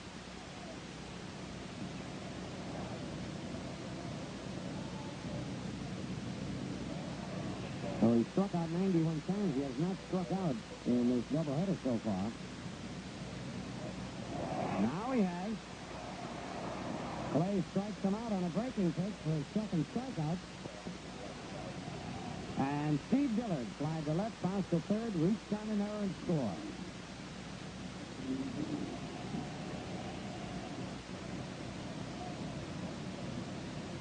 Four ball game in the top of the sixth. And a high fly to center field. Mickey Rivers with plenty of room to roam. Makes the catch, a 1-2-3 inning and a 5.5. Tigers 4, Yankees 4. Cahay's Tobacco Company has more to offer than the name implies. They carry one of the largest inventories of all junior products in the Tri-City area. Coloring black and white TVs, cable monitors, consoles, stereos, and videos. Fan Appreciation Day is coming up here at Yankee Stadium on Saturday, September 30th. Every fan who comes out to see the Yankees take on the Cleveland Indians that day will get one of those great thermal mugs so popular last year. The mug features the Yankee emblem and a brand new full-color 1978 Yankee team picture. That's Fan Appreciation Day, Saturday, September 30th. And in advance, we'll tell you we cannot mail you the mugs. You have to be here to get one. So, all right, Roy White is fly to left, fly to center, bounces one foul outside of first, strike one. Tigers 4 and the Yankees 4. Bottom of the sixth, Yankees won the first game 9-1. Ron Gibson picking up his 20th win of the year against just 2 losses. Steve Baker's pitch is fouled back into the crowd, nothing in 2. Jack Morris pitched a fine ball game. A little better support, he'd have a pretty good lead right now. 2-strike pitch inside, 1 ball, 2 strikes.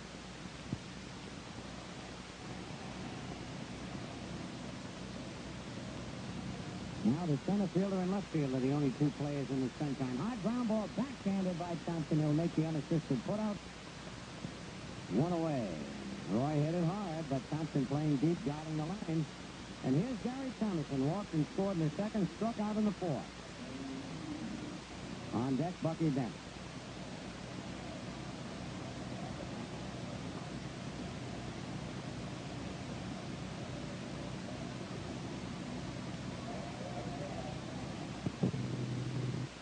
Baker's pitch to Thomason, check swing foul back into the crowd.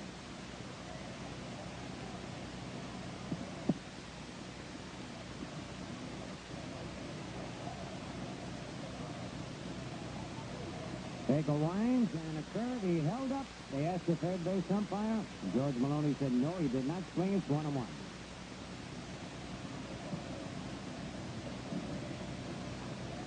Thomason's due to get a hold of one here. That curve is in there. Strike 2. 1 ball, 2 strikes.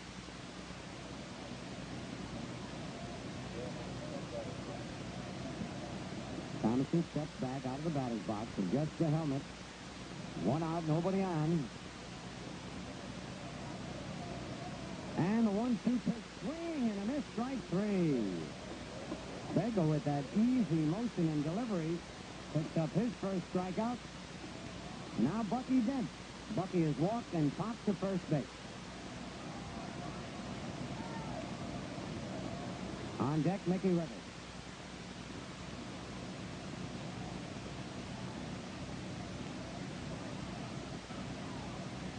Bucky takes it low, ball 1. It was Rivers' hard ground ball that Dillard did not get the glove down on the ground. 2 runs scored as the ball went by him. A big play in this ball game. The 1-0 pitch, foul back in the mezzanine, out of play.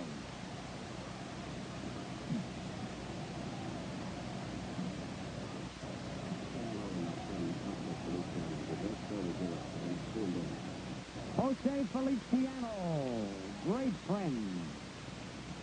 of Ernie Harwell, who does the Tiger games, listening in. I remember, where'd that Ernie go? Ernie Harwell used to do the games for the New York Giants and the Baltimore Orioles. Big favorite, been with the Tigers a long time. I remember when Ernie got Jose to sing the national anthem. And I believe it was the first time the national anthem was ever sung in an off-key sort of way. That's outside, 2-2.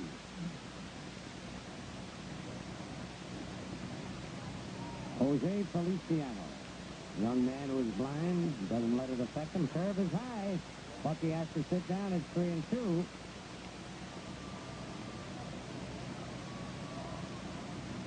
I think it was at a World Series or an All-Star game, Frank Messer, that Ernie Harwell had his buddy Jose Feliciano sing that song. Right, you know, Ernie has written quite a few songs himself. Published. A payoff pitch, foul back out of play. Ernie, a very talented man.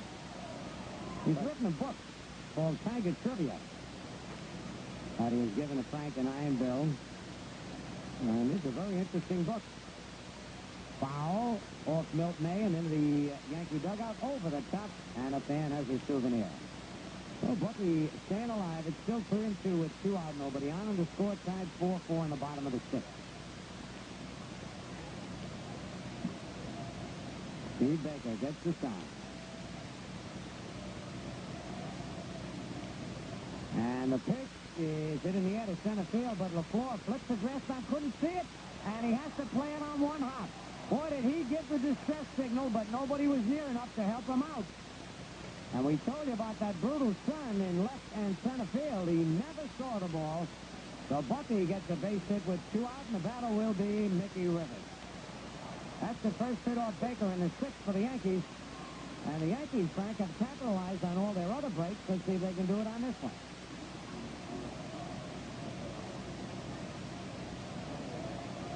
No, Bill, you talk about Ernie Harwell. When he first came up here in New York as a broadcaster, they had to trade a player to get him. No kidding. Yep. Pitch to Mickey, inside ball 1. He was broadcasting down in Atlanta, and I believe it was Red Barber who got sick at the time, and they needed a broadcaster, and Ernie had a very good reputation down there. But the Atlanta club said they wouldn't let him go unless they got a ball player. They needed a catcher, and they had to trade a catcher to get him. How do you like that? Low inside, 2-0 to Mickey Rivers. Nick is flying to right. Reached on that error we told you about and bounced out to first. 4-4 the score in the bottom of the 6th.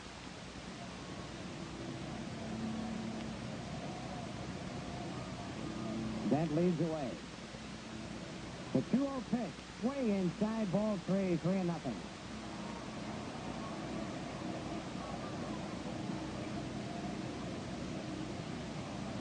And now just Ron LaFleur all alone in that bright, beautiful sunshine. Not bright and beautiful for Ron. Look at him shading his eyes. Mickey swings 3-0, bounces to second, and Dillard throws him out. They gave him the green light. But Mickey bounces out. No runs hit, no errors, a man left. At the end of 6, Tigers 4 and the Yankees 4. All right, pencil in Jay Johnstone in left field in place of Roy White. And pencil in behind the microphone in place of the scooter, Frank Messer. All right, Phil, it'll be Rusty Staub leading off for the Tigers.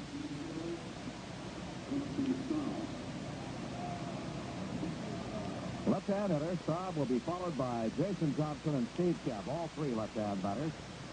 So Kenny Clay has a chore here in the 7th inning. First pitch to Staub is fouled out of play on the third base side.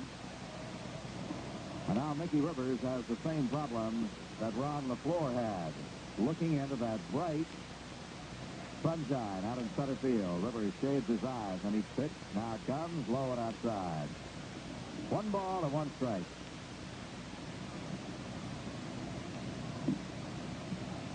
Another inning or 2, and that sun will be out of there. Maybe the ball game will be over by then.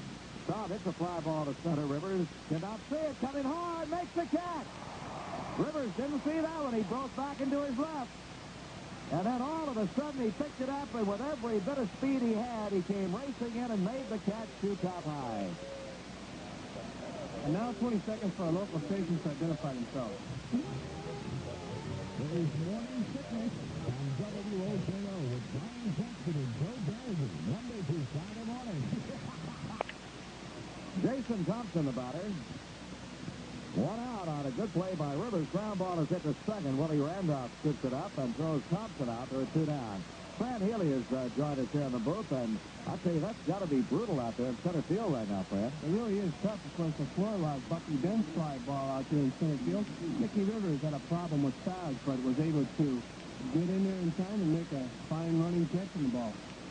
Frank, on the scoreboard, we have final score Seattle 4, Milwaukee 3. No score after 3 in the second game of a doubleheader there in Milwaukee. Another final of Twins 2, the White Sox 1. Steve Kemp out and takes low. When they got Thompson on that ground ball a moment ago, it's the first time he'd been retired in this game after two singles and a triple with a pair of runs batted in. Pitch to Kemp is down low again. It's 2 balls and no strikes. We tell everybody again, they're wondering about the Red Sox. They play tonight in Baltimore. They won't be starting down there for another hour and 40 minutes. 2-1 as Kemp swings and misses.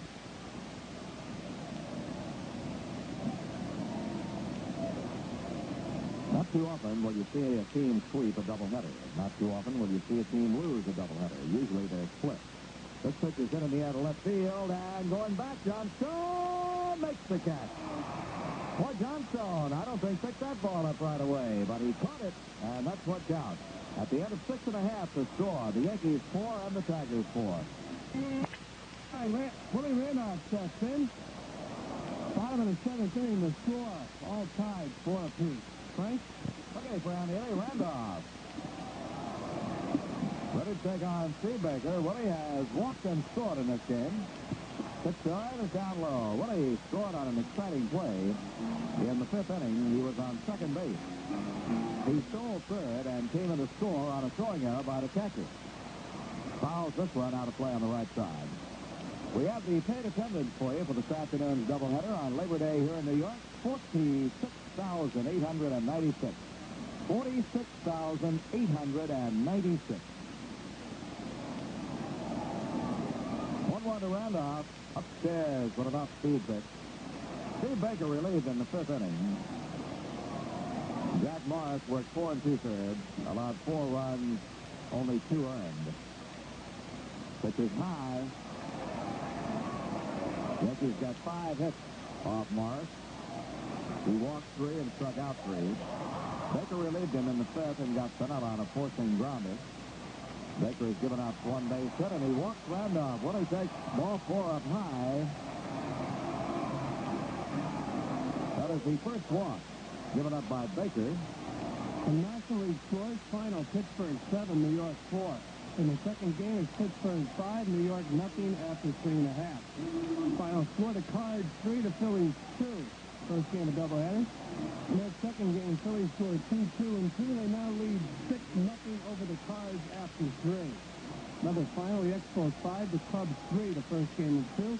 And the second game is tied 2 apiece after 4. San Diego at Atlanta, Cincinnati at Houston, San Francisco at Los Angeles, all later starts. Baker tries to pick Randolph off, and Willie gets back. Thurman Munson, the hitter. The first pitch to Thurman, he wanted to bunt and take the strike. Munson has grounded out 3 times in this game. He had a bases-loaded single in the opener, but the biggest play for Munson in the opener was when he threw out LaFleur in the first inning trying to steal. That could have turned the entire ball game around, even that early. Next pitch to Thurman, pitch out, and it's high outside, 1-1. Joe May suspected perhaps a hit and run. Call for a pitch out. Thought he might catch Randolph, but Willie was not going. 1 ball, 1 strike. Baker comes set. And there goes Randolph. Pitch is lined out into right field, and it is caught by the right fielder. Throw back to first. Double play. Tim Corcoran charged the ball, caught it, and threw back to first in time to double Randolph off the bag. So there were 2 down.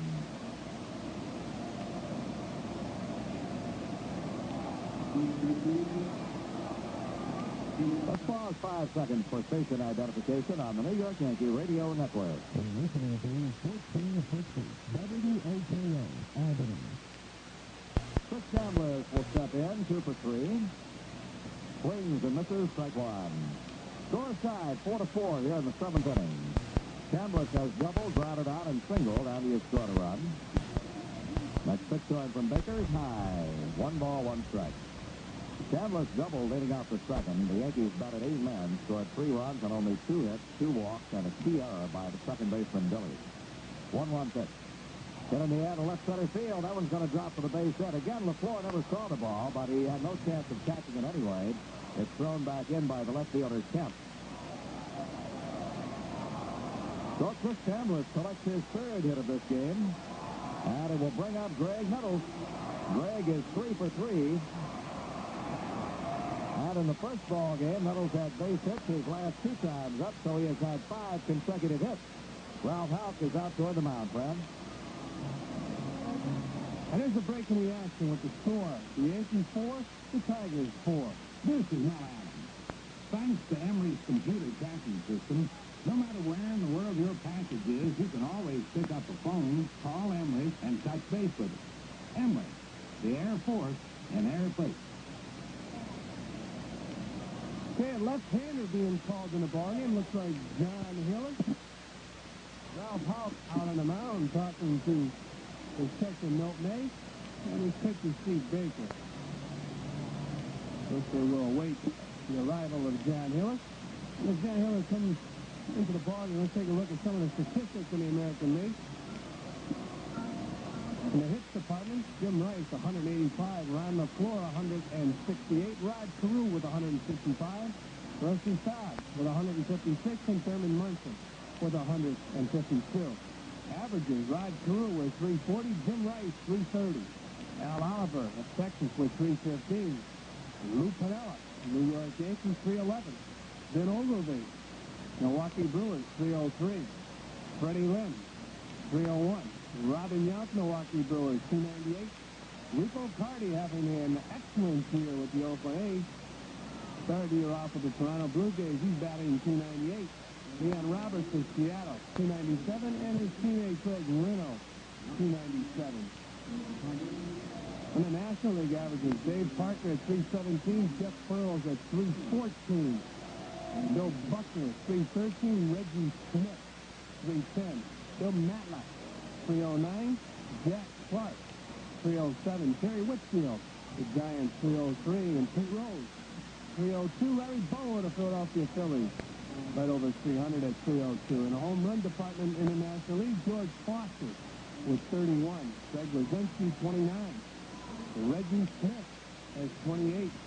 Dave Kingman with 23. He's tied with Dave Parker. RBI, George Foster, 98. Steve Garvey has 95. Dave Parker, 91. Jack Clark, 91.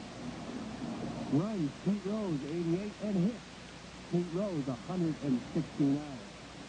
Greg Nettles steps in, faced John Hiller. There's 2 outs at the bottom of the 7th inning. A runner on first base for the New York Yankees, Chris Chambliss, who singled into left field. On deck, Sweet Lou Piniella. Frank?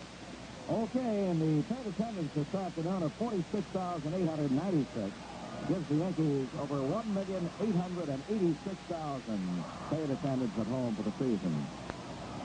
This being an excellent doubleheader, they saw quite a pitching performance from Guidry in the opener.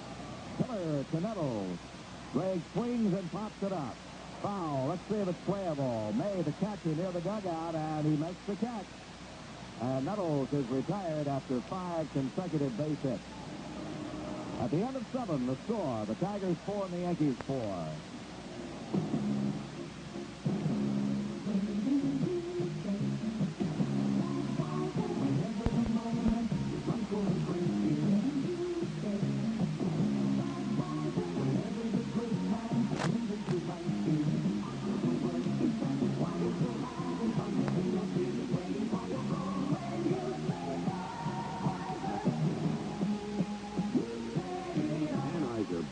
St. Louis.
Yankees. Lyle's record, 9 wins, 2 losses.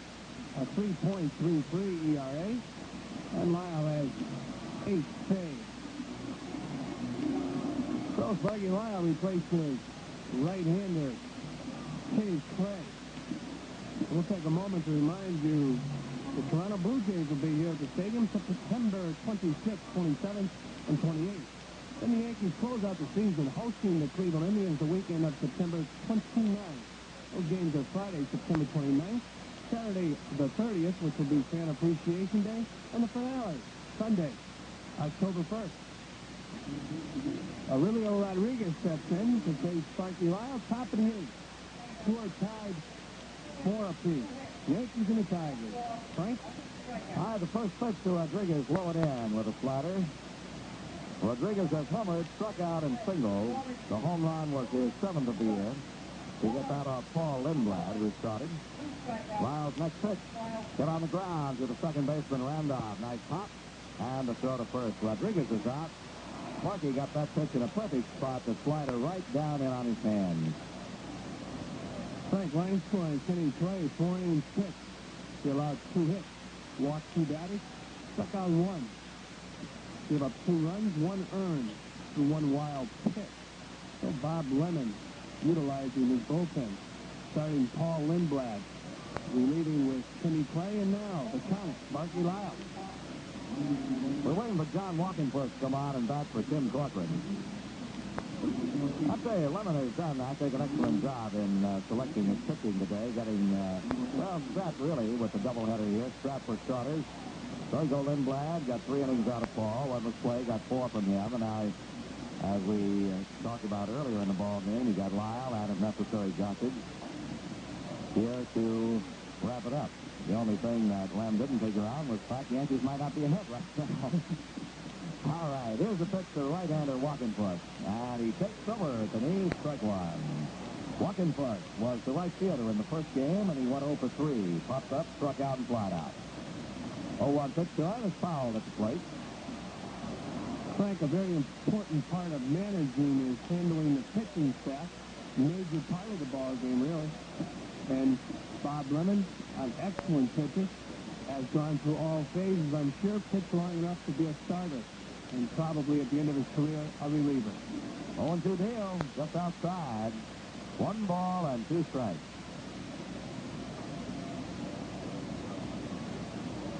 Well, Bob Lemon pitched himself right into the Hall of Fame. The 1-2 delivery in the dirt. He almost swung at it. Checked the swing. 2 balls, 2 strikes. We're tied 4-4 here in the top of the 8th. After Walkenfuss will come Milt May, unless they decide again to go to the bench. The 2-2 pitch. Fouled off into the Tiger dugout. It bounces back out again.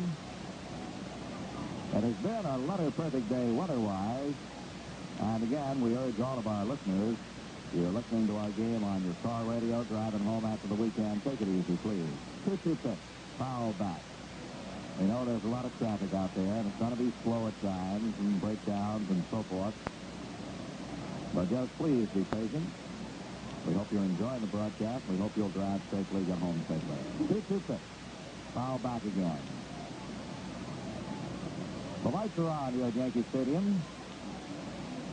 And now Rivers, playing a little more shallow center field, is in the shadow. Sun is still shining in deep center. The rest of the playing field is in the shade.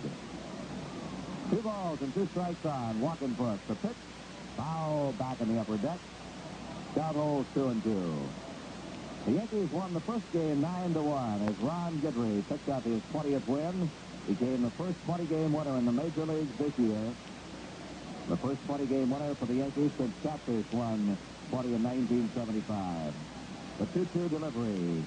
Line out of the right field. Cut chance. Thomason can't get it. The ball goes by him off the wall. Gary recovers, and he'll throw back in and hold it to a double. Thomason dove for the ball, couldn't reach it. The ball hit the wall, came back to him, and he scrambled up and got it back in to hold Walkenfuss at second. But the go-ahead run is in scoring position with 1 out. Milt May will be the batter. That is the Tigers' 9th hit of the ball game. Milt May has flied deep to right. He has walked and grounded out to the shortstop. Against Lindblad in the second inning, Milt May hit one to the fence in right field, and it was caught by Thomason with his back to the wall. Sparky off the set. Pitches to the left-hand hitter, low outside, ball one. In the other 6, they won 3, split 2, and lost 1. For the Tigers in doubleheaders, this is their 10th. They have split 6 and lost 3. They have not swept the Twin Bill. The 1-1 pitch. Swing and a miss. Strike 2. Mark Wagner is the on-deck hitter.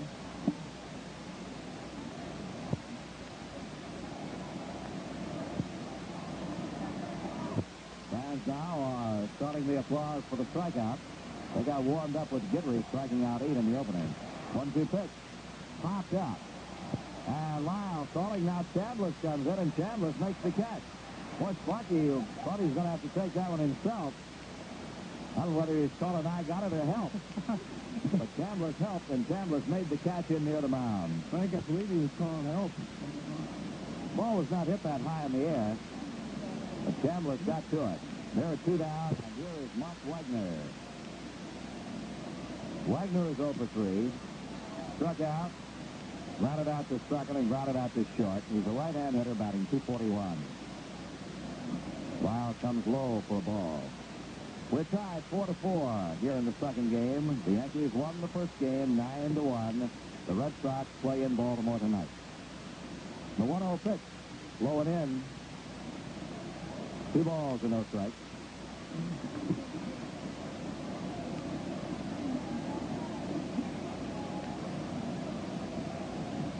And the 2-0 deal. Strike call, letter high. Sparky took something off of that one. That was not the hard slider. Wagner took the pitch. I think at times what happens is when you throw your slider, you have to get up on top to get the good break. Sometimes you get too far up on top, and it doesn't look like the same pitch. Swing and a miss. That looked like the old-time Sparky Lyle slider. Breaking down and into the right-hand hitter. 2-2.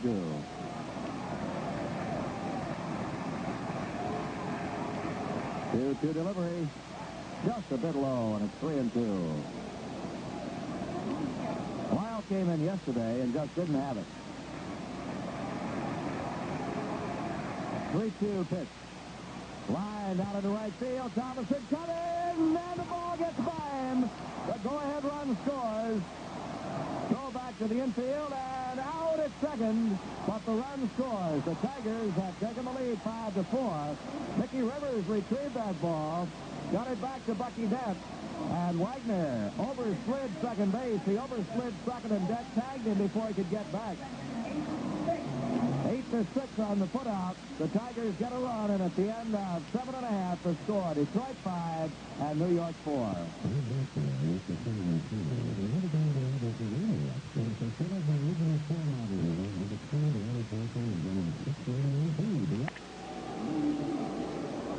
On the scoreboard, Boston at Baltimore, a later start. Final score: Seattle 4, Milwaukee 3.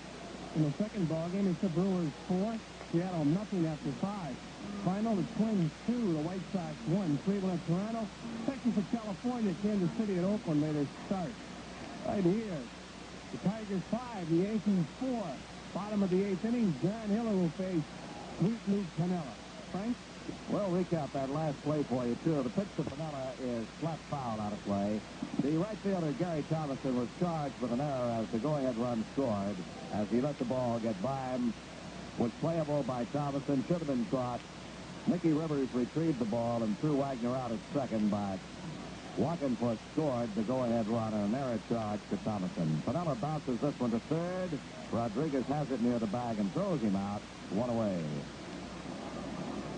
So the Tigers, with an unearned run, take the lead 5-4. Frank, that pitch to Piniella was a straight changeup. Hiller has one of the best changeups in all of baseball.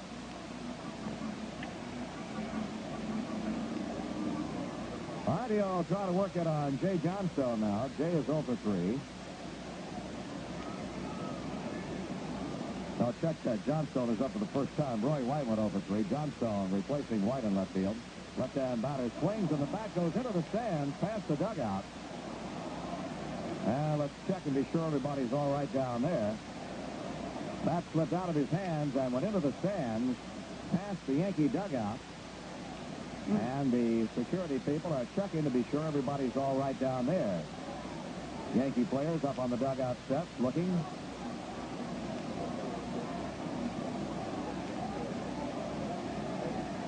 In the first game, Chris Chandler's bat splintered with the barrel hat going into the stands. Chris got a triple on the batted ball, but the bat broke off right in his hands with the barrel going into the stands. They're checking down there with the fans now, and everybody seems to be okay.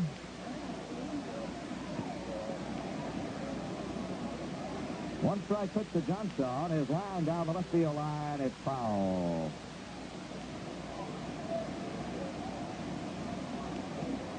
No balls, 2 strikes on Johnstone. Miller wants another baseball and gets it. The Tigers lead 5-4. Errors have played too important a part in this game. Johnstone risked 1 foul outside of first. First game was an errorless ball game, and this one we've had 2 on each side, and every error has hurt. Yankees got 2 runs on an error by Dillard in the second inning.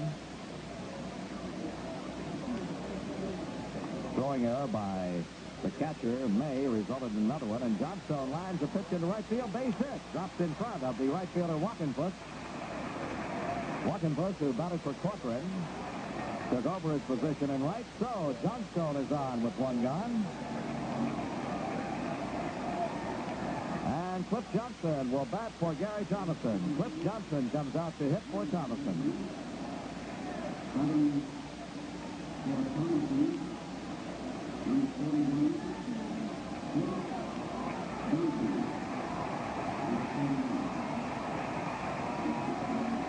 Johnson, as a pinch hitter this year, has been up 10 times with 2 hits, both of them home runs.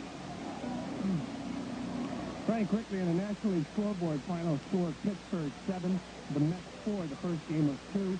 In the second game, it's Pittsburgh 6. The Mets nothing after 4.5. St. Louis 3, Philadelphia 2, a final score in the first game. In the second ball game after 5, it's Philadelphia 7, St. Louis nothing. Final score, the Expos 5, the Cubs 3, first of 2. Second game tied 2 apiece after 4. San Diego at Atlanta, Cincinnati at Houston, San Francisco at L.A. All later starts. Cliff Johnson is batting 187 overall on the year. They play him deep around to the left side. John Hiller sets the first pitch. Popped it up. In comes the first baseman, Jason Thompson, and near the mound makes the catch. Hiller got Cliff Johnson right in on the hands and popped him up. There are 2 down. Bucky Dent will step in with the tying run at first and 2 outs here in the bottom half of the 8th. The Tigers are out in front 5-4.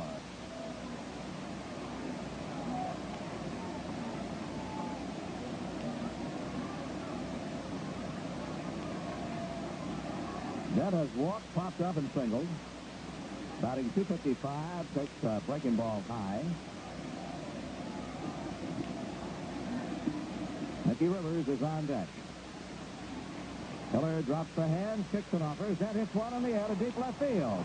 But it is playable by the left fielder, Kemp, and he makes the catch near the warning track to retire the side. At the end of 8, the score, the Tigers 5, the Yankees 4.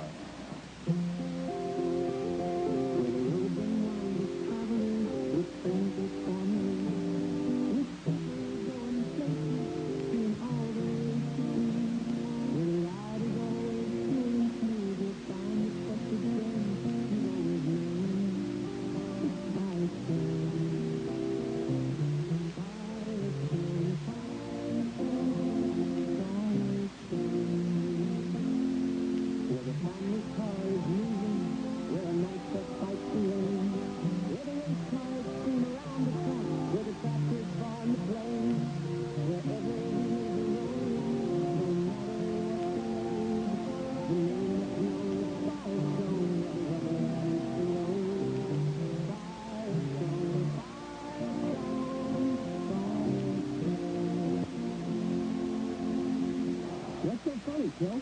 Oh, Frank here thinks he's more famous than Reggie Jackson. Reggie Jackson? critics. Reggie scored 2 runs in one World Series, 5 of them were homers. He set 9 new records. He's even got a great new candy bar named after him. And boy, are those Reggie bars delicious. Crunchy peanuts, chewy caramel, a smooth chocolatey coating. Okay, so the new Reggie bar is terrific. But I've got a whole sandwich named after me. Did you say? Sure. Haven't you ever heard of a Frankfurter? Right on, Frank. We always knew you were a hot dog. Defensive replacement for the Yankees, Paul Blair goes to right field. Sparky Lyle completes his warm-up toss. He gets the ball back from third baseman Greg Meadows as they get it around the infield. Ron LaFleur will step in to face Lyle. LaFleur will be followed by Dillard and then Rusty Staub. Frank? Okay, the floor is 1 for 4, and he scored a run. Right-hand hitter takes low, ball 1. The floor is now hit in 26 consecutive games. The windup and the 1-0 pitch. Bouncing ball to third. Nettles has got it in fair territory, right on the bag, and he throws him out. Nettles had his right foot on the bag as he threw to first base. The last man in the American League to hit in 26 consecutive games was Ron LaFleur. He had 30 straight in 1976, and his hitting streak was ended by the Yankees. And now he has a 26-game hitting streak this year. Steve Dillard in, 0 for 4, swings and fouls one off his foot. Dillard reached on a costly error by Willie Randolph in the fifth and came in to score a run. So Yankee errors have been costly, just as the Tiger errors have. 2 errors each team. Tigers lead 5-4. Lyle's next pitch in the dirt, 1-1. The Yankees won the first game 9-1. 1-1 pitch. Breaking ball down in the dirt again. 2 balls and a strike.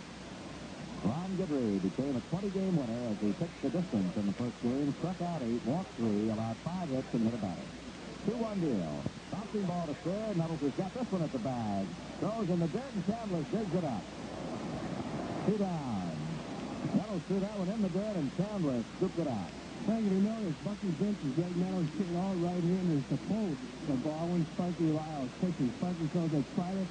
He aims it at the right-hander's back right. He tries to get the slider in on top of him. If they do get around in the ball, they will usually tell it as LaFleur and Dillard. Rusty Staub in, and the pitch is on the inside corner. Rusty was leaning, looking for the pitch away, and he doesn't believe it was a strike. Rusty is 0 for 4 in this game. He knocked in the only run for the Tigers in the first game. A windup and the 0-1 pitch to him. He almost hit him. He spun away just in time. 1 ball, 1 strike. Staub tilts well up on the bat handle. Still, he can hit with power. You don't have to swing from the end of the bat to get one out. And he grounds this one sharply to first. Chambliss has it. Lyle in a race with Staub, and Lyle gets there first to retire the side. 3-1 on the put out at the end of 8.5 the score. The Tigers 5 and the Yankees 4.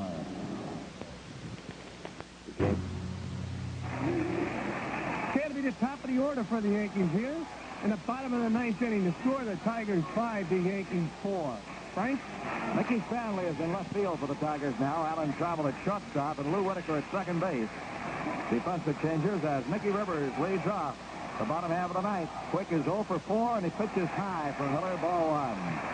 Tigers lead 5-4. They spread the outfield on Rivers. Stanley in left, LaFleur in center, Walkenfuss in right. And the pitch is grounded sharply to short. Alan Trammell's got it and throws him out. A low throw, but Thompson went down in the dirt for it. And there's one away.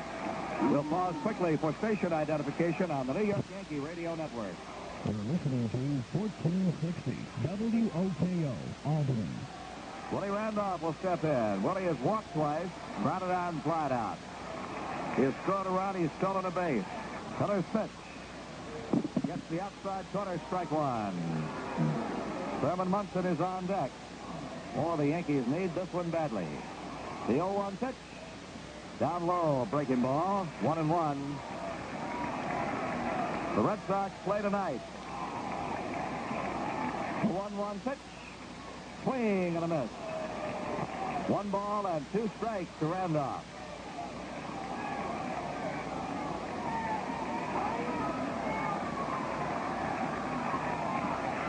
Hiller delivers. Randolph lines one to left field. That's going to be in for the base hit.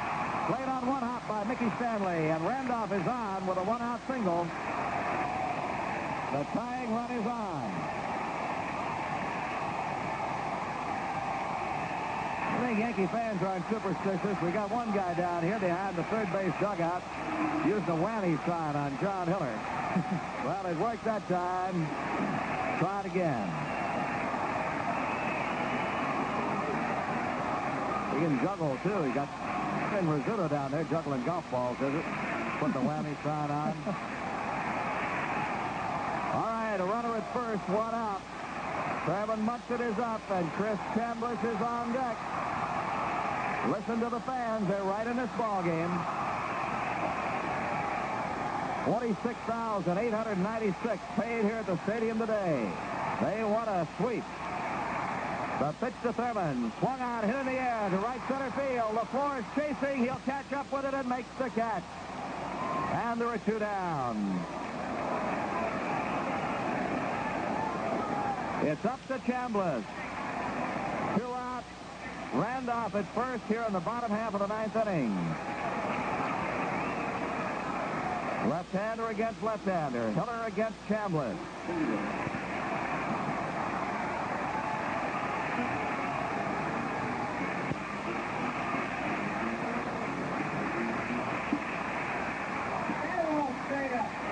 There's the set. And the pitch. Chambliss fouls it back, strike one.